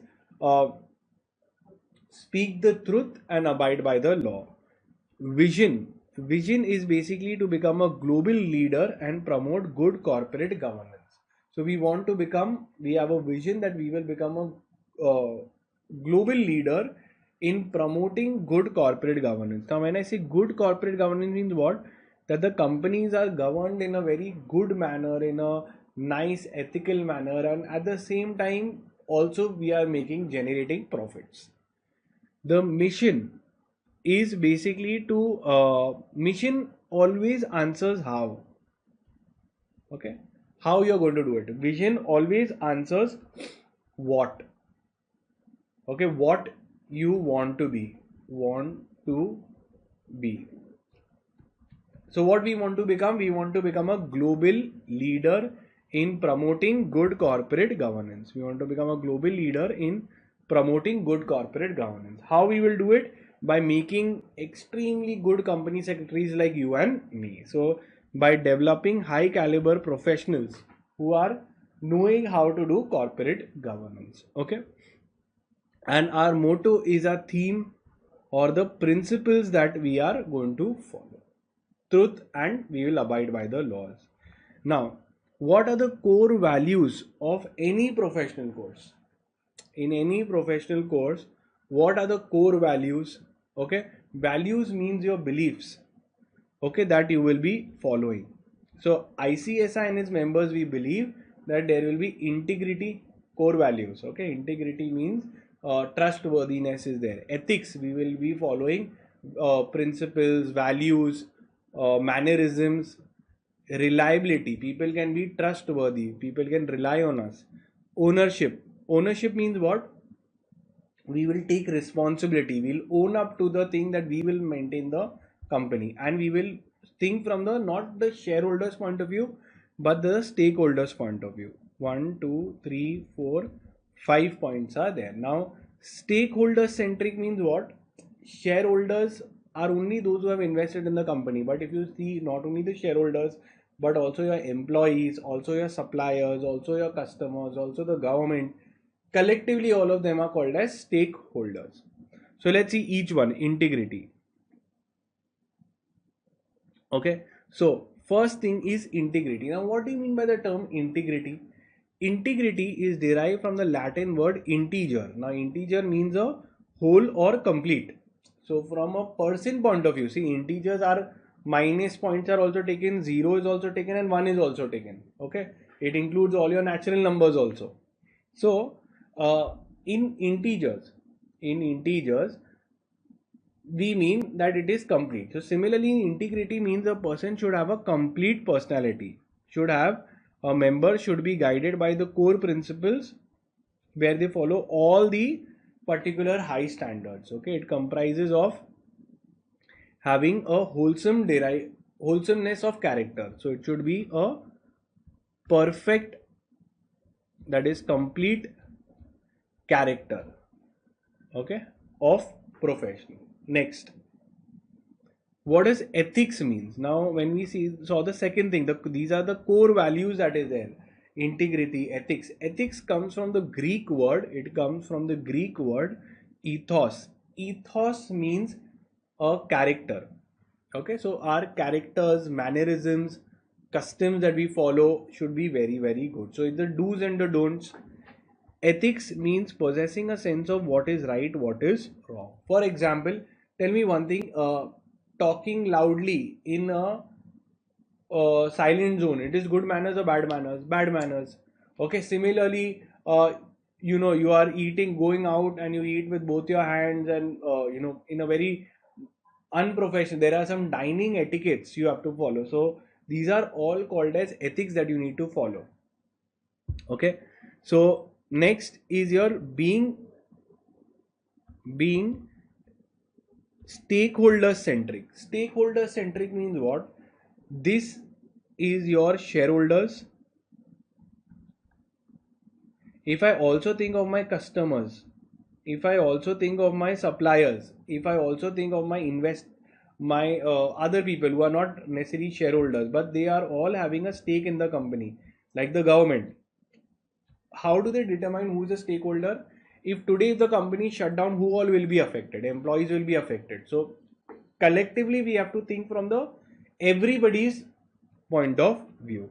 So as ICSI we will pledge that we will look, like environment is a perfect example, that we will look after every single stakeholder. Then the fourth one comes as they have got stakeholder centric, they have just elaborated. So the point, stakeholders are a wider term as compared to shareholders. So we have to ensure that we meet all the expectations of our stakeholders. Then come the fourth one is reliability. Now reliability means what? If the work or it a signing, company secretary has signed, means we know that there will be quality, people will be able to rely on the work. Okay, reliability of the core values will be there. Okay, so quality and predictability is one of the two things that we will be seeing. That listen, if a company secretary is authenticated, it means it will be with good quality and it is a predictable that the quality will be given. Okay, we shall continuously build on reliability as a core value to sum up the total quality service to the stakeholders. Fifth, ownership. Obviously when you sign, you take responsibility, accountability, that anything goes wrong we will be held responsible. Not only that, company secretaries are basically officers in default, that if anything goes wrong in the company secretary will be questioned, so they will be responsible. and we have to ensure that there is a trust and confidence of the stakeholders are maintained because they believe in us. So ownership is a very core value where we believe it will reduce risk, increase the efficiency, and contribute to the goodwill and brand image of the ICSI. Now, coming to company secretary in as per the particular act. Now, company secretary is defined under section 21C. C for company secretary. Okay, just remember that. Of the Companies Secretary Regulation 1980. Now, what do you mean by company secretary? Very simple definition has been given that anyone who is a member of ICSI is a company secretary. Fine. Okay. Now, company secretaries can be divided into those who are in practice and whole-time company secretary. See, once you have completed your CS, then you can become either a practicing company secretary or you can become a whole-time company secretary. So what do you want to become? Okay, do you want to work in one company? You are working in, you are employed in one company, and then you will cater to that company only. For example, a CS of Reliance Industries. So they are in whole time employment of that thing. So they are called as whole time employment. You are in whole time employment. But let's say if you are working in a firm, if you decide to start your own firm or work in a firm, then you're not working under one company, you are catering to multiple companies. So here you cater or serve multiple companies. So if any company wants, they can give you can give advisory services, incorporation services, any kind of opinion making, anything, any company you can do any kind of service for them. This you will get a certificate of practice. You get a COP, certificate of practice, you get called as COP. So it depends what you want to do, whether you want to be in whole time employment or you want to be a PCS. Okay. Now, company secretary is recognized as a KMP and rule section 203 rule 8 you have to remember, and when you have to appoint whenever the share capital is 10 crores or more, every company. So mark this as super important. Okay, super important. So again, company secretaries have been recognized as a key managerial person. That means they are a key important person in the company. This has been given under section 203 read with rule 8 and 8A. There are two rules that you have to remember, rule 8 and 8A. Okay. When is a company secretary required? Very, very important. When is a CS required to be appointed? Can you tell me? 5 crores, 10 crores. So the answer is, as per rule 8A, as I told you, rule 8A, company secretaries, every private, public, whichever company is there who has a paid up capital of 10 crores or more has to appoint a whole time company secretary. Nowadays, almost every company has 10 crores or more paid up capital, right? That is, that much amount has been paid up by the shareholders. So if you have 10 crores or more, not only private but public companies also who have 10 crores or more have to mandatorily appoint a CS. Okay. Now if you go to see role of a CS. So every listed company has to appoint and every other public company having 10 crores or more. So collectively, if you go to see, whether you're a private or a public, you have to mandatorily appoint a CS. In this KMP, they have told who all are KMPs. So key people is not only company secretaries, but even CFO, CEO, manager, managing director, they are all considered to be key managerial persons of the company. Simple.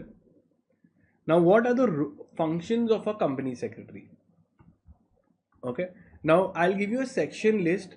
Please note it down. It can come in your exams. Okay. So, first is your section 203, 204 and 205. 203 talks about KMP, key managerial person, which we saw it has to be read with rule 8 and 8A. Rule 204 talks about secretarial audit. Secretarial audit, which only and only a company secretary can only do. The audit report, the secretarial audit report will be in form MR3. Okay, and it is read with rule number 9. Done. Okay, so this we have to remember. And the functions of CS are given in section 205. Let's see. So take a screenshot of this, very important. Okay, form MR3 is the secretarial audit report. Now, functions of a company secretary. So what is the role and the functions of a company secretary? So company secretary will prepare the board, will report to the board of directors. So CS is the only professional who attends board meetings, sits in every single board meeting. Second, they will ensure that the company complies with the secretarial standards, okay, and discharge duties as may be prescribed. And these duties has been prescribed. Very simple.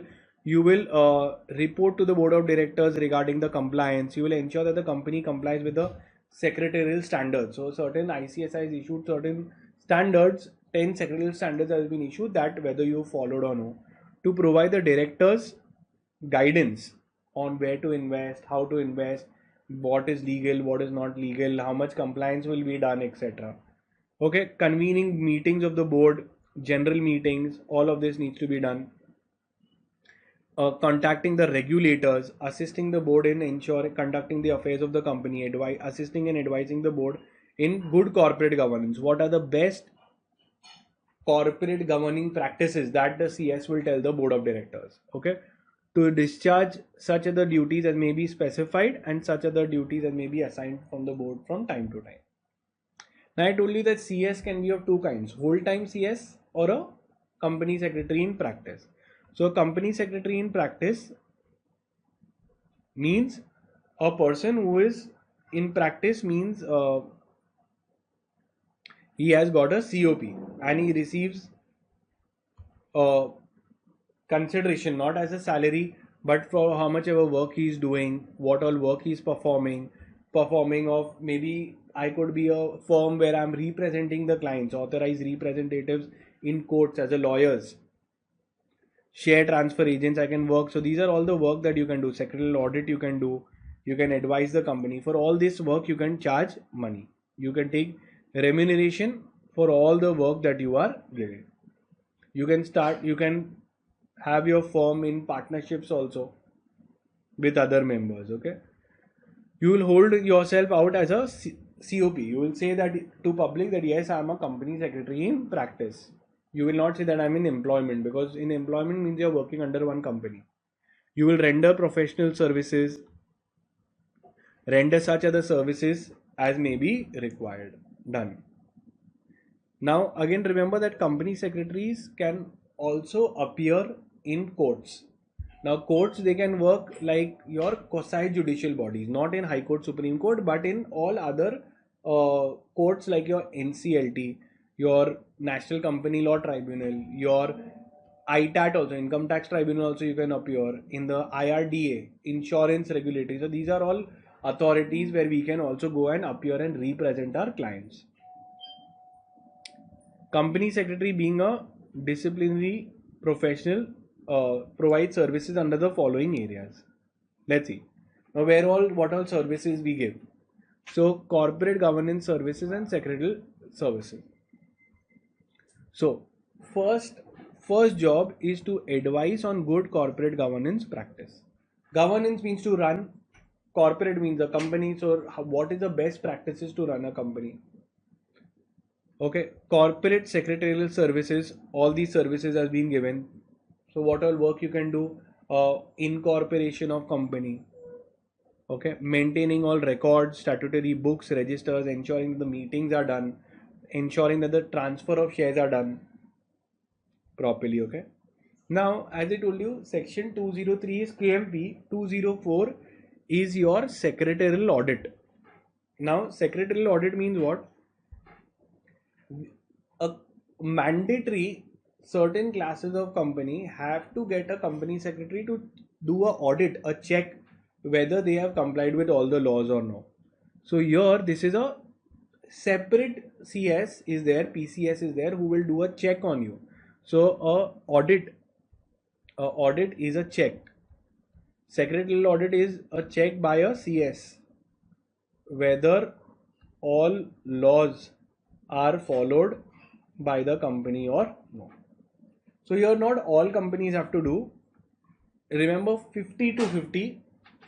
So every listed company has to do, very very important.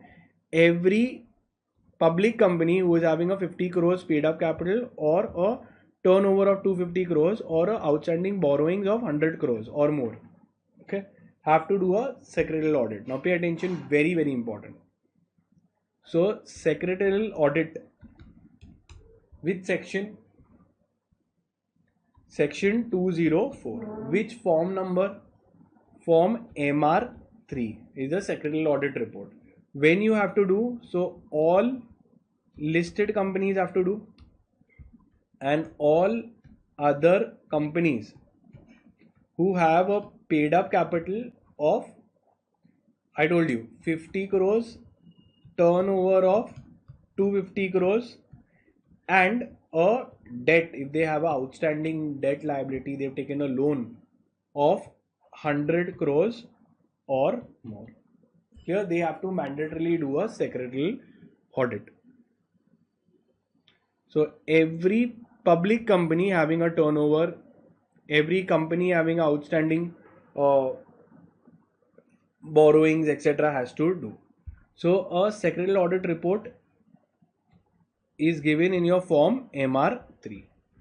I've told you. Okay. Now again you have to remember one more thing. Once you make the secretarial audit report, this will be attached to the board report.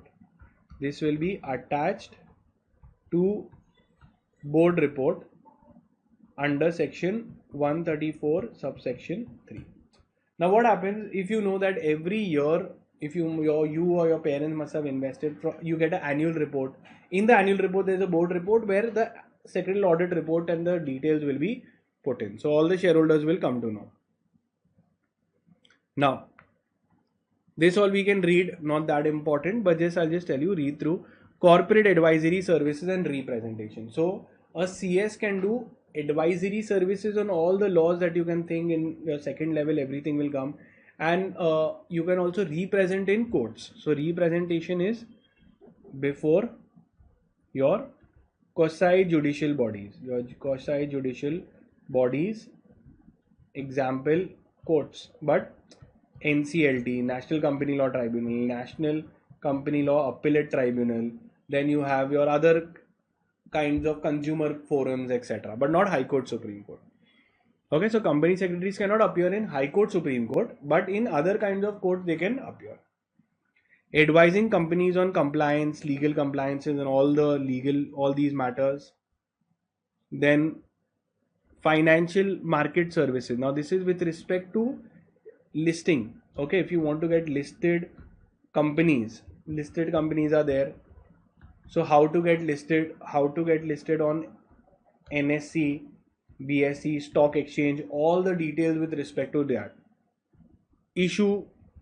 Public issue, how to raise money from public. Then takeover, if there is one company taking over another company, what laws are to be followed, we'll advise on that. Insider trading. Insider trading is basically that the insiders in the company, like the directors, should not take trade on basis of information that they have. Okay, and that is wrong because they have some undisclosed price sensitive information, undisclosed, not to public, and then they are deciding and taking profit. Like, I know the company has made a loss, so before disclosing to public, I sell it off. So that is all called as insiders making misuse of the information that they have. That all is not allowed. You have to prevent that. Securities compliances, so, and certification services. So as a company secretaries, we also do audit for your NSDL, CDSL. These are depositories that for online shares we do the auditing also.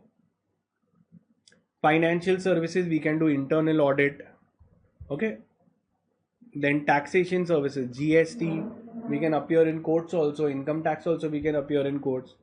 national trade. Now when it comes to nowadays the world is a global economy, so when there is a import or export of goods, so obviously the World Trade Organization has made certain rules. You have to follow that. You have to follow all the international conventions. In India we have the Customs Act also that has to be done, which regulates import export. Managerial services, strategic management, how the company can grow into the next level. Communication with the news media, public relations, ensuring that all the staff within employment laws, labor laws are followed. So you have your labor laws, employment laws, etc., that are followed. Then if you are online, nowadays every single company has a website. So to ensure that and transactions can be done through the website. So information technology laws, ensuring that there is no cyber threats to your company, ensuring that proper video conferencing is done if they are the board meeting is being done through online. So all this has been given. Clear? With this we've completed the entire chapter. Thank you. Hi, so we'll be starting with a lesson for the elements of company law. Now, company law, as you're becoming a company secretary, this becomes the most important chapter. It will be there not only in the first level, but in the second level, in the third level, and when you become a company secretary, this chapter and this Companies Act will follow you. So let's begin.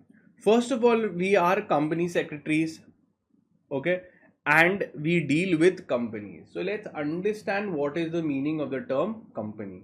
The word company originated, the meaning is from a Latin word. So they can ask you from the MCQ point of view that company is not an English word. Company is a Latin word which is divided in two parts, cum and panis. Cum panis means what? Come, earlier people used to have, it means come together, we'll have bread.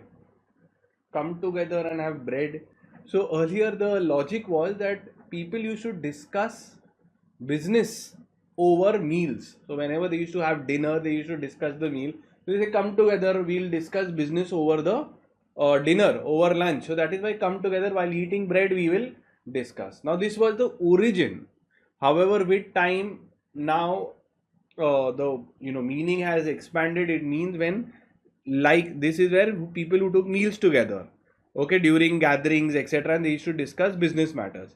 Now business has obviously expanded, and now it means that when like-minded people come together and plan to carry on a business, okay, it is called as company. Now this is the general definition.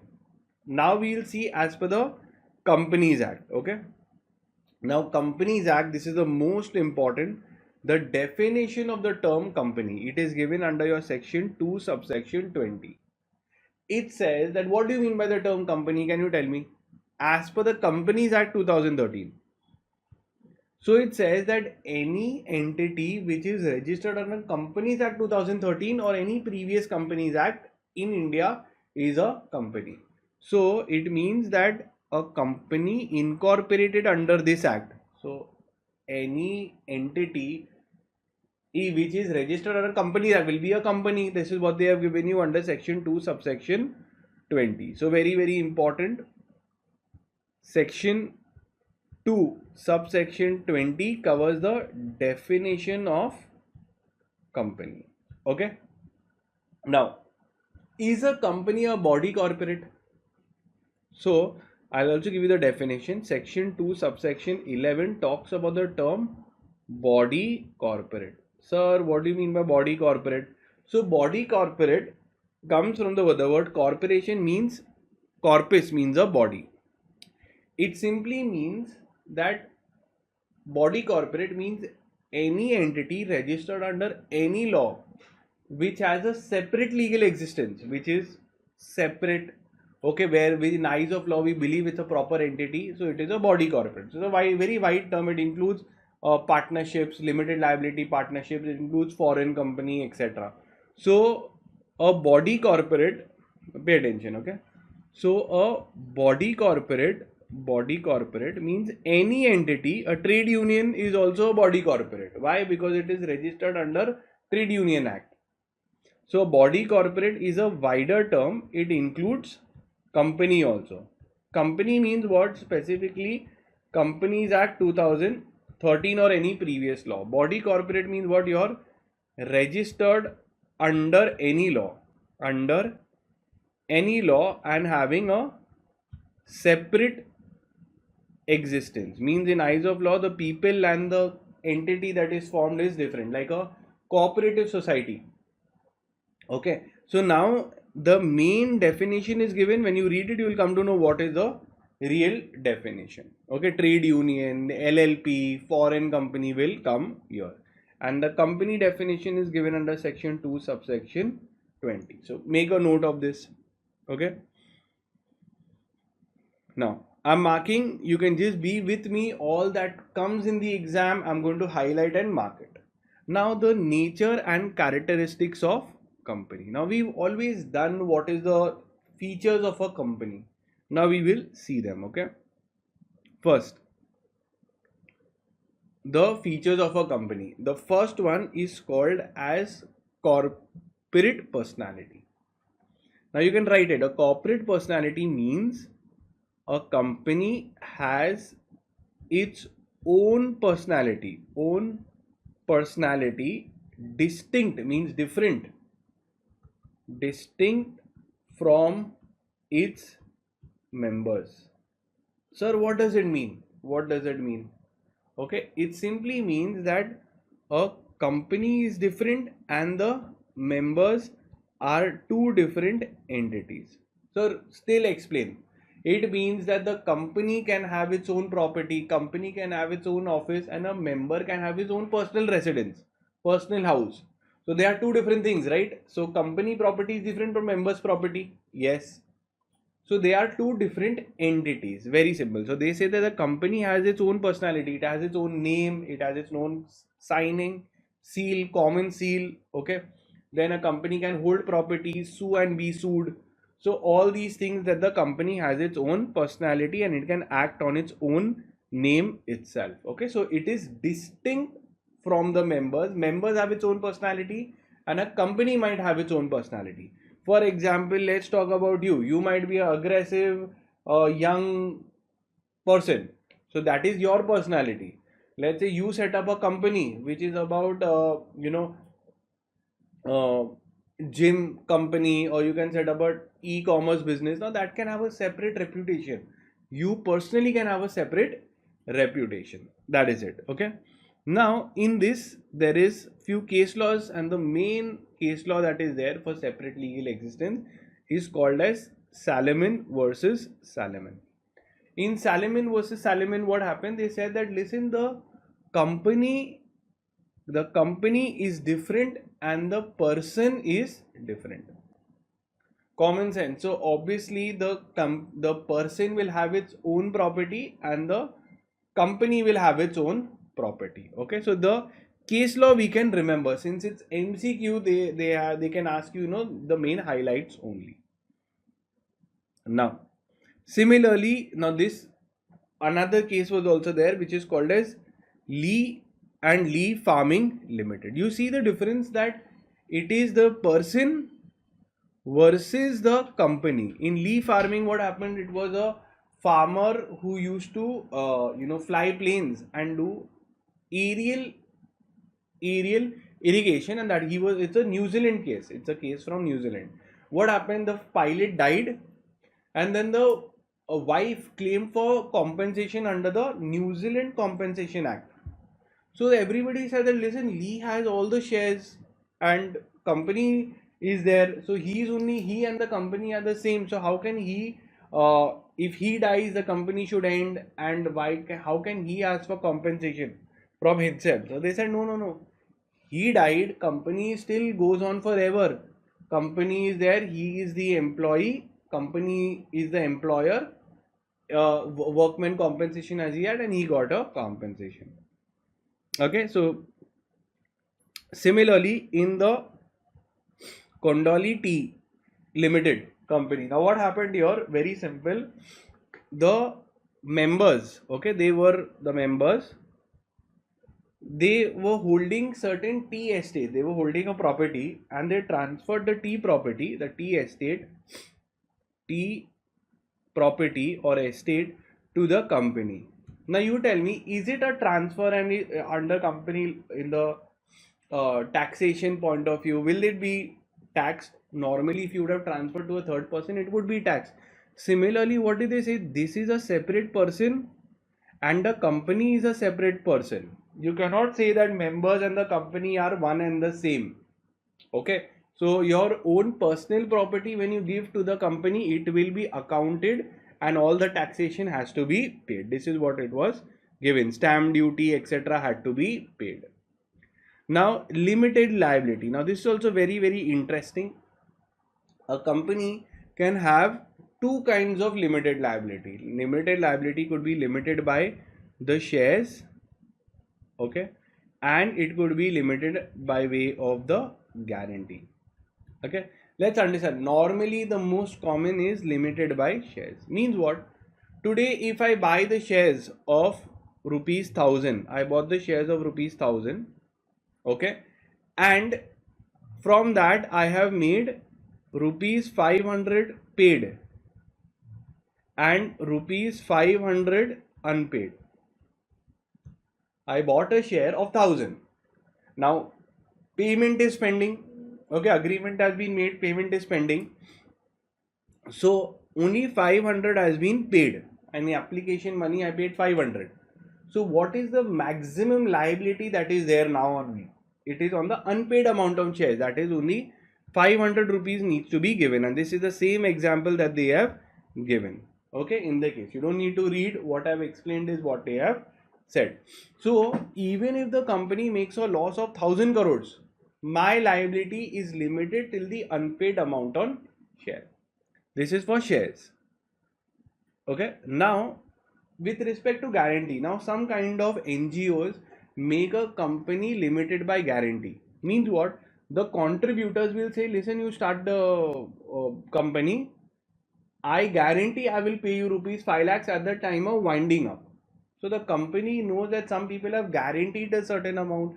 So imagine I am a shareholder, I have guaranteed 1 lakh rupees. So my liability will be limited till the 1 lakh rupees. Okay, till I have guaranteed. Okay, same points have been given here.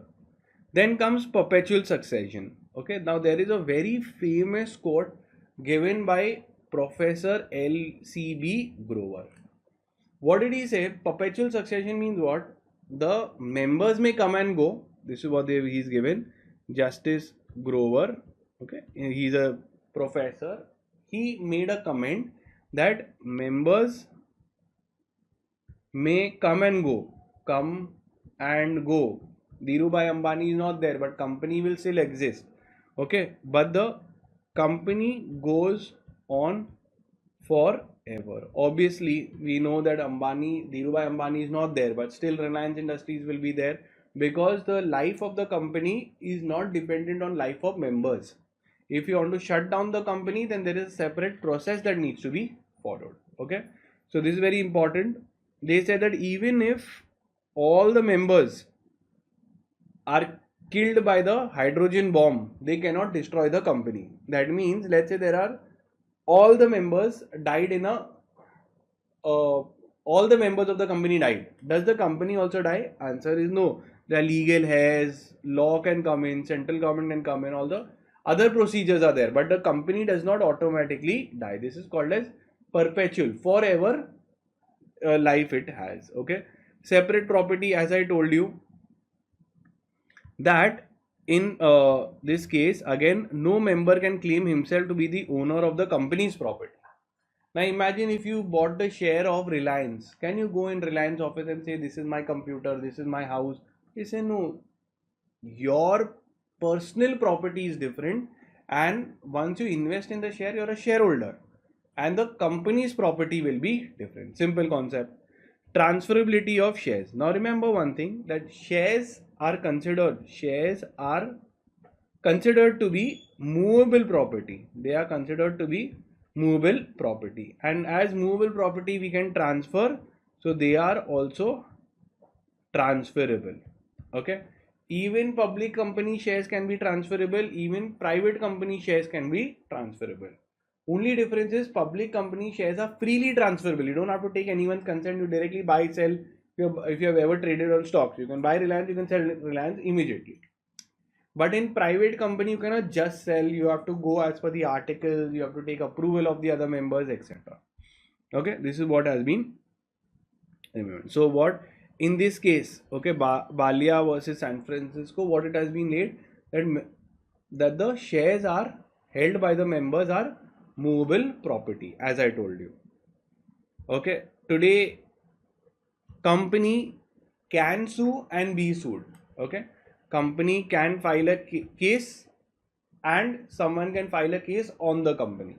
Let's say for example, if the company finds that someone is using Apple finds that Samsung was using their product, they were copied the design, which is a real case. Okay, copied their design. So what happened is Apple company can file a case on Samsung, so they can sue. And if a employee's dues are not paid, dues not paid, then case can be on company as well. Company can also be sued, is what they have written. Simple little points. Okay, and this they are writing with respect to the defamation. Now see, both these things they are talking about defamation everywhere. Now let's understand what is the meaning of the term defamation. Let's see. Means what? If I talk badly about the company, I go that Reliance Industry is the most corrupt company, Reliance company has done a fraud. Now a person is talking false and injuring the reputation of a company, the company will sue you. This is what they are saying, that even you can defame a company also. So companies can be defamed. Okay, the company will sue the person. Okay, this is what they said. The company has a right to sue arise whenever there is a loss to the company. For example, a property loss to them, or libel or slander. Libel or slander is like defamation only. Defamation basically. Defamation on company. So company will obviously sue you. Simple, which is given in the case. Contractual. Now when you go to see, a company enters into multiple contracts. Can you tell me with whom? Okay, with whom the company enters into contracts? With whom does a company enter into contracts? Obviously employment contracts. Okay, employment contracts. Second, if you go to see your suppliers, with dealers, etc., with your buyers also, you will have into contract. So they are bound by the terms of the contract. Simple. And this is one line that they've given you, that if today, let me ask you, if there is a wrong that has happened on the company, if company has been defamed, if I had taken money from the company and I did not give the goods and services, can any member sue me or company will sue me? Member will sue or company will sue. So let's say there is a wrong done on company. Okay, there is a wrong done on company. Now you tell me who will sue me. So let's say this is the person, okay, who has done the wrong on company, and here we have the members. Will the company sue or the members in their individual capacity will sue? Members will sue. Who will sue? Who will file the case?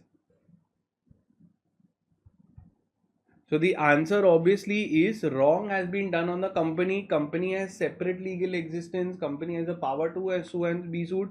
So only the company can sue because wrong has been done on the company. Members in their individual capacity cannot sue. So members cannot sue this, which is here what they have given you in this particular case. See what is it? That in British Hudson versus Sterling Accessories, that a member cannot sue, okay, on any tort. Tort means any civil wrong that has happened on the company. Nor can he be sued for the torts committed by the company. If the company has done something wrong, the member will not be sued. So it is the company itself who will be sued and be sued. So a company is a separate legal person. It is different from its members. Members will not be held liable for any torts that has happened. So this is a civil wrong. Civil wrong. So any kind of tort that has happened will be filed against company or by the company. Simple. Limitation of action. Now one of the very essential features is the company is limited, their powers are limited till the MOA. So company follows memorandum of association and articles of association. In a memorandum of association, the name, objects of the company, etc. will be given, and articles will contain the detailed rules and conditions. So a company is bound by the MOA and AOA. This is one of the key features. Management is different. Obviously, if the member is married, his management is by the wife, and if he is invested in the shares, the management is different. Board of directors we have. So we have a management is done by the board of directors, managerial person, CEO, CFO in a company. Very simple. Voluntary for profit. Can a company be a non-profit organization, NGO? Yes. So a Section 8 company can be formed, okay, with a non-profit organization also. So if we have Salman Khan's Being Human, okay, they sell shirts, and let's say it is under Section 8, that is a NGO, non-governmental organization or non-profit organization. So a company can be formed under Section 8. Government says, okay, fine, for charitable purpose, for social welfare, you can do. But the profits has to be reinvested for furthering the objects. So profit, if we, let's say they have 1,000 rupees shirt is there, they sold it for 2,000. So 1,000 rupees profit has to be reinvested to further the object, means to help the society again. Termination. Now a member, if you shoot a member, he dies, but a company does not die a natural death. You have to follow the process of winding up of company. So how does a company die? There is a process of winding up to be followed. So there is a complete process of winding up. Once you follow it, then only the company will cease to exist. Very simple. Now we are coming to the next important topic, the nationality and residence of a company. Now you tell me, can a company have a nationality and can a company have a residence? Yes or no? Think and tell me. Okay. Can a company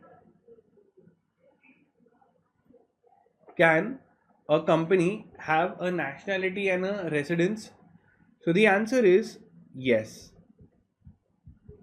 Company could be an Indian company, and as we see, sometimes they say it's a British company,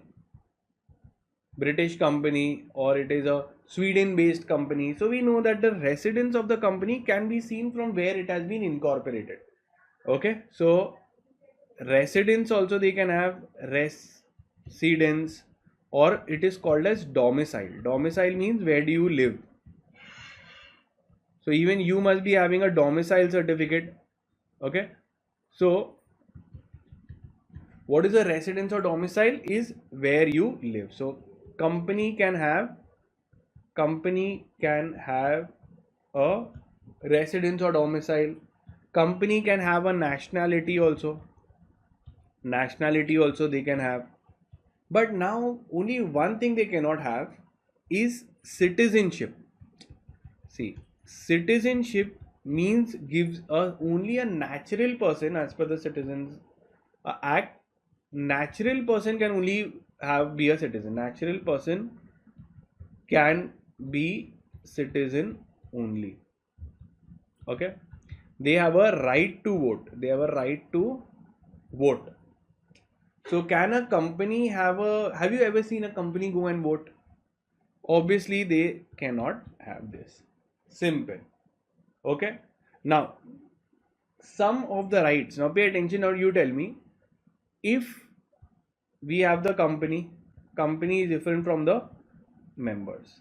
Okay, let's say if I have violated some fundamental rights, can a company have a fundamental rights? Think and tell me, can a company have a fundamental rights? Yes or no? Right to do business, right to speech and expression. Answer is absolutely they can have. A company does do press releases, they have a right to speak, express themselves, that's absolutely right. And can, if their fundamental rights are violated, can they go to high court and supreme court to file writs? Answer is yes, because ultimately company, behind the company we have members who have fundamental rights, so they are only doing business here, so they will also have fundamental rights. But what company doesn't have? Citizenship. What company doesn't have? Right to vote. Rest everything they will have. Okay, now let's see and complete. First, let's see. It is established to a judicial person that a company cannot be a citizen. First line what they have said, a company cannot be a citizen. Very very important. Yes, and rest it can have. It can have a nationality, it can have a domicile, and it can have a residence. Simple. So in this case, Gasque versus Revenue Commissioner, that is capable of having a domicile, same thing. Then all these cases say the same thing. Okay, even this case says about Citizenship Act. So same what I have explained is what they have given here. You know this more than enough.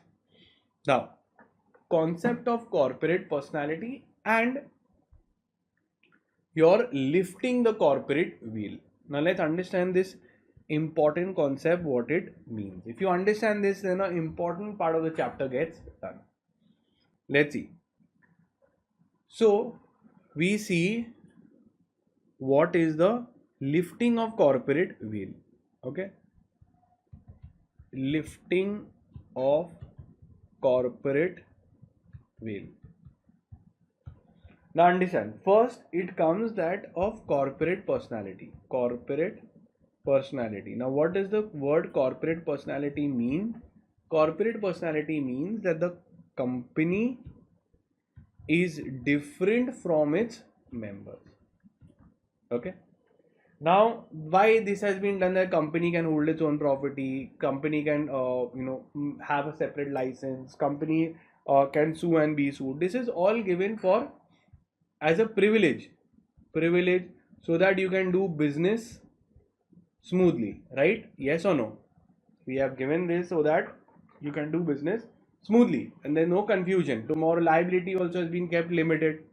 Okay, so that is done. But if company, we use the company to do illegal activities,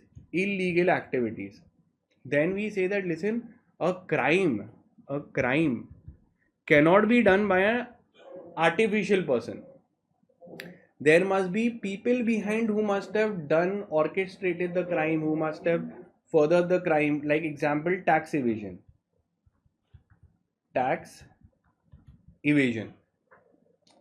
illegal activities. Further, if there is a kind of a alien enemy, sir, what does that mean? For example, this company's name is Happy Limited, and we are saying it's such a beautiful company, beautiful name. But when we came to know these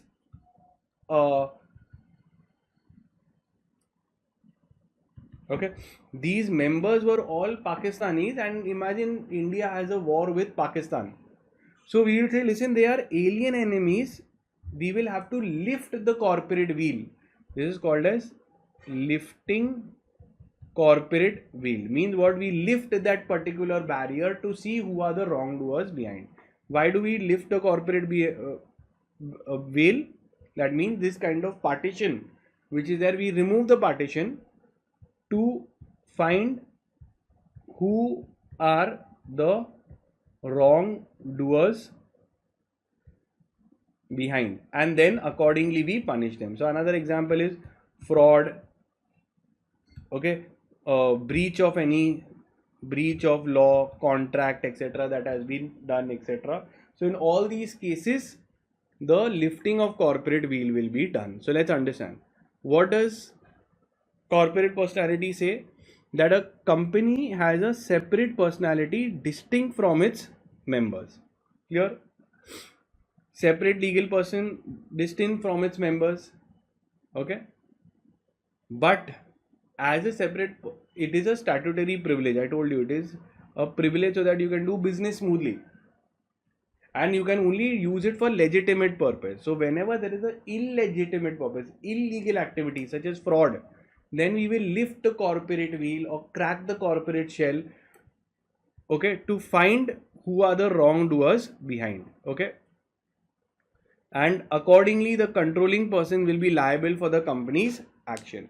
Example, I give you evasion of tax. I told you one. Okay, so all these cases are there. Lifting the corporate wheels to see who are the real person behind the company who have done the wrong. So fraud. Okay, if it is the company is the entire facade. Facade means it's a shell company. So we can see it is a shell company. Then we have to see that who is doing this, and we will have to punish them.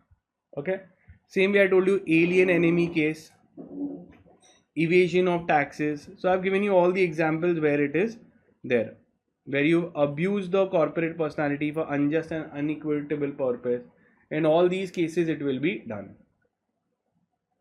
Now, company distinguished from other kind of business entities. Now let's understand how is the company different from other types of entities. Very simple. Company and partnership. A company has a separate legal existence. A partnership does not have a separate legal existence. One, if you don't have any separate legal, let's understand what it means. So a company and a partnership. Now company has a limited liability, whereas this does not. Company has a limited liability. Next, if you go to see, company has a separate legal existence, means in eyes of law we know it is a separate entity, whereas in partnership we just believe it's a relationship, like friendship. In friendship you don't have a separate entity that is being formed which can hold and take property, etc. This is there. Then in company, the persons who run the company or the person who give the money are called as the contributors of capital. Okay, your capital contributors are members. Here we call them as partners. Clear? Next, the people who run the controllers, managing committee members, they are called as the directors. Here we call them as designated partners. So very important. What are designated partners? So they are those main partners who have been designated to do all the compliance work of the partnership. Okay, now this is in LLP also. Similar points will be there. Only we'll see what it is there for. So this is their company and partnership, most important points. Unlimited liability, etc. It is there. Now we come to company and a HUF. Now company can be set up by person of any religion, whereas a HUF can be formed only by a person who is of the Hindu religion. Second, the person who runs the company are members, directors. The here in HUF, the person who runs is called as the Karta. Very simple. We know that. Okay. In company, people can be of different families, whereas in HUF it will be of a homogeneous, same members consisting of the same thing, and you get membership or in the HUF automatically by birth.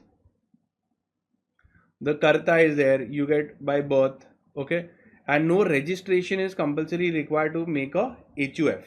Okay, even if the number exceeds 20. Whereas in case of company, if you are setting up, you need to be registered.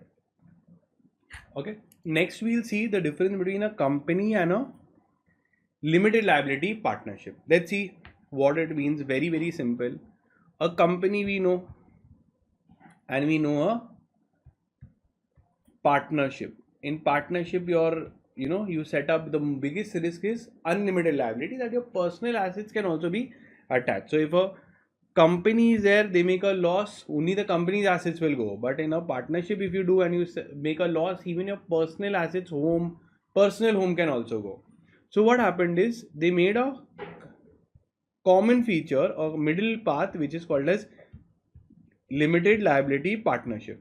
So a partnership has unlimited liability. So this was very sad. So then they said, let's make a limited liability partnership. Okay. And some of the best features of companies has been added. Like for example, we've added best features of companies. What do you have? Limited liability and separate legal existence. Separate legal existence. So this has been incorporated. So a LLP will have partners, will have designated partners,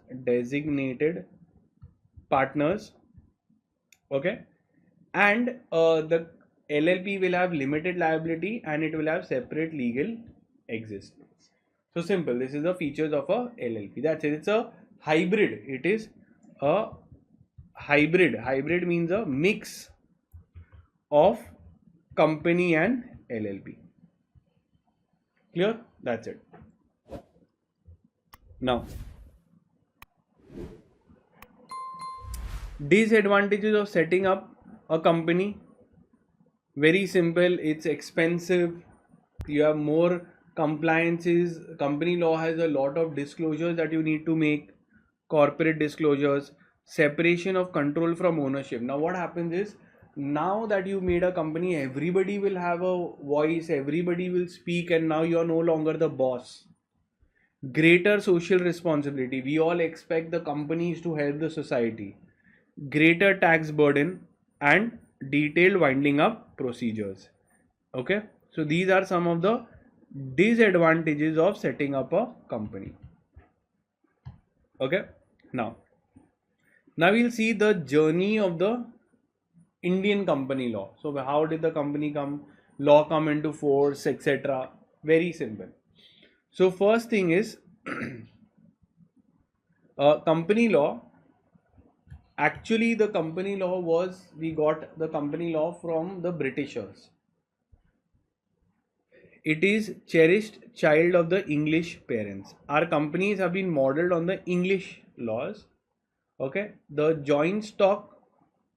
This is Joint Stock Companies Act was there in England. The first Companies Act was passed in India is in 1850. So very, very important for MCQ point of India. From MCQ, the first Companies Act in India was formed in 1850. So Companies Act 1850, Joint Stock Company. Okay, the amending act came, then other acts came into force. Okay, then 1882, 1913 act was there. Okay, then came your 1956. So your 1956 act. Okay, so and the most important was the Baba Committee. So pay attention what I'm saying. It had 658 sections and 15 schedules. So we know which is the Companies Act which is prevalent today, Companies Act 2013. Before the Companies Act 2013, which act was there? Companies Act 1956. Before that, which act was there? Companies Act 1913. Now remember that the Companies Act 1956 was passed after a committee was made. The name of the committee was Baba Committee. Baba Committee. What was the name of the committee? Baba Committee. So on the recommendation of the Baba Committee, the Companies Act was 1956 acts were made. For Companies Act 2013, we have the JJ Irani committee. JJ Irani committee that was there. Okay, in old act, if you go to see, we had around 658 sections, and in the new Companies Act, now we have 470 sections under the chairmanship of JJ Irani. The Companies Act 2013 was passed. Okay, so if you see the original one, Baba committee, okay, on basis of him, the 13 Act was revised. Then directly we come to the 2013 Act, that is the JJ Irani committee. The JJ Irani committee, whose proposed revision in the Companies Act 1956 and brought Companies Act 2013. Very important. Okay. Now, Companies Act 2013. It has 470 sections. How many sections it has? 470 sections. Okay. Now, let's see. Applicability. Now, this is your section 1 of Companies Act 2013. It applies to whole of India, first of all, and it applies to all the companies which were there in the previous company law also. Okay. Insurance company also, this law applies, except where it is conflicting with the IRDA, who is the regulator. IRDA. So if IRDA has said something, then those law will apply. Even if you go to see your banking company, your company is engaged in electricity, so all of this it will apply. Any special law, all this will apply on those companies also, unless they have a special regulator saying some other things. So that other things they said, then follow that. Otherwise, all the general things will apply there also. Okay, only if it is inconsistent with the Banking Regulation Act, if it is inconsistent with the Electricity Act, only then it will not apply. That's all. Now, by virtue of section 464, market is important. This is talking of illegal association. It is called as illegal association. What does it say? Let's see. That imagine certain number of people, they are doing business without being registered. So that entire association will be treated as illegal association if they are not registered under the Companies Act. So we'll see. No association of persons more than number as may be prescribed shall form or carry on business for objects for gain, etc., unless they are registered under the Companies Act. Now they prescribe 50 persons, and the maximum number which may be prescribed is 100.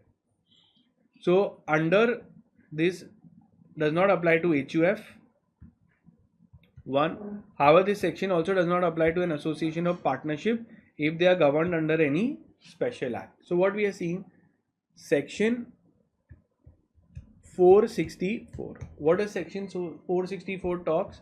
It talks about illegal association. Illegal association. So if 50 or more persons who are doing business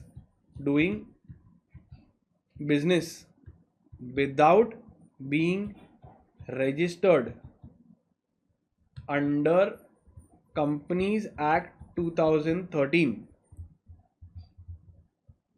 okay, will be treated as illegal association. Will be treated as illegal association. Okay, this 50 number can be increased to 100 also, is what they give. The maximum number that they can say is 100.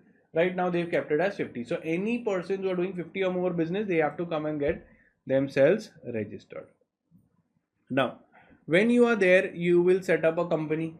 Right now we are talking of the different types of companies. Very, very important. Different types of companies. Now, in section 3, subsection 1, they said that there are 3 classes of companies. 3 classes of companies under section 3, subsection 1.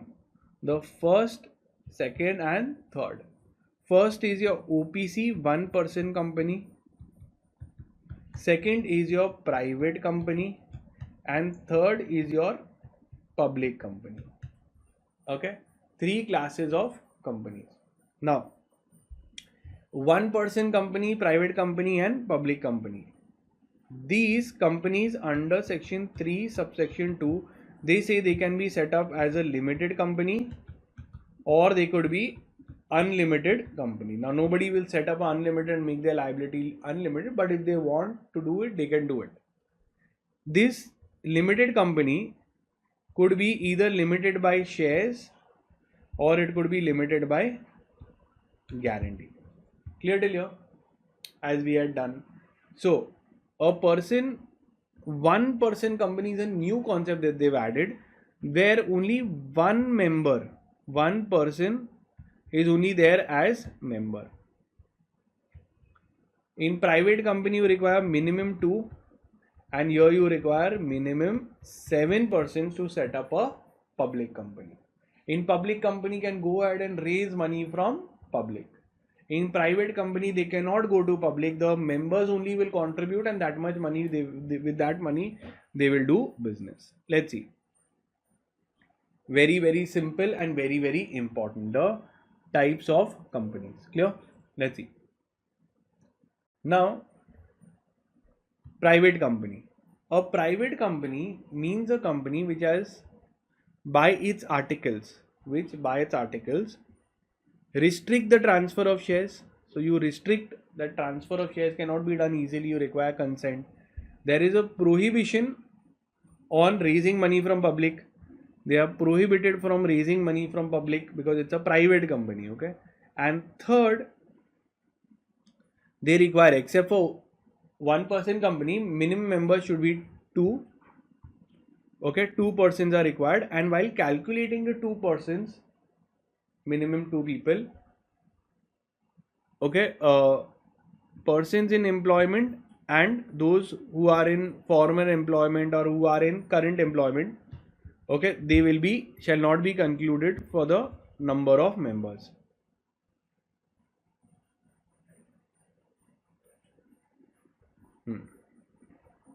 Single member. Now pay attention to what we are saying. Okay, now you can note this down.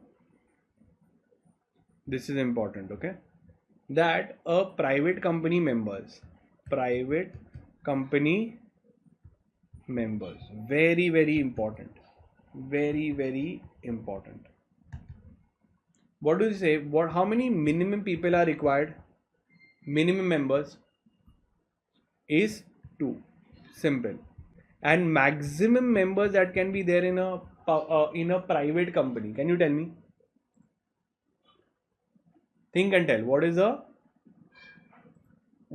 the maximum members? So that is 200 members is max that can be there. And while calculating 200 and these members, you have to exclude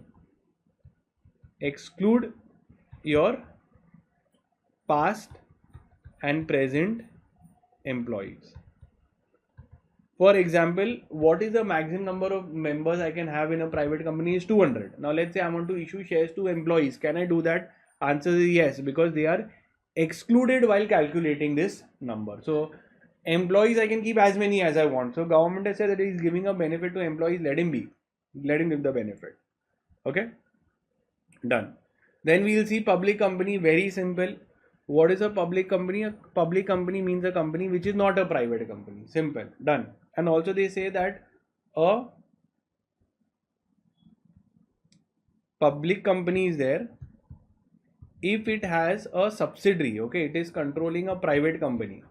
Can you tell me whose money has gone in this private company? Public. So the general public must have given money. With this money you have bought a private company. So this private company, which is a subsidiary, which is under the public company, is also deemed to be a public company, and they have to follow all the laws of public. Means what? Any private company which is controlled by a public company is also going to be treated as a public company only. So they cannot be, so basically you cannot be a private company anymore, because public company is buying, because private companies say no, I don't want to give this information, I don't want to give that information. They say what nonsense, is the public's money that is coming. So you are also ultimately a deemed public company is what they have given. So here is the question of deemed public.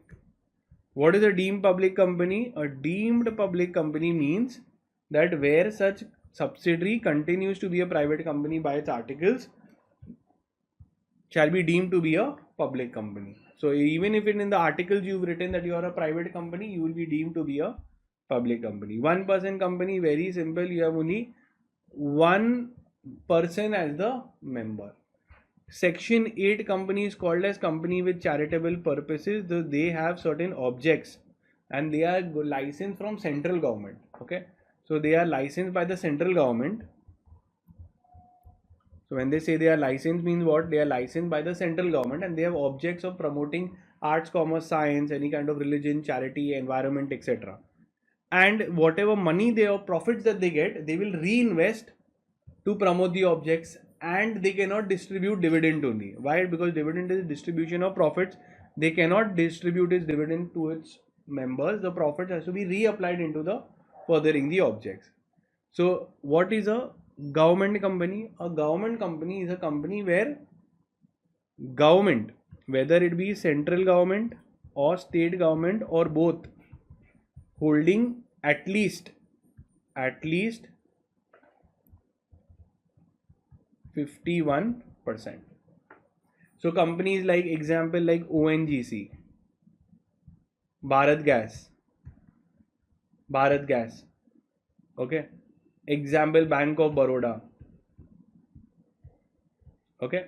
If government is having 51% stake, majority stake, then it becomes a government company. Now, foreign company means what? Foreigner. So a foreigner is not born here, but he has come here. So he is born in another country and doing business here. So foreign company means what? You are incorporated outside India. You are formed, registered, born outside India, but as a place of business in India or carrying on business activity in India, whether it be online, offline, agent, etc. Whether directly or indirectly you are doing business, whether online or electronic mode, everything you will be treated as a foreign company. Now, associate company. Associate means what? It's a friend. It means associate means what? He is my friend, he is my colleague, etc. So here, if on your friend, do you have some amount of control? Come na yaar, help me now. Is it possible? Yes. So associate company means where one company has a significant influence, has a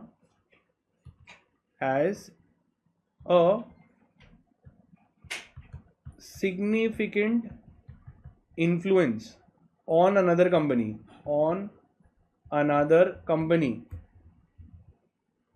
okay, on another company, it will be called as an associate. Now what do you mean by the term significant influence? Means you have 20% or more shares,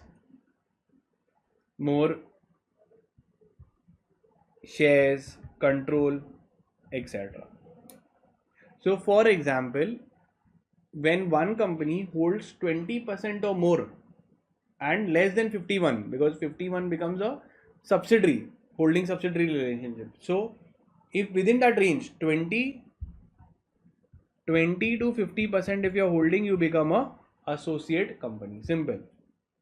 So if there is one company A, it is holding in company B, it is holding 30% shares. So it will be treated as a associate company. It will be treated as a associate company. Why? Because it has a significant influence. Okay. So company B, okay, company A has a significant influence on company B, okay, so then they will be treated as associate company. Now if they have more stake, more than, I told you the range is what, 20 to 50%. So what if it is more than 50%? So if company A is having in company B 51% stake, more than 50, so then we will not call them associates. Now we will say you have a much stronger relation, so we'll call them as this will become the holding company. You hold controlling stake. You can pass any resolution that you want, board ordinary resolution, and this will become holding, and this will become the subsidiary company. Clear? So if it means this range it is there, it will be called as associate company. Finish. So what is an associate company? Means which has a significant influence but is not a subsidiary. Okay, and when we see the definition of significant influence, means at least 20%. Done. Okay, and includes a joint venture. Why joint venture is also included? Let's say if a company is there, they have company A has 50% stake, company B has 50% stake, so obviously it comes under this category, so it will be treated as associate company. For holding company, you require majority shares, right? We did a holding subsidiary also. Holding means what? Who has a holding majority, that means 51% stake in the subsidiary, Now they have given you, like, one is either I have shares, voting rights, or I control your board of directors only. So if I control your board of directors, you are in my control. So when you become subsidiary, they have given you two important conditions. First, a subsidiary means you control the directors of the company, so then you become my subsidiary. Or I control more than half, okay, more than half of the voting rights, then I become a subsidiary. I become the holding, you become the subsidiary. Done. Now small company is there. Now what does a small company mean? Now J.J. Irani, on basis of whom the entire Companies Act 2013 was made, what did he say? That listen, we should have different classes of company. Small company, we should classify them, because when there is a small company, they have a less turnover, less paid up capital, less money, so we will apply less laws on them. We'll give them a lot of exemptions. So here a small company means a company other than a public company. So a small company, when you think, cannot be public or raising money from public. That's not allowed. So it should be other than public company. So that means, can I say a small company will be a private company? Be a private company? Answer is yes. Okay, and they have caps on paid up capital and turnover. Done. Paid up capital is how much? They've given you this thing, but the threshold, exact threshold they haven't given you, 4 crores and 40 crores. The actual limits are 4 crores and 40 crores. And nothing shall apply to these companies, means these are not small companies. These are not a small company. Okay, holding subsidiary, Section 8 companies, for them separate rules are made. Dormant company means an inactive company. It means what? A inactive company. So max you can be inactive for 5 years. Let's say if I am setting up a manufacturing plant. I made a company now. While making the manufacturing for 2 years, there will be no business only.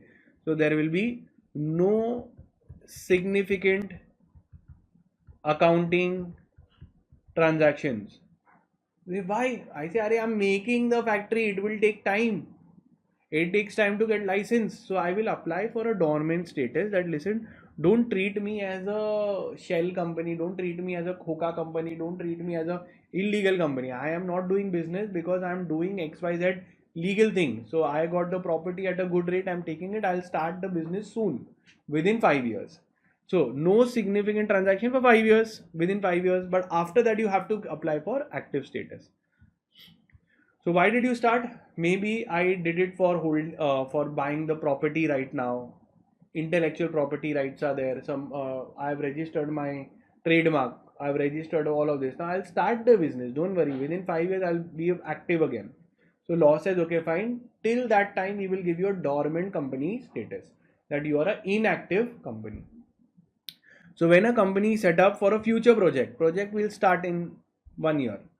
It is or to hold assets, intellectual property. I've done everything, and there will be no significant transaction. Okay, and I'm an inactive company. You have to make an application to register and inform him that you will be inactive.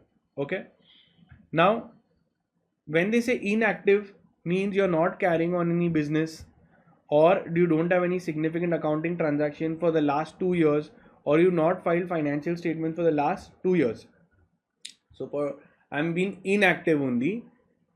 So here they are saying that a dormant company should have the minimum number of directors, should have 3 directors and 2 directors for private company and 1 director from your OPC, same like normal. So this is the minimum number of directors have to be maintained. Minimum number of directors have to be maintained. So when you start the operation, apply for active status company again. Simple. If you do not become active within 5 years, the registrar of companies will shut down your company. Now we'll see the concept of Nidhi company. Okay, very simple and interesting. Nidhi company. Now Nidhi company is a company where it's a collective benefit company. So it is a collective benefit company. What people do, they set up a Nidhi company. People will transfer some amount of savings inside every month. So there will be a payment by members per month. Okay, and whenever they require loan, now let's say if a member is there, he requires a loan for daughter's marriage, etc., they will get a loan at discount. So what is the benefit of this? So a Nidhi company is made, okay, to provide that today who will go and get a loan, it's so difficult process. Rather, you make a self bank. So here what will happen, we'll keep contributing money. When we contribute money, we'll get interest also. So when the members give some money, they will get an interest of, let's say, 5%, more than bank only. Let's say if bank is giving me 6-7%, then from here I will get a rate of, let's say, 6%. I will get FD, like I'll make a FD with the Nidhi company. I will get money, and Nidhi company, just like a bank, will give loan only to members. So your loan is given only to members. So with this, what happens, we are getting regular interest also, and when we require loan, obviously Nidhi company will give at a little higher rate than the deposit rate, so that it can function properly. So they might give it at 7%. Done. So Nidhi company, Nidhi means to save. Okay, it is the object of cultivating a thrift of savings, that we should have a savings should be there. So we keep deposits are received from the members and the lending is done to the members. So both the things is deposit from members and loan, what do you say, lending to members. Simple little concept. Like how we go to a bank, we make a FD. When we require loan, we take a loan from the bank. Now obviously bank will not give me loan easily, so these people, they make their own little terms and conditions and they make a Nidhi company. Okay, producer company is with respect to agricultural produce. So producer company is with regarding agricultural produce. They deal in primary goods and activities. Sir, what is primary sector? Can anyone tell me primary sector? Farming, right? So in farming, what all will come? Transportation, pesticides, maybe educating on how to do farming. So these producer company, if you see Amul, what do? From the farmers, they take the milk, they'll do the transportation, everything. That's a producer company. So every farmer, every contributor, cultivator will come, give their produce, expect a money, and this producer company will pool everybody's knowledge, skill, make it together. Same, everybody will do transportation, will have a good brand name like Amul, and they will do. Okay, so a producer company means they have the objects given below. Now the objects are here, the objects of the producer company. Very simple. You will see all related to agriculture and the primary sector. Even fishing, all of that will come. Producing, harvesting, pooling, grading of primary produce. Then again they will go on to say that harvesting, drying, stilling, all this of primary produce, then manufacturing, so from potato to potato chips, manufacturing. Okay, all of this is done. Educating, technical services, electricity, all related to, they will always write the word relating to primary produce. So relating to primary produce, so giving insurance facility regarding primary produce. So I can say that really, those farmers are coming together and making a producer company. Now we come to non-banking financial company. My question to you, have you ever dealt with a NBFC? What is a non-banking financial company? When they say non-bank, means it is, from the name itself, is not a bank. When I say not a bank, mean what? They don't have a banking license. Okay, and financial company, and then they will finance. So they are not a bank, but they will give you loans, etc. So now my question to you is, have you ever dealt and taken a loan from an NBFC? Yes or no? Answer is a absolute yes. The biggest company NBFC in India is Bajaj Finance. And you must have also taken a loan if you've taken a phone on EMI, you've taken a fridge on EMI, you've taken a TV on EMI, because they are not banks, but they will finance. Okay, so what it is, Bajaj Finance, they give you the India's biggest consumer loans. It is all there. So their main principal business is to give loans. They even give loans to businesses to go buy some particular loans. Again, they are giving, so they will charge interest. They will take the loan and get a asset, get a machinery, etc. So NBFC is a company engaged in the business of giving loans. Okay, but does not include any institution whose principal business is agricultural activity, etc.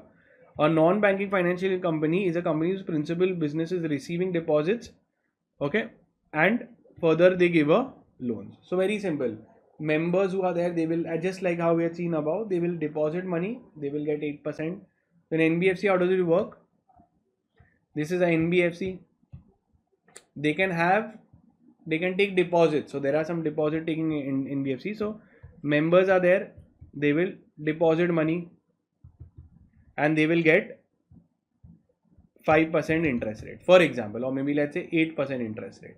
This NBFC will further give loans. They will give loans to businesses. Okay, now they will give it at 18%, for example. So ultimately they make the gain. This is the business model of a NBFC. Now it is same like Nidhi company only, na? Only different is Nidhi company gives only to members. NBFC can give it to anybody outside also. Okay. Now if you want to set up a NBFC, then they say that you need 7 or more persons. Okay, in case of public company, 2 or more persons, in private, 1. This is same. They could be limited by shares, guarantee, etc. Now we come to the concept of share capital. Very, very simple, very, very interesting. Nominal, authorized share capital. I'll explain one flowchart only. Issued capital, subscribed capital, called up capital. paid up, equity and preference. So let's explain. In one go only I'll explain. So a share capital, the biggest amount of capital which is there is called as authorized share capital. This is the maximum amount a company can take from public or its members. If a company wants, they can increase this share capital, this authorized share capital also. How much ever they keep, accordingly they have to pay the stamp duty. So initially you can keep it less. When you want to raise it, you can pay some additional stamp duty and raise it. Now imagine if I say that I'm allowed to raise 10 crores from the people. But then do you want to raise that much? You say no, this is the maximum amount. I might want to go for, I want to issue. Issued share capital might only be 8 crores. I don't want 10 right now, 8 is enough. Now when I issue, is it necessary everybody will subscribe? If I am selling, is it necessary everybody will subscribe? Some companies become successful, but not necessary, okay? So we'll have a issued capital, then we have a subscribed capital. Subscribed capital means what? Let's say 6 crore people have subscribed only. So maybe 2 crore people didn't subscribe. Now when they have subscribed, they are ready to buy. So from that, how much is paid up share capital? Paid up share capital. Let's say there is 5 crores has been paid up, 1 crore will claim again. Okay. So this is the entire hierarchy which is there. Paid up share capital which is there. Now when we say shares, shares can be of two kinds. There are only two kinds of shares in India. One is called as equity shares and the other one is called as preference shares. Equity shares, okay, now equity shares are those which are not preference. So very simple definition they've given, which is not preference shares. Okay. Now what are preference shares? Preference shares are those shares which have a preference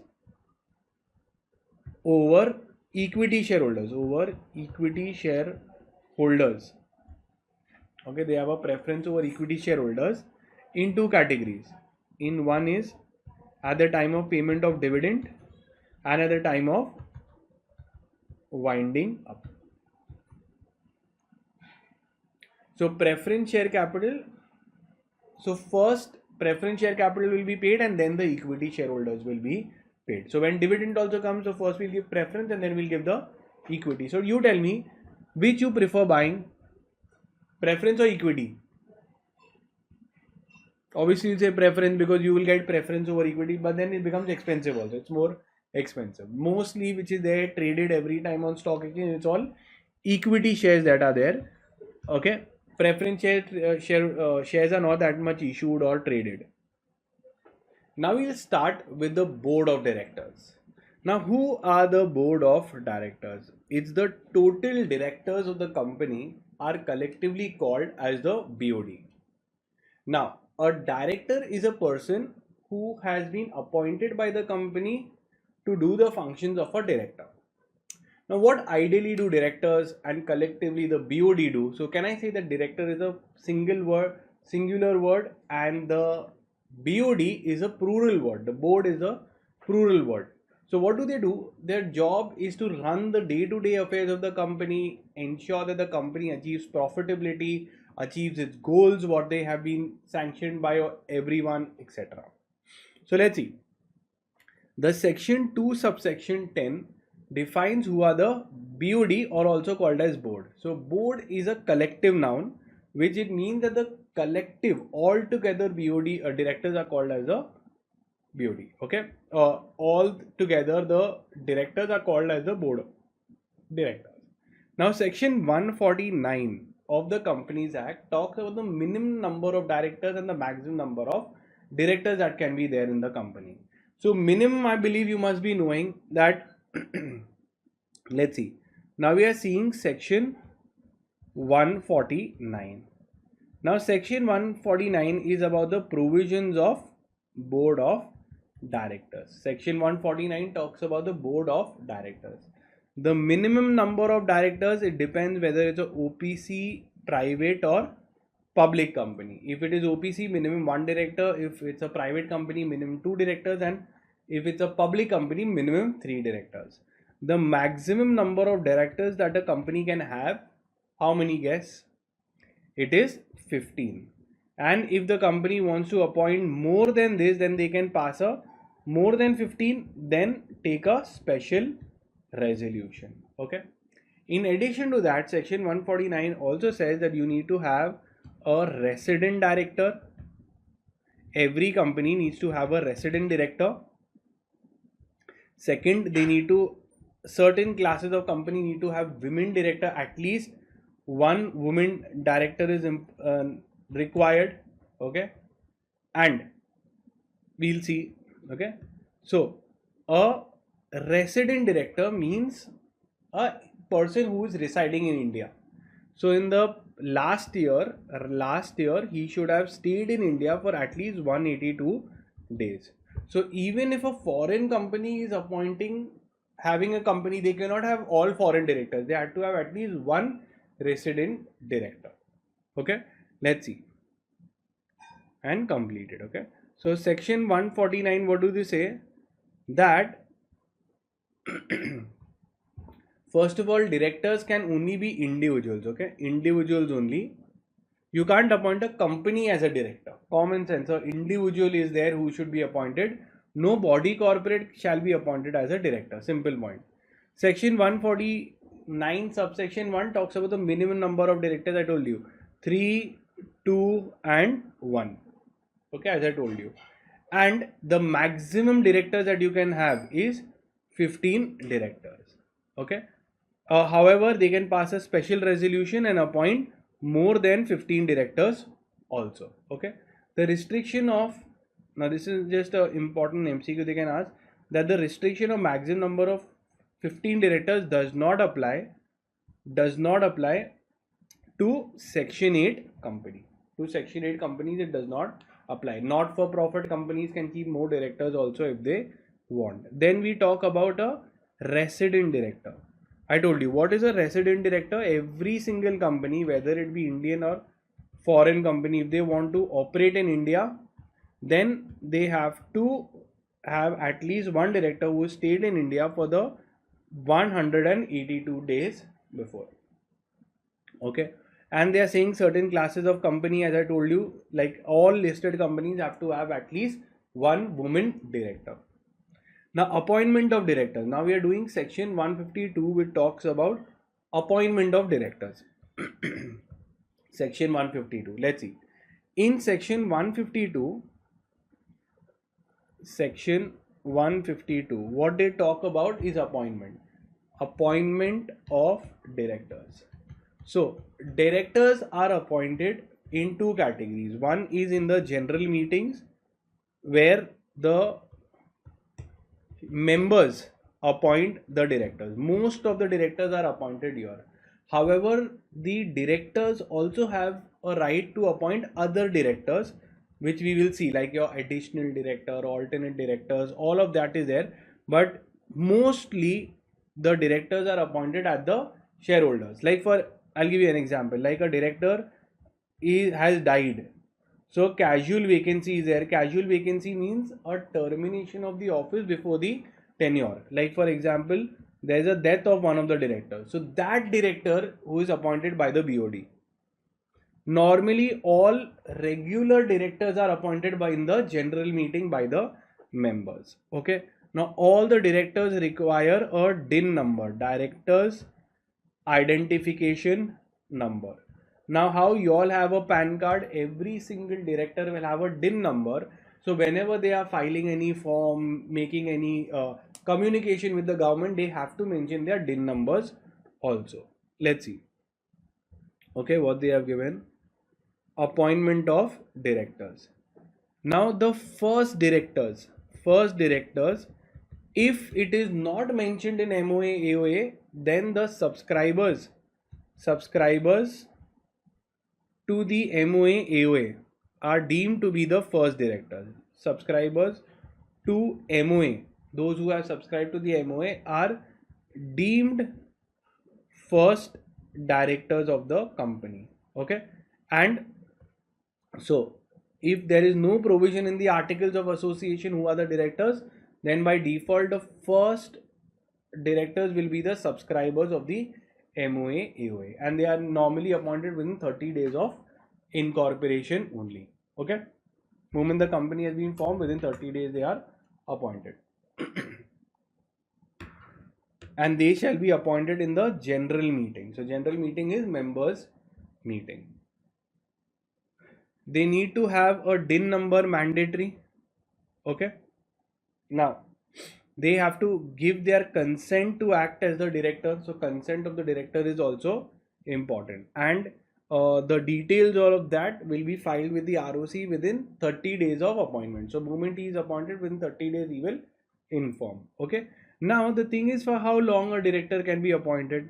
So it's for normally whatever is the contract. Okay, now remember that there is something called as a rotation of directors. Important to change the directors every time. So here, so the provisions of rotation of directors.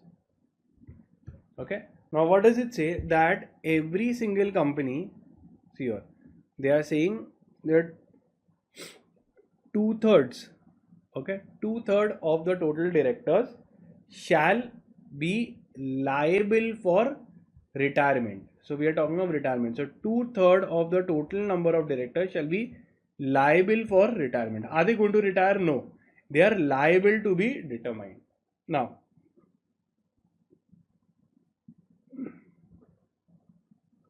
so remember that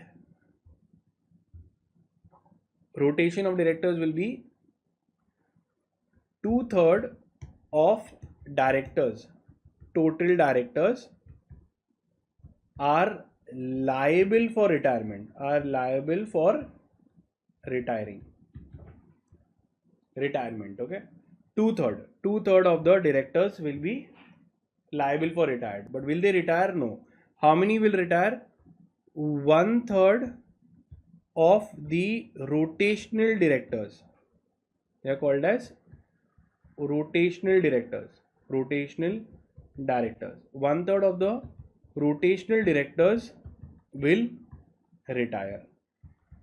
Means these will actually retire. 1/3 of the rotational directors. So I can say 1/3 of 2/3 of total directors will actually retire. Sir, what does it mean? So let's take an example.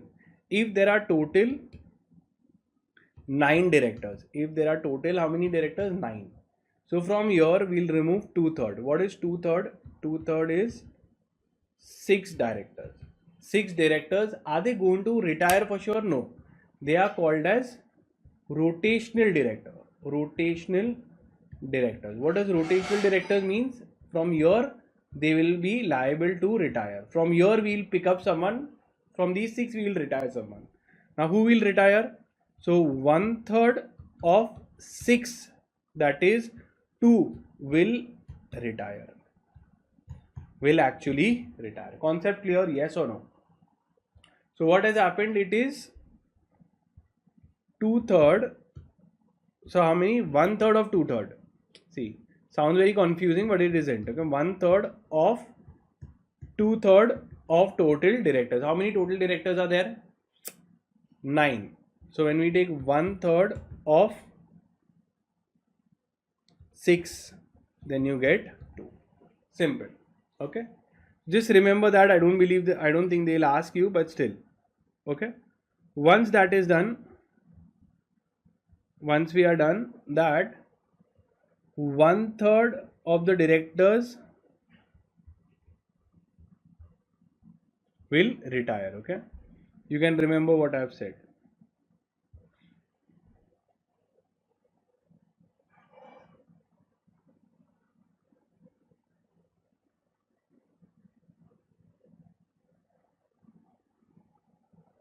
Okay, now we come to removal of directors.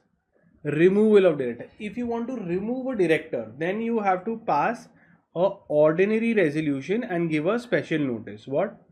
if you want to remove a director, two requirements are there. You have to pass a ordinary resolution. Ordinary resolution is 51% votes, and you need to give a special notice. Sir, what is a special notice? A special notice is specifically to remove a director. Notice is given, giving him also an opportunity of being, heard, etc., and he can be removed.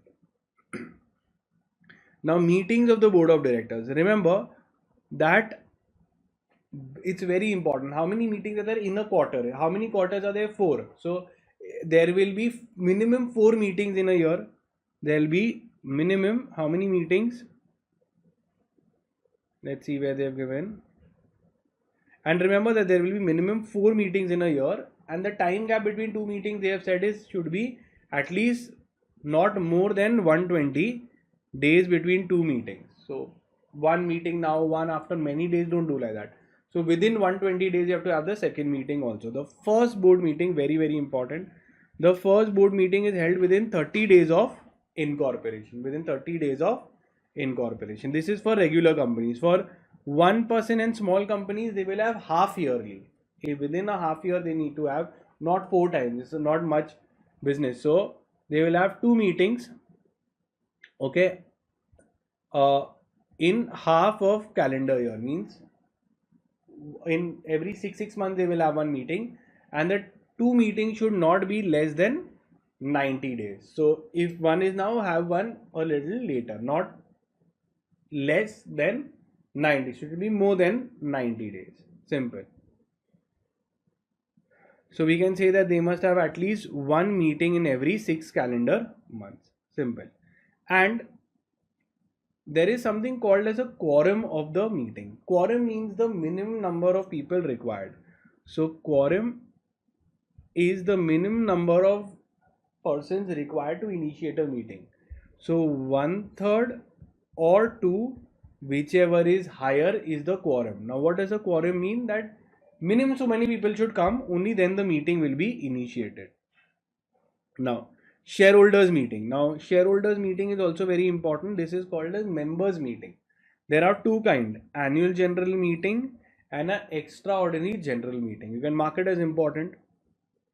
Now what is a AGM? In every single year there must be at least one meeting which will be termed as the AGM. Okay, it is held at least once in a year.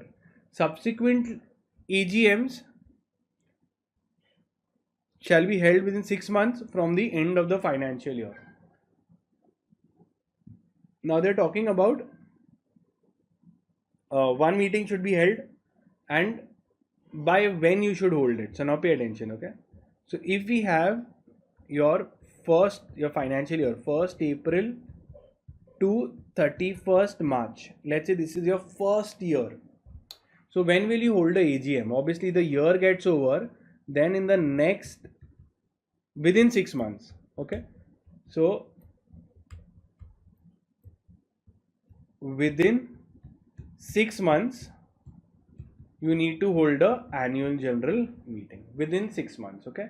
If it is the first AGM, then 9 months time is given. If it is first AGM, then you have 9 months time.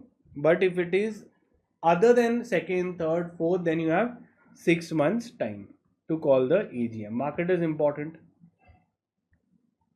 okay?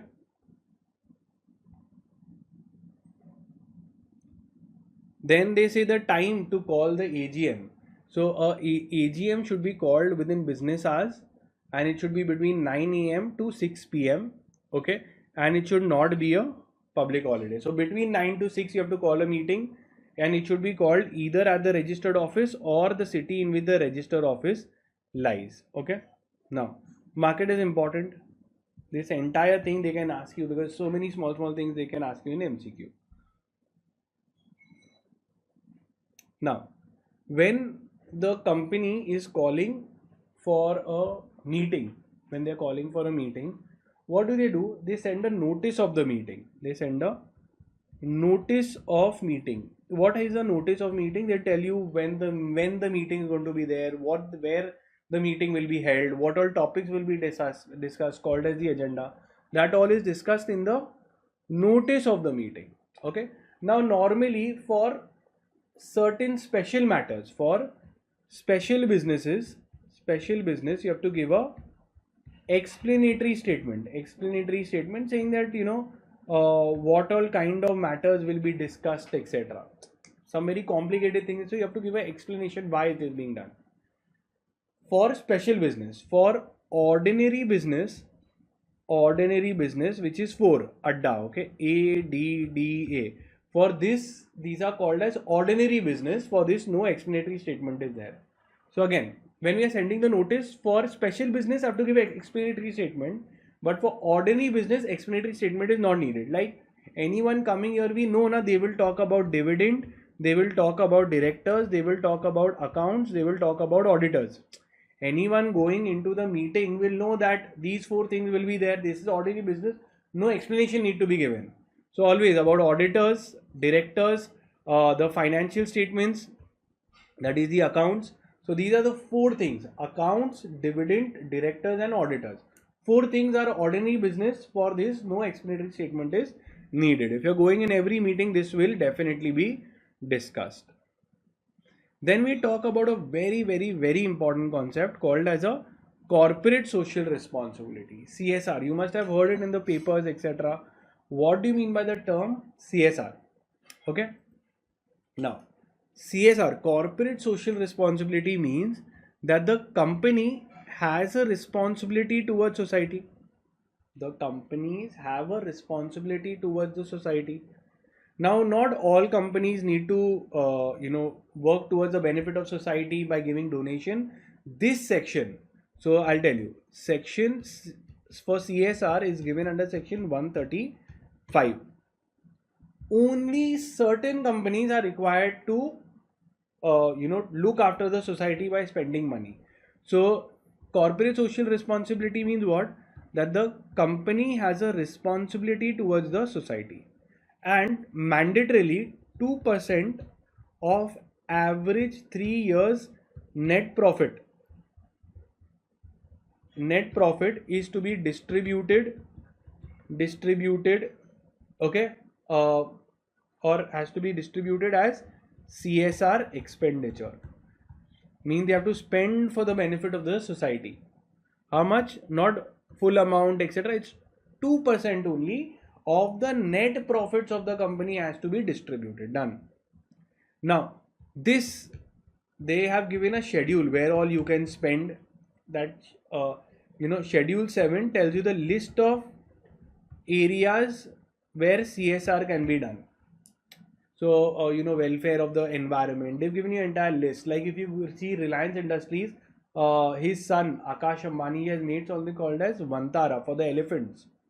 So they are using all their CSR expenditure there. Some is making a hospital, some is helping certain disadvantaged regions, etc. So this all is there. They will make a CSR committee who will overlook whether the money is being spent or no. If there is any unspent amount, okay, so in that year you have to spend the amount. Okay, if there is any unspent amount, pay attention. What is it? In the year I had to spend XYZ amount. Let's say CSR expense, for example, I had to do was of 5 crores. Example.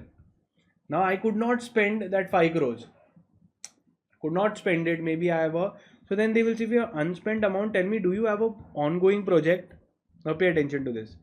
Do you have any ongoing project?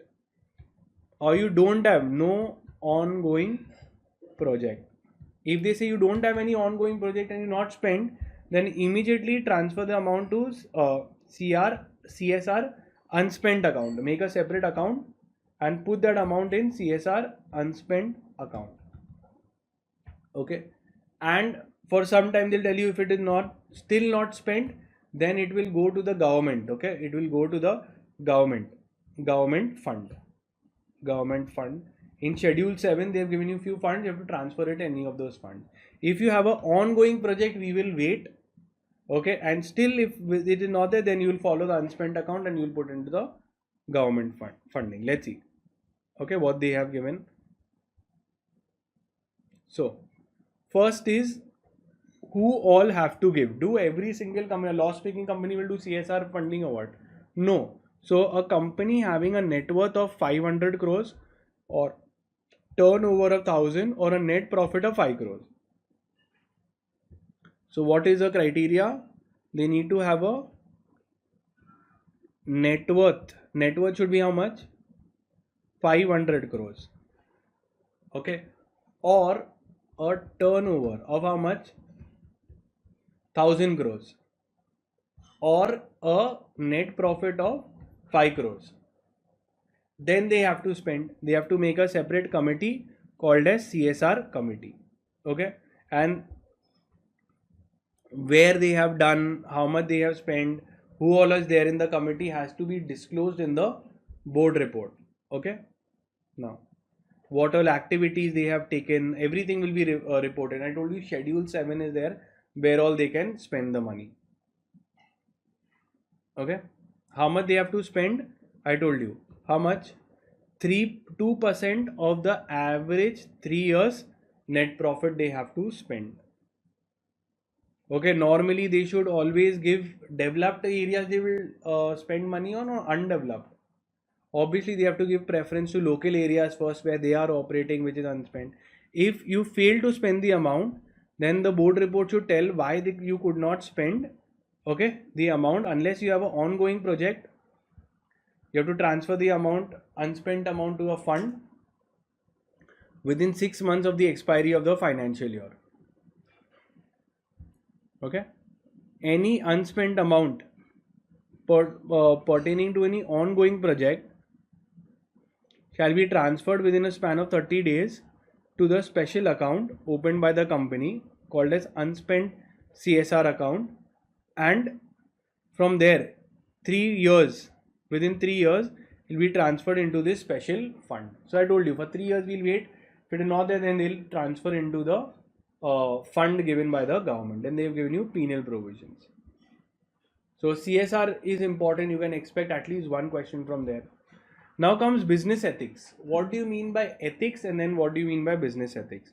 So ethics means mannerisms, principles, okay, ethical behavior when we say, okay, good practices are all ethics. When you apply ethics in business, it is called as business ethics. For example, making a marketing ad, an exaggerated marketing ad, it is unethical. I use children in ads. Okay. So obviously that can also be unethical. Okay. Then you have window dressing is business unethics, where I have my accounting fraud is being done. It's unethical practice. Siphoning money, doing fraud in the business is unethical practice. So when we apply the application of ethics in business, it is called as business ethics. Simple. So what do you mean by ethics? It means good things that we are doing in the so it's good versus bad. A business person should not ignore business ethics and help the society, etc. You have to apply the ethical principles on day-to-day basis. Okay, it is right or wrong. Ethics is basically choosing between right and wrong. Principles of business ethics, it means there is we have to take the ends should be pure, the means and the ends, the way you're doing the work and what you're doing should be sacred, should be good. So what I'm trying to achieve and how I'm trying to achieve, what I'm trying to achieve is the end, and how I'm trying to achieve is the means. Both has to be good. Don't do any evil. Principle of proportionality. This means that one should make proper judgment before doing anything. So we take a fair view and then do it.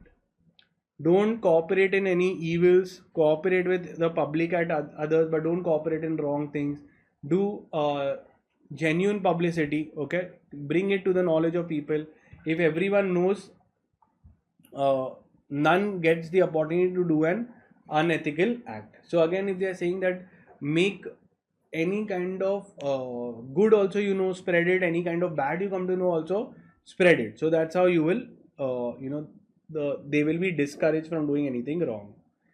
Equivalent price. According to Wilson, the goods are entitled to get according to the value of money. So don't take exorbitant money. Whatever is the value, according to that only praise the pricing. Don't take advantage of people's ignorance and sell them very high expensive products. Universal value. Okay, this principle conducts the business should be done on a basis of universal values: honesty, trust, etc. Human dignity, respect all your employees, non-violence, don't have any violence on animals, etc. These testing are being done, that all shouldn't be done. Now in business there is something called as a dilemma. Dilemma is a confusion. Okay, so dilemma is choosing between two options.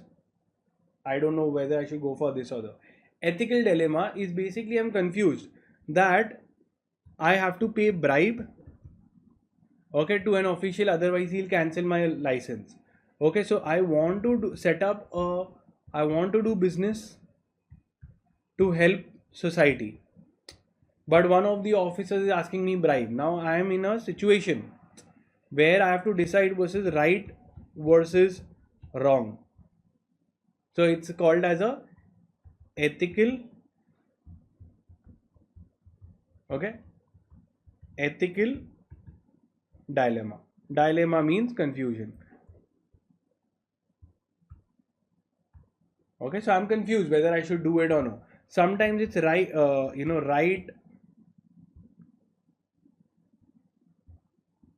right versus wrong. You always choose the right thing. Okay, right versus wrong. Ethical dilemma chooses a person between questioning whether they should do the right thing or the wrong thing, what all is morally acceptable. Okay, right versus wrong situation. Sometimes you have very complex situation where both seem right, you don't know what to do in that case also. Okay, so let's say you are doing some wrong thing but to help some other person, so it again gets little complex. Addressing dilemmas. How do you address the dilemmas? So first thing is, some things which come in the gray zone, we have to solve it. In your professional life also, sometimes you might have to decide that what do I do, should I, ethical issues you will have.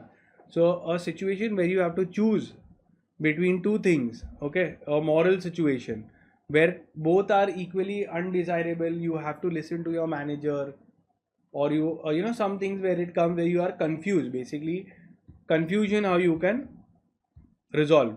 So it comes where something which is told which is conflicting with your personal values, okay, versus your organizational values, etc. For example, you are a vegetarian, but sometimes a company is making a brand which is not vegetarian. So for you it might be a organizational versus your personal dilemma that is coming. Okay, so you have to see what all impacts it will have on the people at large, on the company's profitability, and keeping in mind your uh, character also, keeping in mind your personality, and then you would take a better decision. With this we've completed the entire chapter. Thank you. Hi, so we'll be starting with lesson 5, your legal reasoning. Now, initially, this chapter is divided into two parts. The first part is where they give you certain legal maxims which are there, which are Latin words, and they will ask you 110% a question will come in exam from there, so from which you have to identify what is the meaning of it. And second part is actually LR, which is legal reasoning. Now, for this, you need to know all your previous chapters, like your Indian Constitution, okay, Constitution, your Contract Act, your torts, okay, your chapter. So whichever chapters are there above, you need to know.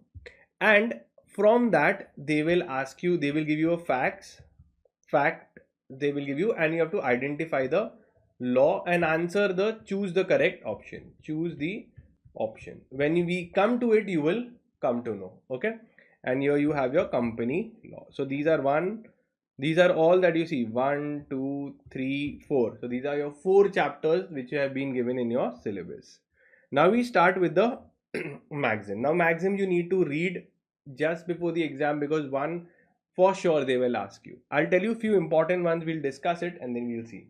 So a prior means from the very beginning till now. So there are some words which come in the start which tell you the consequence of it. So there are some words where you read in the start, you will be able to detect the consequences. For example, if I am telling you he is a bachelor, automatically you come to know that means he is not married. Okay, if I tell you he is alive, so the initial part is alive, that automatically you can determine that he is not dead. Okay, so these are some examples that when you know the start, you can identify the consequence also. You can identify another aspect also. If I say he is a citizen of India, means obviously he is not a citizen of any other country. Now ab initio means from the very beginning. You are not notorious naughty from the ab initio, from the very beginning. Absolute centennia exposia non indigent means obviously the word is so difficult, but it means plain clear words require no further explanation. Then you have acto mixta means mixed action. For example, defamation is a mixed action where you have, maybe you can file a civil case also and you can file a criminal case also. Another mixed action means what? There has been forgery and there has been violence. So there are two things that is involved. Then comes acto personia cum persona means a person right of action dies with the person. For example, if there is a defamation case, somebody has spoken false about you, etc., you can file a case in the court. But if the person dies, okay, who has been defamed, if he dies, obviously his right to action also dies with him. Now these are some rights. Some property matters children can take up the cases. Actionable per se means court will take action and give justice. Actis curiae nemi gravavit means act of court has no shall prejudice no one, means court shall be fair to everyone, right to equality. Then comes actis non remis mens rea means the act itself does not make a man guilty unless it is the guilty intention. Means what? You need to have the intention, only then you will be said guilty. This is also called as mens rea. Okay, mens rea, from here you can identify. Then actis rea means act, wrongful act. Ad hoc means on the spot, immediate. Okay, at case at hand or at present for a particular case at hand. Okay, so ad hoc means what? Sometimes we make a ad hoc committee, we make a immediate for the moment committee. Then we see your ad idem means at the same point. After teaching you, we are at the same point, means ad idem. Ad valorem means according to value. So percentage, GST is a percentage on value. If more the 10% on 100 rupees and 10% on 1 lakh. So depending on the value, the amount will change. Alienute means from another source. I came to know not from you, but alienute means from another person. Amicus curiae is important, means a friend of the law court. For example, if there is a witness, okay, or there is a doctor who is come, okay, legal expert, they all are treated as amicus curiae. Then anibis possendi means intention to possess. Okay, so you have the aminis possendi means intention to possess. Now this is again important. Audi alterum partem means let the other side be heard. Very, very important. What does it mean? That if one side has said we cannot pass a judgment, we have to listen to the other side also. Benami means nameless. Okay. Bona fide means good faith. Caveat is a caveat is basically we are telling a warning, a caution registered with the court to indicate to the official that they cannot act in the matter without first giving notice to the caveator. I'll explain what does caveat mean. Normally, I feel that this person will go in appeal. So I'll file a caveat that listen, if he goes in appeal, tell me. Or if I feel that this person will file a case, I tell the court that don't hear the matter till you call me. That's called as a caveat. Caveat emptor means let the buyer be aware. Caveat actor means let the doer be aware. Certiorari is a kind of writ which squashes the decision of a lower court. If the higher court finds that the lower court has passed the erroneous judgment, certiorari will squash it and pass their own judgment. So the high court will squash the decision of a lower court which has gone beyond its powers. Then trust, the person who has equitable right to property is known as a beneficiary. So when a trust comes, it means the beneficiary. Consensus ad idem means we should have common consent, mutual consent. Let's see. Let's go into body of gist. I'll take you through some important famous ones. So all you need to read, okay? Del credi agent means what? He's an agent who guarantees that whoever he sells, they will pay. If not, he will pay on their behalf. So that means if there is bad debts, he will bear the bad debt. So this is called the del credi agent. He will bear the bad debts. Now why he will do it? For an extra commission called as del credi commission. Okay, let's see other important this. Estoppel means to stop someone from denying what you had earlier said to be true. Ex parte means in the presence of one party only. Okay, so all you need to read. Then this factum means beyond human foresight. Factum compliani means things done and no longer worth arguing against, an accomplished act. So facts, act has been accomplished. So all three you have to read. Innuendo means a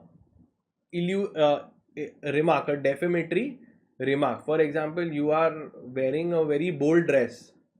So it's a very subtle insult or subtle defamation. Lex fori means the law of the forum of the court. Lex pending means a pending suit. So all you need to read. Malified means bad faith. All of them needs to be read. Okay. Now we'll go into legal reasoning. For legal reasoning, what will happen? It is a facts and you have to apply the law and then understand. Okay. So a person may use the laws to apply the facts. Okay. Let's see. So for this legal reasoning, what we'll be doing, I think there are around 21 situations given, but very simple. You need to know 4 chapters which are about constitution, contract, law of torts and elements. So let's see, very simple ones they have given and very simple. So first, what is the law? That a citizen has a right to freedom of speech and expression. Yes or no? Under Article 19, yes. So this is the law. Now let's see, they've given you facts. Mr. Sinha, an English writer, so a writer criticized another novelist, saying that it is irrational, indecent, pure, he is of loose character, he should write decent and good novels. Now, if you go to see, this is like a freedom of speech. Criticism can be given. So now they are saying on basis of the legal principle, decide, can Rahul be sued for defamation? According to you, what do you think? So he's not liable because he has expressed personal views. Now this is one thing, but see, the language of law has to be there. So very important, whenever we are doing this, you ensure you connect with law. Connect with law. Okay, with the law. So whichever is the closest, okay, with the legal language, okay, it is called as it is your this. Okay, whichever is closest to the legal language what we've read, that will be the correct option. So he is not liable because he has expressed his personal views. This is one. B, he is liable. So we know that he cannot be liable. He can.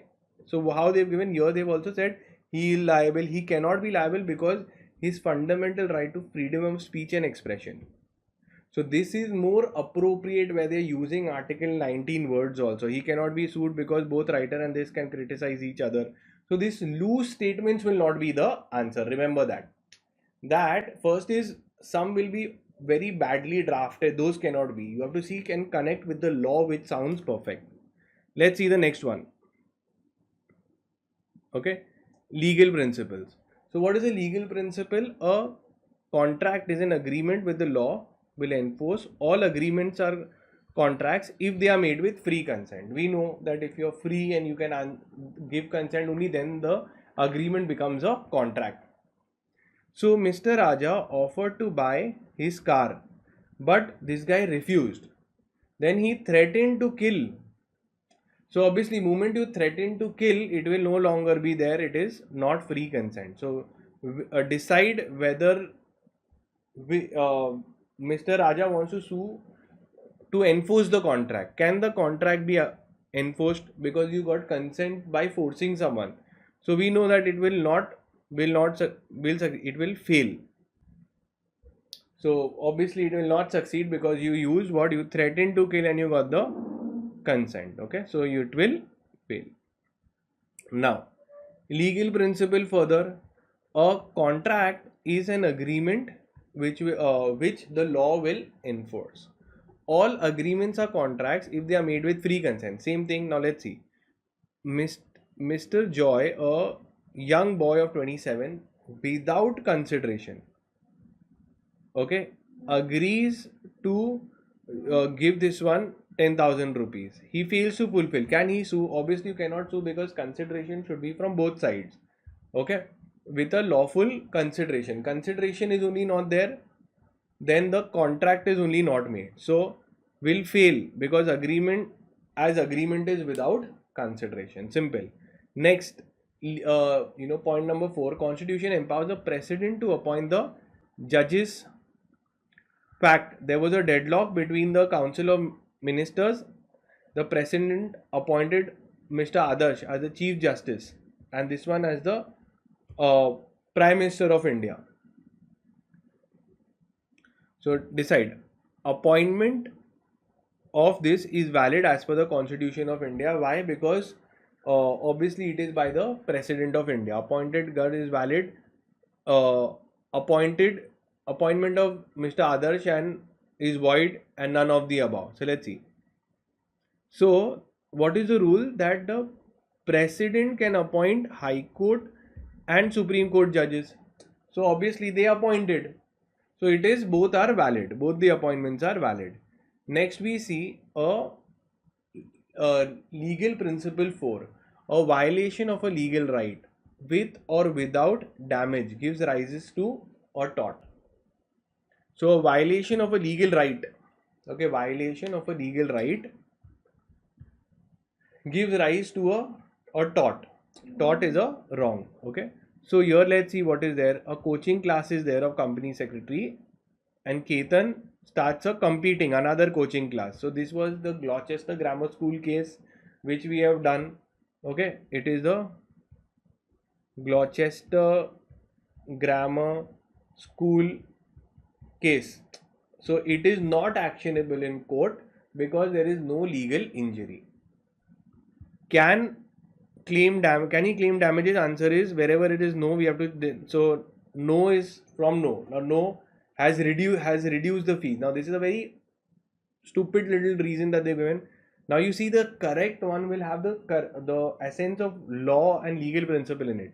No, because even though there was no damage, there is no legal injury. So see the language here is used perfectly. Clear?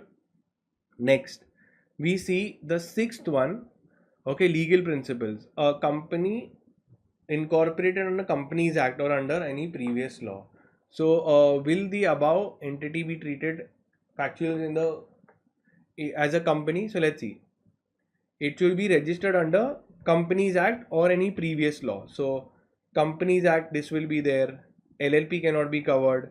Your partnership cannot be covered. Trust cannot be covered. So very simple. It's the ABC limited only will be covered.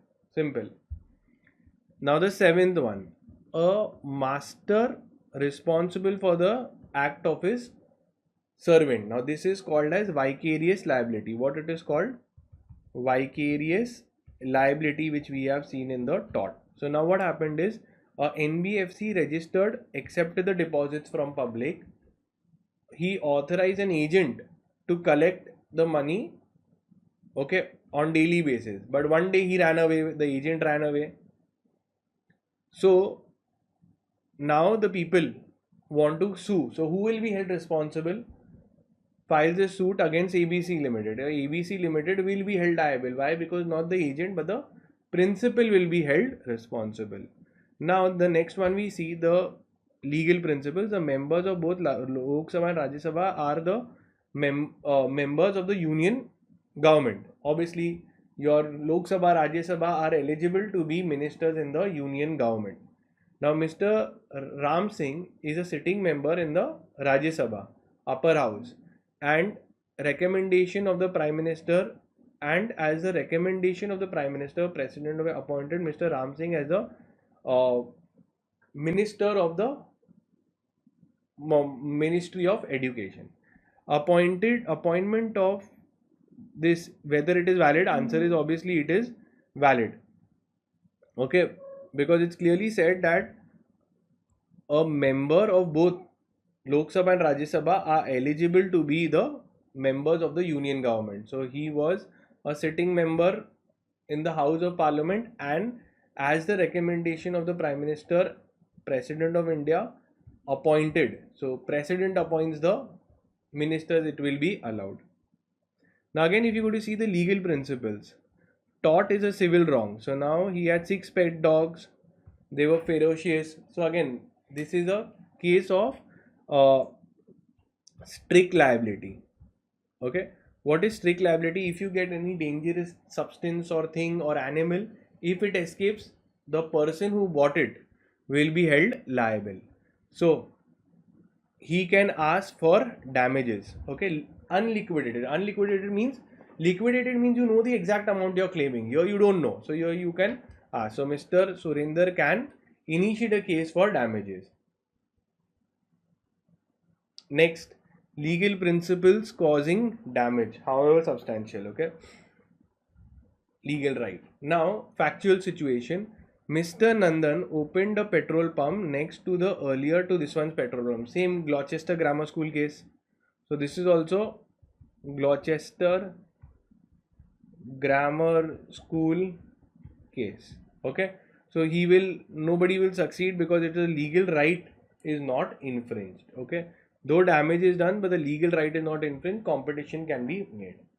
Next, legal principles. Even if there is an infringement of a legal right which does not result in harm, plaintiff can sue in tort. Okay, even where there is no infringement of a legal right which does not result in harm, plaintiff can sue. Yes.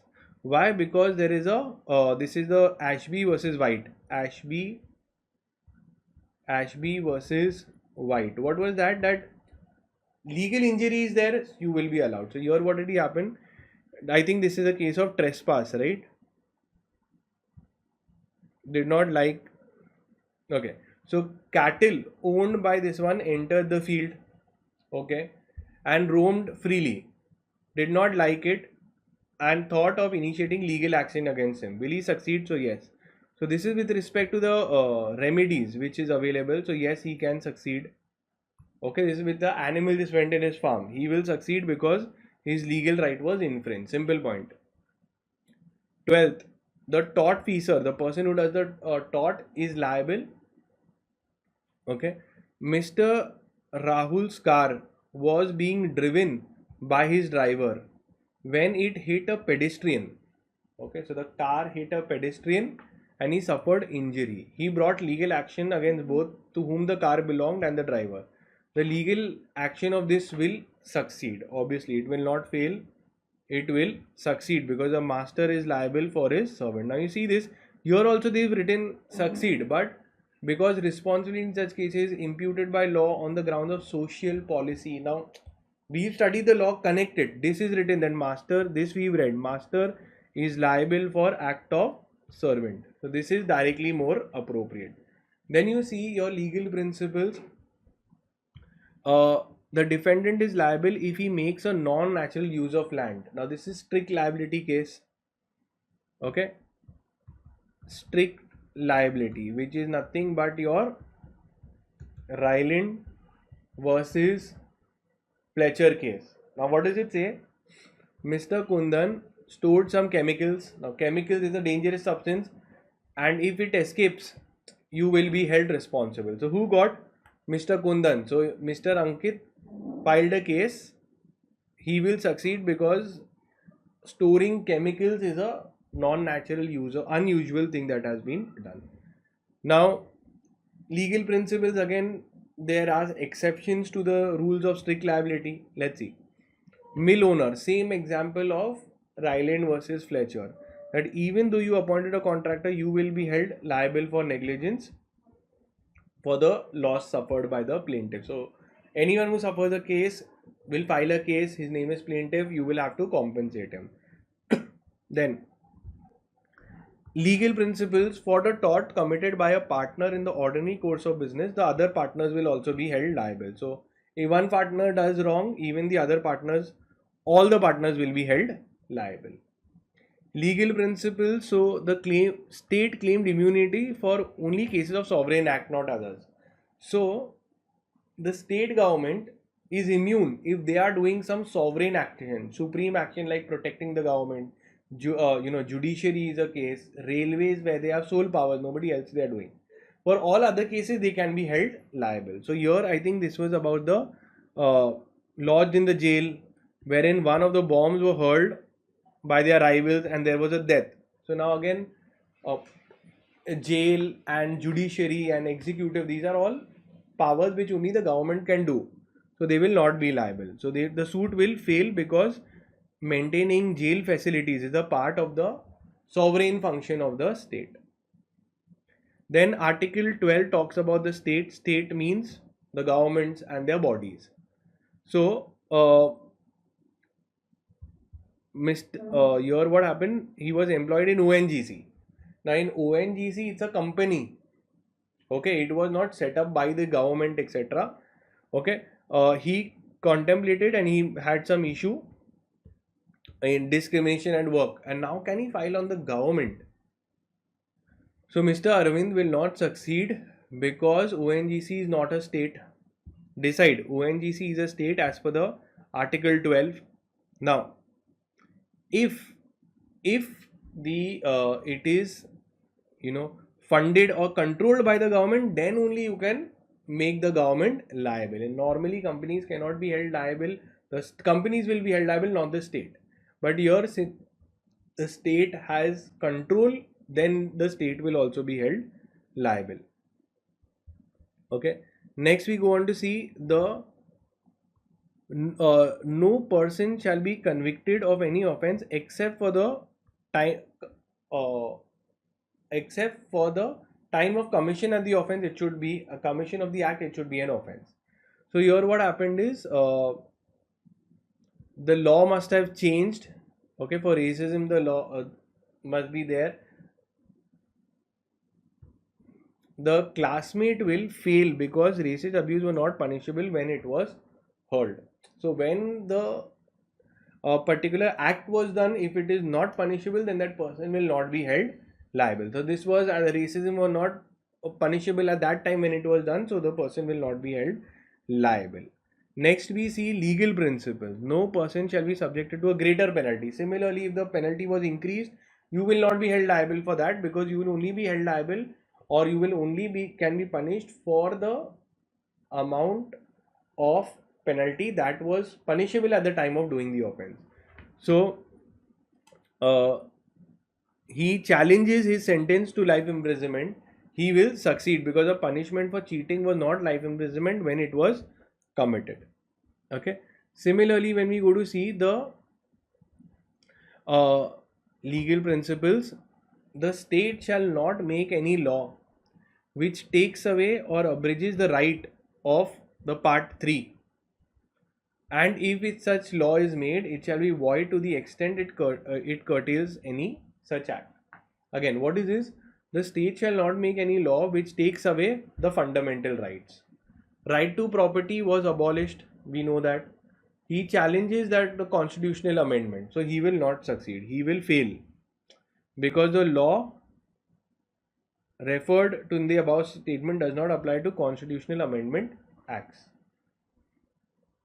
Okay, since it was amended and removed, now he cannot challenge that, cannot claim the right to property since it was repealed. The 21st one is a person who is of unsound mind but occasionally of sound mind. Okay, he can make a contract when he is of sound mind. So he had these lunatic strokes when, if he is sound, there were intervals where he was sound and he could enter into a contract. Okay, so the contract is valid. Why? Because the contract was entered in, the Jamal entered into a contract when he was of sound mind, so it will be valid. With this we've completed the entire chapter. Okay, thank you guys, bye.